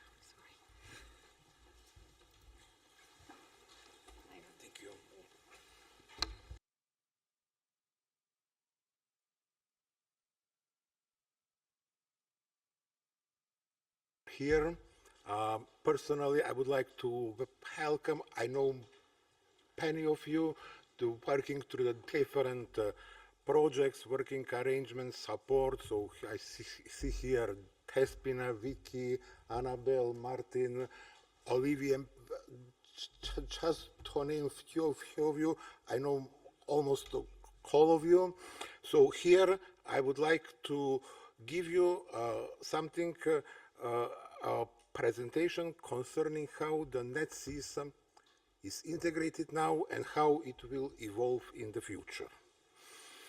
So, just shortly, what is NetSys? So it's a working arrangement established within TEDOPS and ENDOP to look on the synchronization of the implementation of the interoperability of the system between NM and a local system, INSP, airspace users or airport, and to pave the way for the new evolution stemming from the network strategy plan, from the ICAO, from ATM master plan, from different sources, and to synchronize implementation, in particular, all these that can contribute to the network functions and to increase the network performances. So one of the major tasks of NetSys is to run the monitoring cycle, to define what are the items deserve to be put in the common implementation schedule. And we did this till 2009. So one of the LSIP colleagues that currently is not, he changed it, Alessandro, developed the tool in 2019. So it's quite similar to LSIP tool, but it's different from the content point of view. So this tool is used to analyze the data that you provide to us through the dedicated point of contacts and to develop a report that depicts the implementation and deployment of topics that are interesting for the interoperability and for the improvement of network performances. So this we have a couple of reports, so 5, 6 from 2019 that are available for those that are part of NetSys process. So in order to facilitate the integration and easy the workload of the focal points, we tried to match with the existing LSIP stakeholder lines of action. We need to admit that at that time it was rather difficult because the granularity is not the same, so what we ask is quite specific, while at that time the ATM master plan level 3, how it's called, it was looking for more generic solutions. So at the beginning of the cycle we were able to identify only 7 fully matching topics. It progressed in 2022 to 11, and now we are saying that it will be 28 because we increased the matching and by adding new implementation objective and heavily modifying stakeholders' line of action. So, NETSYS data source, how it's foreseen to be for the next cycle. So we will have 42% is patching with LSIP, 14% are coming from the other repository, also developed by past team. It is a coding monitoring tool that is quite important. Now we've seen in these difficult days of capacity shortage that we need to leverage all possible modality to increase the capacity, and OD is one of them. And 44 that for the time being are not coupled, so they are standalone, and only on this 45% of the topics NETSYS focal point needs to provide replies. So what we include new in the last LSIP cycle. So in the previous cycle there was one objective, ATC 12.1, if I remember well, that was dealing with all the tools with MTCD, TCT, CORA, and MONA. In order to fully match with the NETSYS topic, which, by the way, are approved by the NM cooperative arrangement, so they are not coming out of blue. So they've been consulted because we ran an usual consultation in the period of August and September with NETSYS community, what should be part of the repository. So they've been approved through the NM cooperative arrangement, and as such, it was quite easy to include them into LSIP process, as they are covering the same topics but with a different level of granularity. So for our new implementation objectives, we modified 3 existing, 2 of them heavily, as multi-sector planner and aircraft identification. COM 12 for the new PEMS was slightly modified in order to support NM B2B exchanges. Aircraft identification was modified to provide first sensor part for the application part for the CCAMS and for the conspicuity code management, while multi-sector planner was if I'm not wrong, initial objective or a local. It was also heavily modified to be adapted to the exact content that was part of NETSYS, and that was already agreed with the via NM cooperative arrangement several cycles ago. So now I have a pleasure to have a common presentation with a younger colleague, Alexandra Papagnuk-Zener, so she will continue explaining the tools to support this. Good afternoon, everybody. My name is Alexandra Papagnuk-Zener, And in order to reinforce what has been already addressed in the beginning of her presentation and now by Ivan, our workflow on what we have modified and what we have created new in the objectives.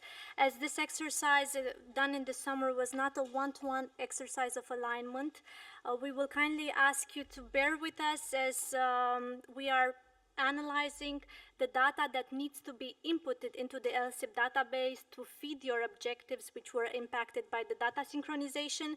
In this case, we want to alleviate your work, and we do expect by the end of November, your contact points will contact you individually and let you know that the data has been pre-filled according to our assessment due to the infrastructure of the objective, which is much more complex than due to its checkpoints compared to the NetSys topics. We need to consult different processes, different experts in-house to ensure we have a valid data. So yes, by the end of November, just expect a quick email from our side, from your contact person, updating you with this flow of work. Moving forward, what we want to reinforce is that we create a coordination, a transparency. We don't have a double reporting process. Here you have a very high-level snapshot. What does the LSSIP focal point do?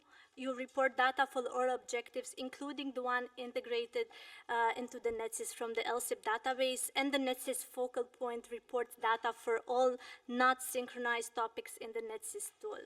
This process has been going for the past 5 years. It has been a very smooth process, a transparent one. We haven't received any contradictory emails or it was transparent. By request, the NetSys focal point has access to the LSSIP database, and so does the LSSIP focal point. By request, can get access to with a read-only credential to the NetSys database. So here you have again a good example of a very good coordination between the stakeholders at this level. To visualize what I have just said, the NetSys focal point or in the LSSIP database, you have a main Outlook summary that reveals which objectives are impacted by the synchronization. So we do think that through this cooperation implemented by a set of aggregation and conversion algorithm allows you to have a correct set of data.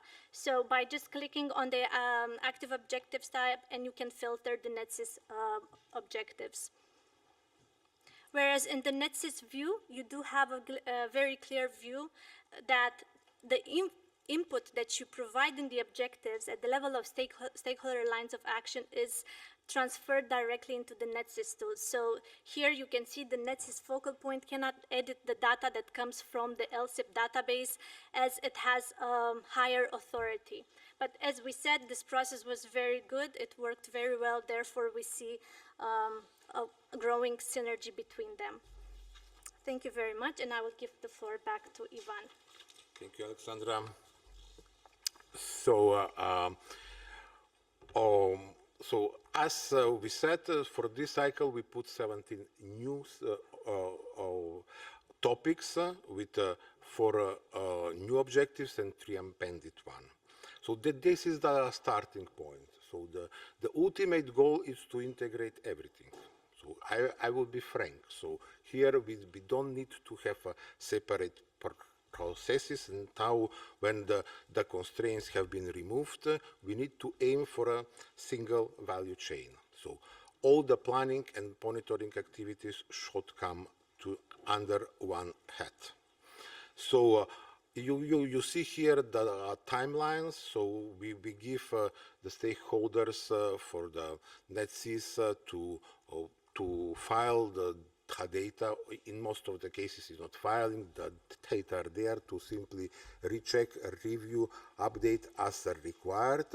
So they have a lot of time, but as always, I can tell you from the experience, we always run with the extension of the cycle because somebody is late, and we would like to have a full data repository. So in the last 5-6 years, we extended regularly, so I think might be case again. So based on this data and the data that were transferred from the, or as Alexander is saying, it's pushed up from LSSIP database, we compile a report. These reports are available. They are part of the review. So again, NM cooperative arrangements are involved there to review and to be published and approved. So what is the benefits? So again, this is the first step towards the single value chain. Maybe I need to explain a bit more what is this. So I will be said that we want to aggregate all the planning and monitoring activities under one umbrella. So basically what we would like to see is to have in the planning and monitoring only those that are really contributing to the performances that are agreed by the stakeholders. So here we have the cases for TETSIS where the agreement was given, and for which there is absolute need from the network perspective to be implemented. So with this, we improve the overall efficiency of the process, streamlining, so we don't bother stakeholders to reply twice or 3 times on the same questions with a different level of granularity. So these data that are collected could lead to the improved decision-making process. So the NM cooperative arrangements, mainly NDOP, NDTEC, and NMB, could take some decisions which will guide the complete network in the directions or shortcomings are identified by this reporting. And strategic insight, we will have much better way to analyze the data because they are coherent, come from the same source, and we don't have a doubt whether in some organization, maybe somebody is reporting through the different channel something else. So here we come to the complete, but I need to say that it will be a long process. So we will not expect in 2-3 years to come. It might take a longer time, but that is the ultimate goal. So with this, I finalize the presentation. So if you have any questions for me or Alexander, we will be pleased to reply, please. Yes. Again, so maybe I will start asking a question. I've seen on slide 153, and I guess that you just confirmed it now, that there was a will to get NetSys into LSSIP+. I don't recall any strategic decision being submitted to the Provisional Council for that.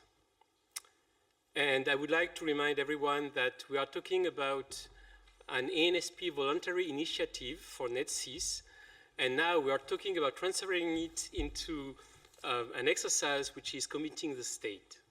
So we are not talking about the same level of information, and for LSSIP there is, let's say, an endorsement and the state is behind. For NetSys it is just ANSPs. Since I'm talking, sorry for talking too much, but I will add a second comment. You mentioned also that you have to extend every year the deadlines for NetSys, and I know that. I mean, no shaming, but potentially my ANSP could be part of these. This is not at all a possibility for LSSIP. As national focal point, I don't want to struggle again with additional expert or entities to meet the deadline when they are missing it on a regular basis right now. So I'm getting back to my initial question, which is we are moving something which is ANSP voluntary task onto a member state mandatory burden. Sorry for the word. So I will try to reply, maybe Perry afterwards can complement his. So basically, again, what we are moving is something that has been agreed. And we are not creating something new. This has already existed in the past. So we are not speaking about new implementation objectives. We are speaking for the same, in this case, for the controller support tools that were existing in the past, but they've been mixed with TCT, with everything. So it was not clear when we read the report what is apparently implemented, what's not, what functionality. So, and again, here we are again addressing the same community. Those are the stakeholders' line of action only for INSP. So we don't put anything for the regulator here for other stakeholders. So, and again, it went through the approval, formal approval. So on this four, I think it was more or less cosmetic action to adapt, to have a better granularity, and to know what apparently is planned, what is done, and which are the plans for the future. Because these functionalities can really affect the capacity of the concerned ACC and can improve hardcore workload. On the three that are heavily amended, okay, COM12 is not heavily. I can tell you it's something very, so it is to support NMP2B. And again, for ACID and ATC 18, addressing the same community, INSPs, this is existing. We put a level of granularity, so I will give floor to Maria to explain. Eric would like to reply maybe first. Yeah, no, it's not a reply. It's just, that was not my question. I mean, I know what has been approved, and it was an alignment. So aligning what does exist is legitimate and was endorsed. I was just talking about the expression of a will to ultimately get to a single system, which is clearly written on slide 153, if my memory is good. So I was not questioning what has been approved. I know what was in the letter. I'm just questioning the deliberate will to go for a single system where we would talk about ultimately potentially add-ons. So let's say that at this stage, this statement of Ivan really kind of express our intention, which again is going into this reducing double reporting, streamlining the planning and monitoring process as much as possible. But as we are not there yet, as you say, until now we are working on fully matching topics, where definitely there was a double streams on the same topics. This have been now agreed, and we are working on this. For the future, we have topics which indeed are not fully matching, that we still need to further analyze, and when the time comes, we will come back and we will inform how we intend to do so. But there is a discussion also, and we will give you an information how we will proceed with those. So this is what we can say at this stage. We see that this is taking time to do the analysis, to do this. We would like to say something in case it was not very clear. We are doing also here on these particular topics, we are helping you. There will be a pre-filling so that you don't have to input again the information. So here we have quite a big team joined between the two units that is working on this to basically reflect what was already reported. So there won't be any additional workload on you on those which have been already agreed. I mean, point taken, and this was already discussed with my counterpart, so I knew about that. I'm more concerned about the future. I'm not concerned about what is already in the pipe. I mean, it has been endorsed. It will be a matter of ending it and copy-pasting and stuff. I think that if there is an actual will, and it is written down on a slide, I guess, by the way, that we will get a copy of the slides. As usual, as Okay. usual. Sometimes we have them even during the session, but anyway, so yeah, if there is a clear will to further develop, and especially considering what has been mentioned, that there is always a challenge to collect NetSys data. I mean, putting it into LSIP just to make sure it will be part of it within the lines is potentially not the best gift for LSIP. Because ultimately, if you need to waste some energy into pushing some people, you will not do other stuff, and the overall quality of the LSIP exercise might get at stake. Okay, so thank you very much for this input, Eric. As all comments and opinion that you share here, all the feedback we noted, and we will take it into consideration when progressing with the next steps. So thank you very much. I look whether we have, thank you, Ivan, thank you, Alex. I don't see any other hands raised. We have a little bit slipped from the agenda, but I think the afternoon discussions were very interesting, and it was good also to have these exchanges and to give you the opportunity to ask questions. So now we will have a short break, 15 minutes, and then after this short refreshment, I would like to see you back to continue with the last two presentations. One is on the best practices, and the last one is going to be the most important one of what is the actual timing and planning for the LSIP 2024 cycle. So 15 minutes, and then please be back in time. So let's come back to the room. It is very good to hear all the lively conversations, but we still have a few things to show to you and share. So thanks everybody for now giving your full attention to one of our stakeholders that will share the best practices and how LSIP process is seen and executed and used for the purposes of, really supporting the stakeholders' work at national level. So I'm giving the floor to Natasha, who will share all this with you. Thank you. Thank you. Hello, everyone. I hope you can hear me. I hope so. Normally I speak very loud, so I almost don't need a mic.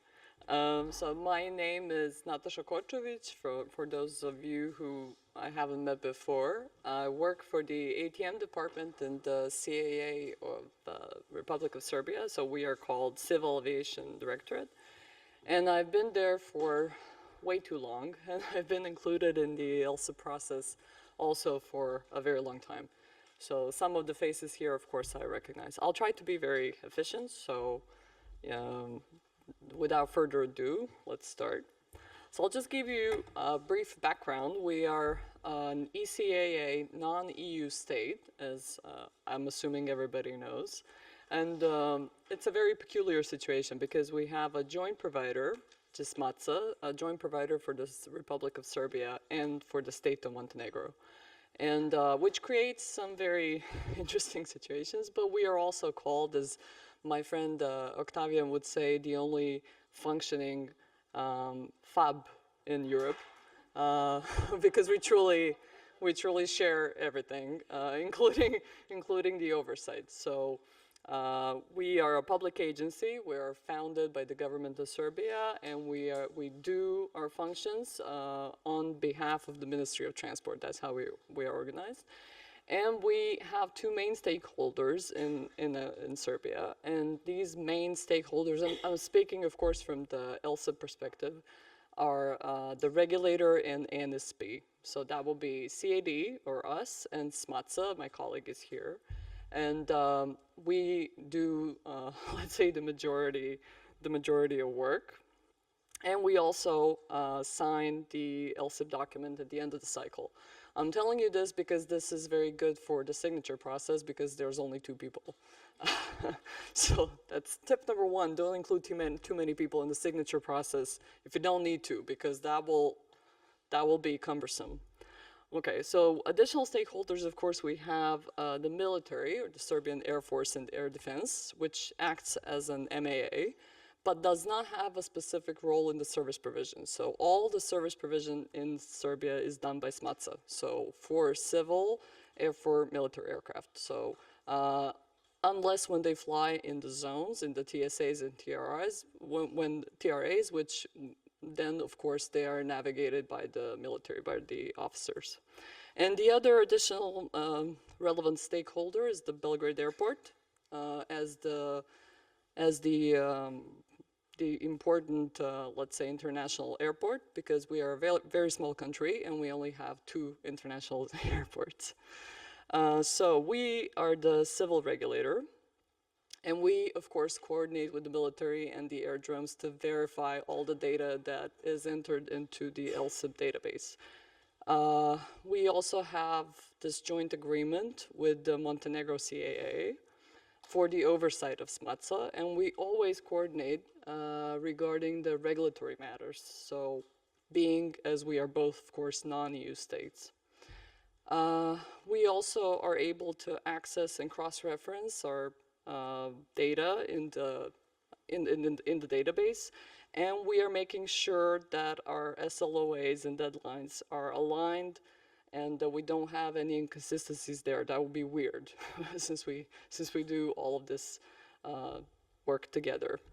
So we have also in the recent developments would be that we have contacted as the national state point, focal point, the military aviation authorities at the Belgrade airport, requesting the nomination of their, let's say, focal points for these organizations, given the increasing amount of data that we need for these military and airdrome objectives.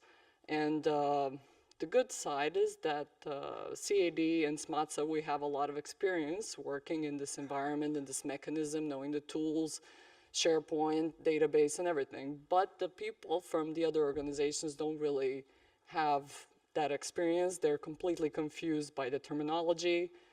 It's not what they do in their regular job. So you end up spending a lot of time and a lot of resources explaining basically too much to people that don't maybe need all of those details. So they just need to be persons that will verify the data for you officially. And so that you have confidence in those things which are reported. And so for the upcoming cycles, which I'm happy about, I will have some new people from the military and the airport, and maybe they will come to one of these meetings with me and get better informed. But for now, I will brief them with my colleagues about the deadlines and the to-do list after this kickoff event. So we already have something planned when we come back to Belgrade. And yeah, so this was just the example of the previous timeline. As you're all very well aware, there are many dates that we need to keep track of, as some of my colleagues mentioned here. We have a lot of questionnaires, which sometimes have separate deadlines and separate actions to do, and some other people to call, which you normally don't have to call. So it's just good to keep it in mind. Normally we print it out for everybody the old-fashioned way and keep it plastered somewhere. So just so you have to see it every time you walk inside a room, and it's really poking you in the eye. So yeah, so in the practical terms and the practical ways of working, we have these 2 experienced focal points with access to the database, and we are familiar with all of the layout functionalities, reports, analytics, you name it. So we can extract whatever you need from that database, and we of course know how to use, and we always use the LSSIP SharePoint, which is, I would say, a very good interface. Recently it's been very reliable, and it's very clear, and it's very transparent, so I really appreciate it. So normally we would have, after the kickoff event the next day, so that would be tomorrow, we would normally have a trilateral meeting, so not a bilateral, because we do 2 regulators and 1 provider. But unfortunately, as you heard, Octavian is prevented today, which I'm very sorry about, but I know he's watching, so hi. And this is a very useful point. I can't stress enough how important it is to ask all the questions when you have the bilateral meeting the next day, or maybe after this one. Ask all the questions, go over the specific things which you need for your state, for a database, because we get such a valuable, such a good presentation from Octavian on all the most important points that I'm able to really rely on that as a perfect reminder. And then if I need to elaborate, I will go back to the extensive material, but normally it's an excellent foundation for what we need to do for the next cycle. And we agree with him on these set deadlines for questionnaires and objectives in the database. We always go over the new objectives and significant changes to the existing ones so we can follow this timeline and be on time. Normally, as Octavian would tell you, we are always top of the class, and we finish quite early, and we get the signatures ready pretty quickly, and I'm happy about it, but I'm happier if the information is, of course, you know, detailed and useful for everybody involved. The work is generally, for us, divided into 2 parts. We update the LSSIP document, which is the smaller part, and update the database, which is the larger part, as you all know. So, of course, this comes pre-filled, and some states, I guess, have more work, some have less work on it. But the way we practically do it is I coordinate as a focal point for CAD with my experts regarding this input, especially to the questionnaires, which are a fairly new thing in database. And we normally start by having an in-house briefing. So I'll come back from this meeting, I'll digest everything, I'll have something ready, which is not longer than half an hour or an hour. And I just brief them on it, and I tell them, you know, whenever you get an email from me, just keep it in a separate folder. And don't ignore it, but do it. But I mean, what I mean is, when they see me walking to everybody's office, you know, come autumn and winter, they always know what I'm about to ask. So I don't even have to introduce myself, and I'm very tall and I'm very loud, so it's not a big deal, and they always know what I came for. So I'm good with, you know, soft threats and stuff like that. And I also make sure to send out emails to, as early as possible, to all the various departments. I don't know what it's like in your countries and in your companies, but we have, normally I deal with, so it's my department, of course, being ATM. It's good to have a focal point which is already very acquainted with what's happening in the actual document. That's very good. I know some states will sometimes have a focal person that's not really connected with, you know, with what you're reporting on. And that could be difficult. So I normally, I know most of the, so I fill out personally a lot of the objectives which are in ATM, and then my colleagues complement that information. And also I have people from, so our ATM department, by the way, also deals with ATCO, AIS, MET, FPD, so we do a lot of those fields as well. So I also talk to CNS, to legal department, security, operations, airports, of course. And then we inquire about what was transposed, because as you may know, we don't, once you get a new EU regulation, for example, it's not directly applicable to us because we are non-EU, of course. But we are aligned, so we transpose this regulation into our national one. But it's not a legal reference for us until it's transposed. So that's sometimes a gift, sometimes a burden, because there are many regulations, I'm sure, that you have to implement, which you're not a fan of, you know, so that gives us some leeway, so we are able to sort of get by. But also it's cumbersome. It's a cumbersome type of work. And then we inquire about the national projects, about airspace organization changes, for example. We're about to have pretty large package on reorganizing the airspace.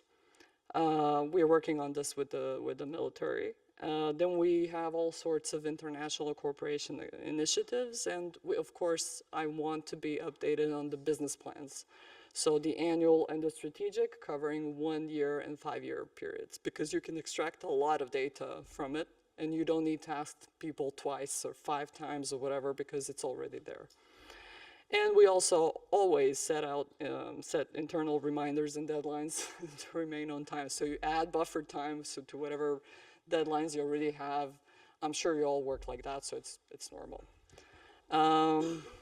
We, of course, keep in touch with our friendly contact person, but because sometimes, I'm sure you experience this as well, you will have a warning triggered in the database, despite filling out everything perfectly, correctly, everything is fine, it's still giving out a warning or something.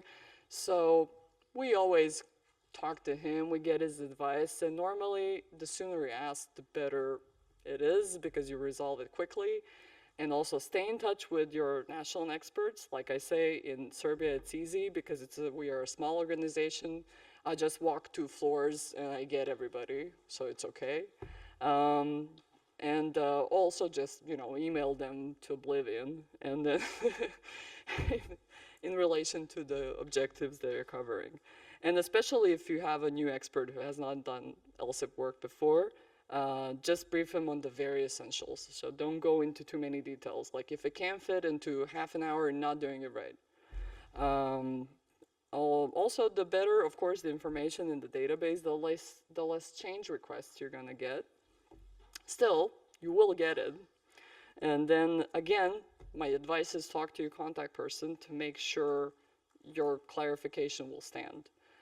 Because sometimes we would be pressured to change something in the database, but that really doesn't align with the reality. I think in my view, it's better to present things as they are than to insist on fitting into a mold that's given without really being consistent with the reality. Yeah, of course, mind the deadlines on the questionnaires, because these are sometimes completely separate deadlines, and mind these warnings. If you have a new person, so how to train the rookie, make sure to have this experienced person explaining the database interface to the newcomer, preferably from the same organization. If you leave that person to just watch the webinar or something like that, they will get completely overwhelmed. The webinars are excellent, for newcomers, but they are very extensive. They're like 2 hours, for example, and they cover so many things. There's so many things, if you haven't been included before, so much terminology that it will overwhelm a person, and they won't remember anything afterwards. I've seen it many times. So make sure to sort of hold the person's hand the first couple of days, and then they will get better. And then let him watch a webinar, and then don't just throw him in the fire. That's a practical tip. And just do all of the things like create a Microsoft account, introduce them to One Sky Online. I've seen things like you wouldn't believe. I mean, I've seen things, where people don't know how to verify something very, very basic, but they know how to do a lot of other things, but it's a practical tip. And sometimes just by getting a wrong person to do, an unprepared person to do the job, you won't get the answers for a long time. And we had the best results with the most efficient ones when we have one-on-one training on the database. In the very simple terms, whatever the terminology we use, which for us is normal, but I assure you, outside LSIP, nobody knows what's an SLOA. So they never heard about it. They're like, what are you on about? Because there's so many acronyms in aviation, and SLOAs is just not, nobody's familiar outside LSIP. So I can always tell that somebody does LSIP if they ever mention this word. And then I know, who I'm speaking to. So yeah, what else? Of course, working with the experienced team will help you a lot. And what will also happen for us, for example, some problems we would have, some objectives or finalization criteria remain unclear even if you go to the engineering view, which all of us use, of course. But no matter how many times you read it, it's still not perfectly clear, or it can be ambiguous or something like that. So again, come back to your contact person and talk to them, and then make sure to be always available to your experts in the house so they know they can reach out to you and you're all on the same page and you don't get answers which are completely unrelated. We also had some technical issues which I reported with the questionnaires. For example, we couldn't download some of them. We couldn't distribute them to some people who are outside the organization, for example, or we couldn't even edit them. Sometimes it will happen in the subsequent sessions. So it's like forcing you to do everything in one go. And for whatever reason, you're not able to. And it will just be submitted automatically, and it will like leave empty or 90% empty because you basically just paused your work, but it will happen. So I reported on this, but I don't know if it's still happening. I'm guessing because it's a lot of, it can be like a bug in the system or whatever. And we need a lot of patience with our airports, for example, because at the moment, Belgrade Airport is overwhelmed with major infrastructure projects. We have a new runway, reconstruction of the old runway. We had a new tower, we had a new terminal, so just so many things are happening. When they hear what we want from them, to them it's just like it's not very high on the priority list. And so I can get, it can be months without me getting an answer unless I'm really aggressive. So, which is when I use my inspector card. So, I mean, I'm just saying, resort to any means necessary if you have to, if you're in that position. So, like I said, signature process for us is normally fast, and given that we only need 2, that may change in the future because, of course, I will offer to other stakeholders if they want to participate and formally endorse this document. But like I said, we always verify.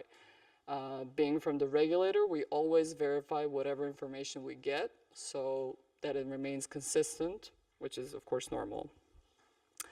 I just wanted quickly to refer to the regulated versus non-regulated. For example, we are a non-EU state. We transpose this EU regulation into national framework, but which is also always causing inevitable delays in implementation. So these delays can range from a couple of months to years even, for reasons which are beyond our control, because some things need to be adopted, the government needs to endorse them and they need to be transposed into the legal system, that takes time. However, once it is transposed and the implementation of this regulation is covered by some objectives, then these objectives become obligatory, so to speak, for us, and we monitor them. Additionally, we have a number of occasions where we decide to implement an objective which is in the LSSIP database, even though we're not legally bound to do so, because we find it beneficial. And for example, I picked up on just like a couple of AIS objectives connected to digital NOTAM and airdrome mapping service, for example, which are planned. And we keep them as planned because that's how, when we spoke to SMATSA, they said this is in our business plan, it makes sense, it's a good idea, we will commit to it, and that's why we keep it there, and it's totally fine, even though it's not legally binding. So the main way we use the LSSIP is internally within the CAD, and of course externally for communication with many other stakeholders. And I will tell you that the LSSIP document, we have like an internal net, and it's available to all of our staff. And it's very good for briefing the management, but it's also very good as a reminder for many people. If it's not directly your field, it's good to look up something which you forgot about, whatever, and be up to speed on how it was reported on the European level. And, pardon me. The other very important use I would want to point out is that every time EASA comes to Serbia, they ask to see the LSSIP. So, since we have a very nice LSSIP, I don't mind showing it to them. but they always, you know, they will like pick on a very weird little thing and then be like, how is this covered? How is this? Can you prove this to me? And blah, blah, blah, this and that. So, and it's useful. So it just keeps you sort of like in check. It's like an internal quality check if you want.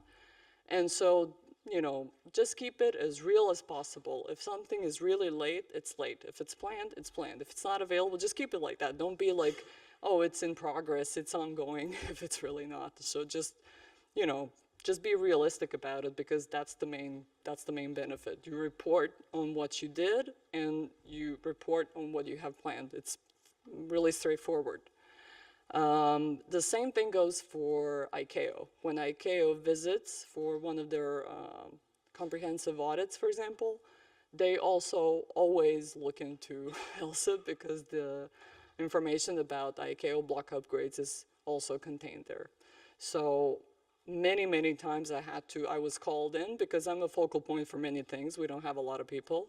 And so I will just inquire, what is it about, you know, which database you want me to show, because it's normally something I've been in touch with. And of course, because it's granular and it's very transparent, we very often use this LSSIP info and the reports it has and it generates, you know, the very nice Excel tables, very nice PDFs you can get for the reports and briefings for our Ministry of Transport, sometimes for MOD, other government bodies. We have a lot of government bodies. And this is very good for us, because we are avoiding completely the double work, which is otherwise almost truly inevitable in other sources. So I'm very happy about that.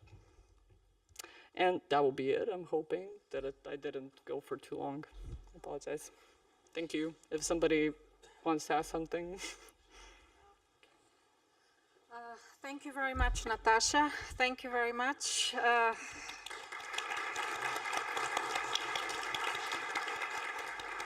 there a question? Oh, yes, Andre. Oh, sorry. Okay. Thank you very much for the presentation. I have a few practical questions. Maybe I missed also some parts.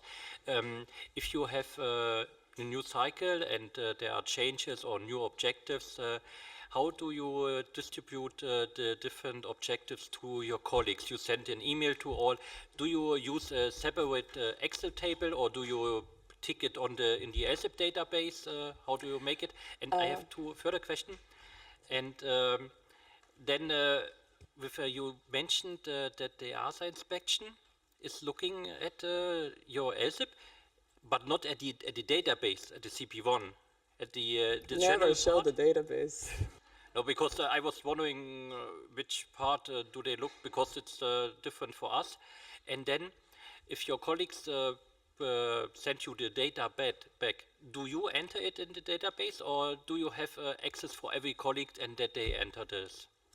Thank you very much. I probably was in a hurry because I wanted to keep within a time slot, because I have many technical things I could talk about here. But the thing is, what we normally do is, it's efficient to not have too many people poking at the database from our experience, unless they really know what they're doing. Because we, at some point, had people who had very good will, you know, they really wanted to help, they were really helpful, but they made a lot of mess inside the database. It took a long time to correct. Because they thought, you know, they misunderstood something, so they put the statuses wrong or put the wrong deadlines in wrong places, and that was hell for me to correct. So I act as a sort of like a endpoint quality check. So, you know, I will, in a way, it's not that difficult for me now, because now my database is very populated. So I'm only looking for the updates and stuff like that. But if I get something completely new, where there's a bunch of SLOAs or whatever, normally what I would do is extract a report. I go into the database, I do a report on those new objectives, and it will list for me all of the SLOAs. I don't know how long you've been, I'm sorry, I don't know how long you've been using it. And so it will list everything for me. And that report, which is normally a PDF or an Excel, depending on what you check, is what I send to them. So you don't do it double. You don't do like, oh yeah, let me just retell everything for you, because that'd be crazy. you have like 80, 90 objectives, that'd be crazy, But it's so that's a practical thing. And the other thing, I'm sorry, I forgot the other thing. You asked me two questions. Did I answer? Notice how you distribute objectives and do they enter it itself? And then the other question. For us, we, for instance, make it that way that we export this report as a table, but in the Word document, and then we send it to all. And in the track change mode, you can then enter, and so you see which points have changed, and so you can enter it. And for us, it's also a limited number of people entering. One of my colleagues here from the DFS, for instance, he's entering also data, but he's very experienced, of course, and because we had in the past also the discussion, should we give everybody the right that everybody can enter it? No, but then no, we I had think the it's same overkill. I mean, points. this is my experience, Yeah, maybe. yeah, but then we had, my experience was the same, because in the LSSIP tool, we cannot see the changes. So that's why if there is maybe a misunderstanding and somebody is entering something, maybe I miss it because I don't see it. Exactly. You're the final, let's say, you have a responsibility that this data is verified and complete. And, it's not I'm not questioning the bad intention here, but I mean, of course, nobody wants to make a mistake on purpose. But sometimes, of course, which is good because we work very closely with Octavian, with our contact person, and he will tell us, he will alert us if we missed something, because he's able to see not only us, but all the other states he has, and it's very correlated. So it works on several levels. What I'm saying is it's so beneficial to have a really quality contact person that you can truly rely on, and since we've been doing this for a long time, we're able to see it. So sometimes I will say something to my colleague and she will say that to me, because we enter into the same database. I can also look up all of my objectives in Montenegro to see what they filled out. I alert them if I see something weird, or they talk to me, and we're able to be like, this is a weird triangle of information, but it works well. It's pretty fast. We're quite efficient, I would say, and I'm happy about it. But it's hard to explain to a person who's never done any of it. And now, for example, I need to go and train and talk to people from airports and from military on a purely voluntary basis, and I need to vouch for them. So for me, it just I try to be very to the point, very, this is why we need it. We're not going to do anything weird about it. I'm happy to have more people in the database if they know what they're doing. If not, if it's a total rookie, I would rather not have them poke around. And for ASA, we don't show them the database, but if they're looking they always refer to a point from LSIP document, always. I mean, I've had this so many times. And then I go into the database and see all the details, because all the clarifications and details on that objective are entered inside.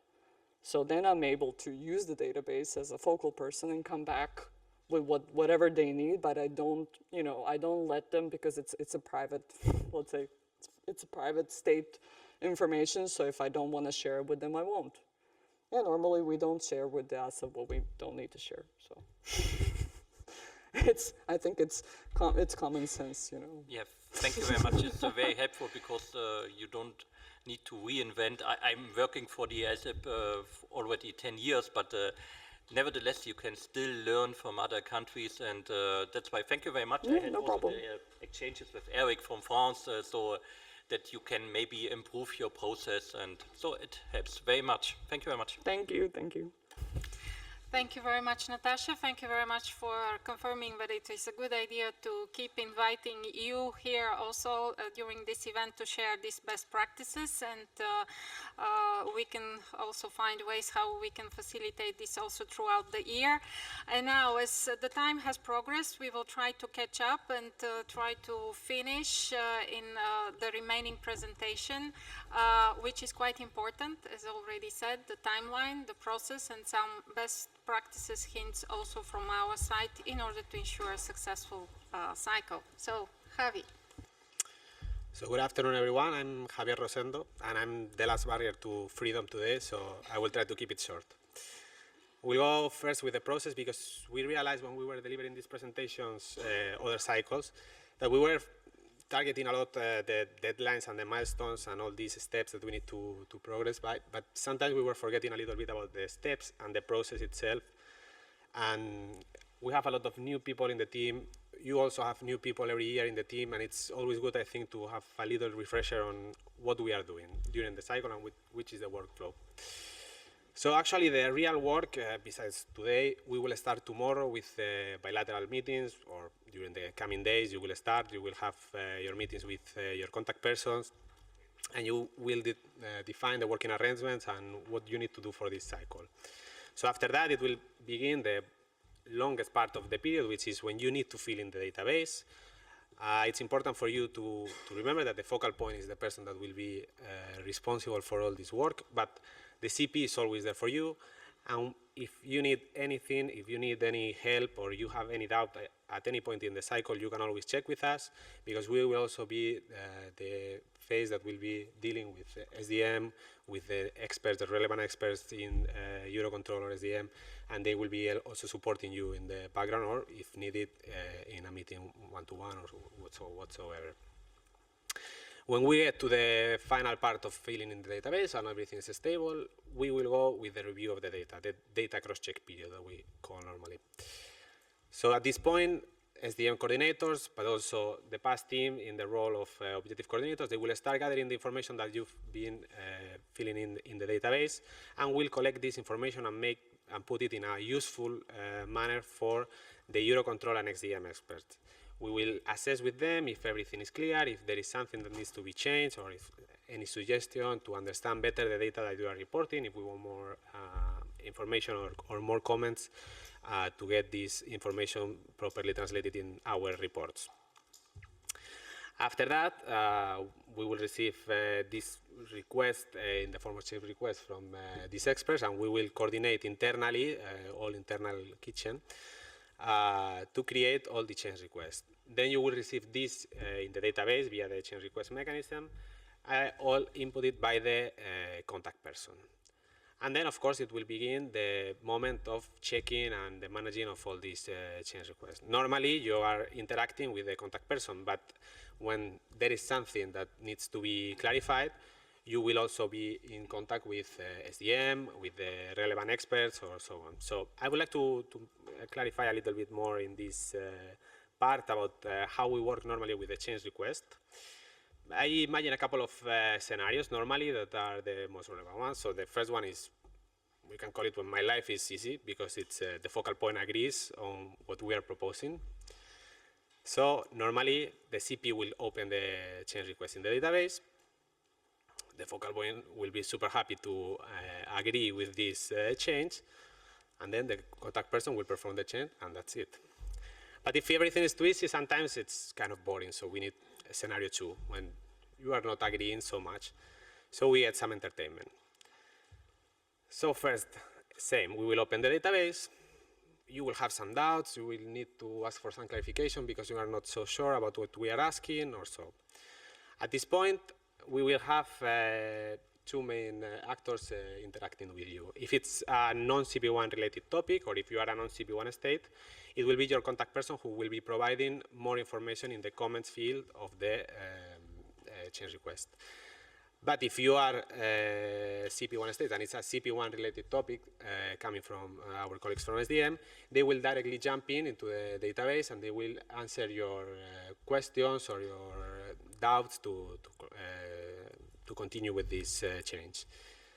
If you agree at this point, we go back to a scenario 1 and we perform the change, and that's it. But if you still have some doubts or you are not so sure about performing this change, okay, so we can accept that, but we are not gonna be win a ping-pong game here, like in the comments field of the change request. So the best thing at any point is that we call for a meeting, and we will involve the relevant people. If it's SDM coordinators, if it's SDM or EUROCONTROL experts, they will all be there to assist you and to try to find a solution in which we can either agree or disagree with the change request, but we will close the topic and we will keep going with our lives. So let's go now with the timeline. Let's see the main milestones for the LSIP 2024 cycle. In general, the deadlines are kind of similar to previous cycles. So we are trying to keep deadlines that are familiar to you, so you don't need to learn so many things every year. But in fact, we are trying to align, because you already mentioned a couple of times during the day that there were some different deadlines for questionnaires and so on, so sometimes it's difficult to follow. So we try to align all this on the 31st of January to process all this information via the data cross-check period, and this is what we will do. But we will go one by one just to check some of this. So the first deadline is actually in the past. It's the webinar for newcomers. We had this session that we have every year in which we welcome the newcomers to the cycle, and in which we try to explain and give some familiarization to the LSIP process and the surrounding documents that are around.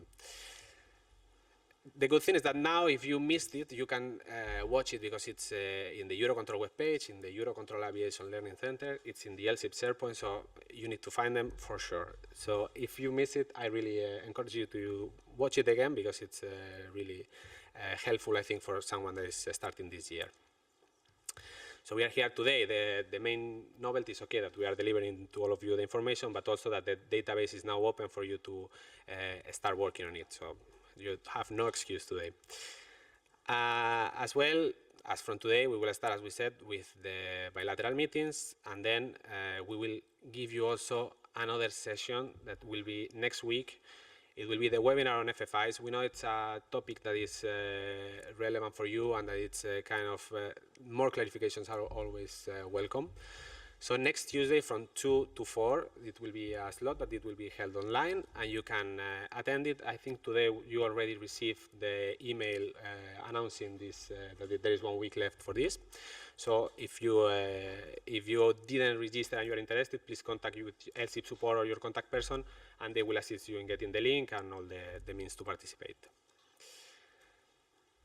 Then we will get to the 31st of January next year in 2025, and we will be, this is the moment when we are, as usual, stabilizing all the information in the objectives and also in the questionnaires. You need to remember, as Pedro announced before, that we have this intermediate deadline. It's not that you need to fill in all the questionnaire, but as he said, it's only the first question. You will see during your bilaterals with your contact person that which is exactly the part that you need to fill in, and this is the only thing that is not so aligned with the rest of the information. So by 31st of January, you will stabilize everything, because on the 1st of February, we will block the database, and we will start preparing all the change requests in the process that we said with all our experts, with SDM, EUROCONTRol, and how we will proceed. We commit to deliver all these suggestions or change requests for you on the 20th of February, because we know there is some point that we need to stop asking for you for more work. So this is when we say, okay, by the 20th of February, we promise that this is our final feedback. But then, of course, you need some time to assess these changes and to confirm if you are okay or not, depending on which scenario you prefer. So during this period, we will arrive to the Tuesday, 11th of March. This is the freezing of the database. This is actually when we close everything, when we say, okay, this is the snapshot that we take in the database. You are not changing anymore. We are not touching anything else. And we can focus on considering this information as final for this 2024 reporting cycle, because we need to start working on the EPAIR, but also our SDN colleagues, they need to provide the SDP monitoring view. And also we need to build your documents, the LSIP national documents. So in the end, we need some time to work on those. After this, we have several deadlines related to the LSIP document. So normally, by the 4th of April, this Friday, we should get all our working level agreed. So the content of the document needs to be considered as final, or at least reviewed by everybody. Of course, there's always some formatting or some typos or something that you can change, but we have this as a final version. And then you have time until the 16th of May to gather all the signatures internally to try to cope with all these processes that I know sometimes are difficult to get everybody to sign this document. But then finally, by the objective is that by the Friday 20th of June, we get all the LSIPs released. If they are earlier, great, but if at least by the latest on the 20th of June, it will be great to have all these documents. So just finally a comment on some best practices for the cycle in general. We already, it's not something new this year, but it's updated, so actually it's kind of new. We already launched last year this SharePoint, which is the LSIP guidance, and where you can find all the information that is relevant for the cycle. It's, we've been working during summer to update it with SDM also on all the CP1 information, so everything should be up to date there. And you can check, and especially for those that are new, I think it's really good to go everywhere to understand the roles, the responsibilities, who is doing what in LSIP, and I think it's a good way to get familiar with the LSIP besides the webinar for newcomers. But also for those that are more experienced, I think it's useful information there that you can always check and maybe related to a new questionnaire or related to the objectives, the changes. I think it's interesting to check all this information.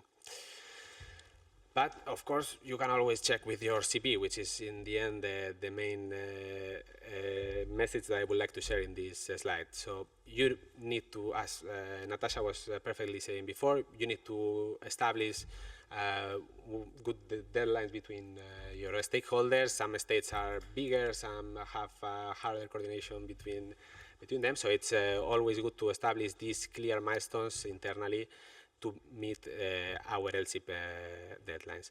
So if you work in the database, I think you can fully rely on it. If you have any doubt, we are there to help you. LSIP support as well can help you at any time.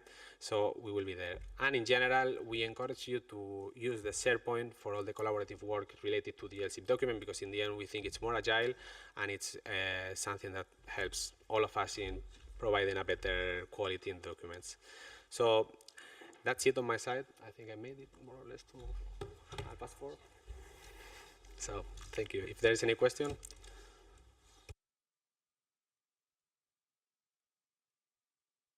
Question from Eric. Actually, the question is for Ramon. This morning you mentioned that there would be a reminder that number of reporting should be cross-checked between SDP 24 versus SDP 22. I guess that those change requests would be available from tomorrow. It's not during the normal cycle of change requests, right? Yeah, I think the plan is to insert those change requests as early as possible in the tool, so that that is something that you can already start to work.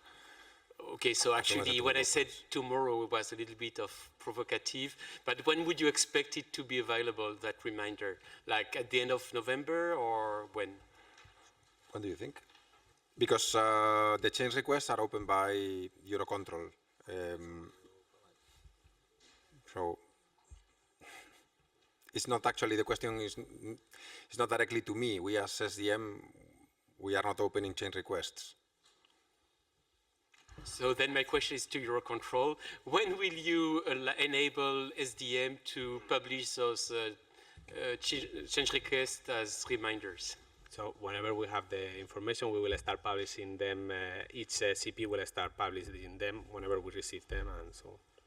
Yes, whenever they are available, we will do it. So it's absolutely clear how we will work. Yeah.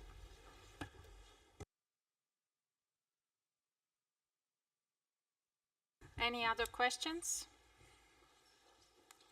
No, it's all clear. No protests about the timelines. I hope everybody will at least appreciate the fact that this year everything is aligned.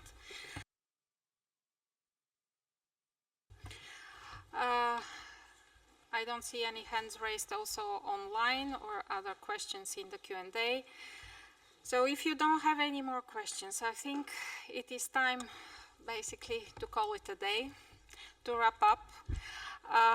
On my side, I have only a few words to say, and they are words of appreciation and of a big thank you for your participation, for your patience today, for the attention, for the good exchanges and the questions that you have raised.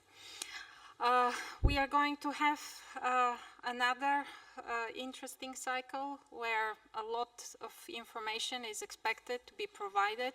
We expect to have an increased level of quality. We are fully committed, together with our colleagues with SDM, to help you to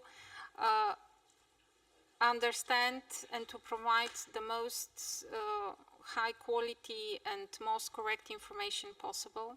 So it was already said several times, do not hesitate to call for support at any moment to your national contact points.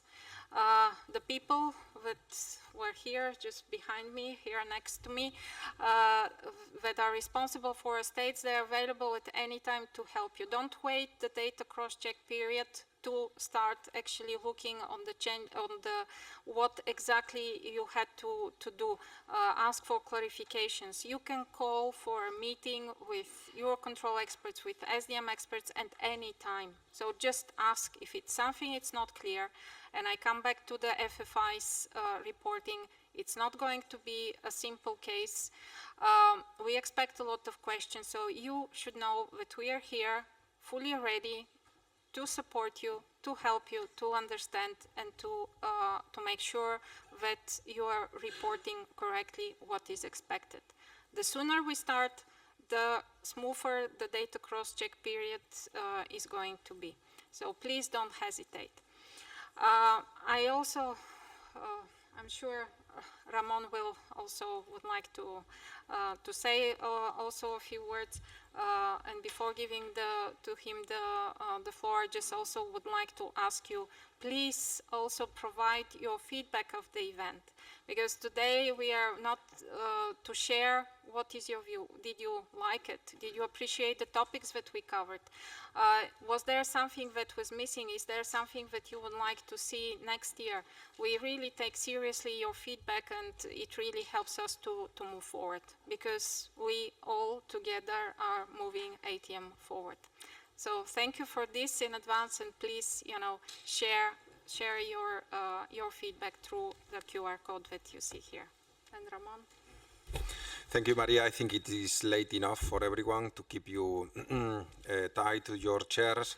So I want to say from the bottom of my heart, thank you for your support, for the effort in providing the data, and for having spent the whole day listening to us. So thank you. Thank you very much.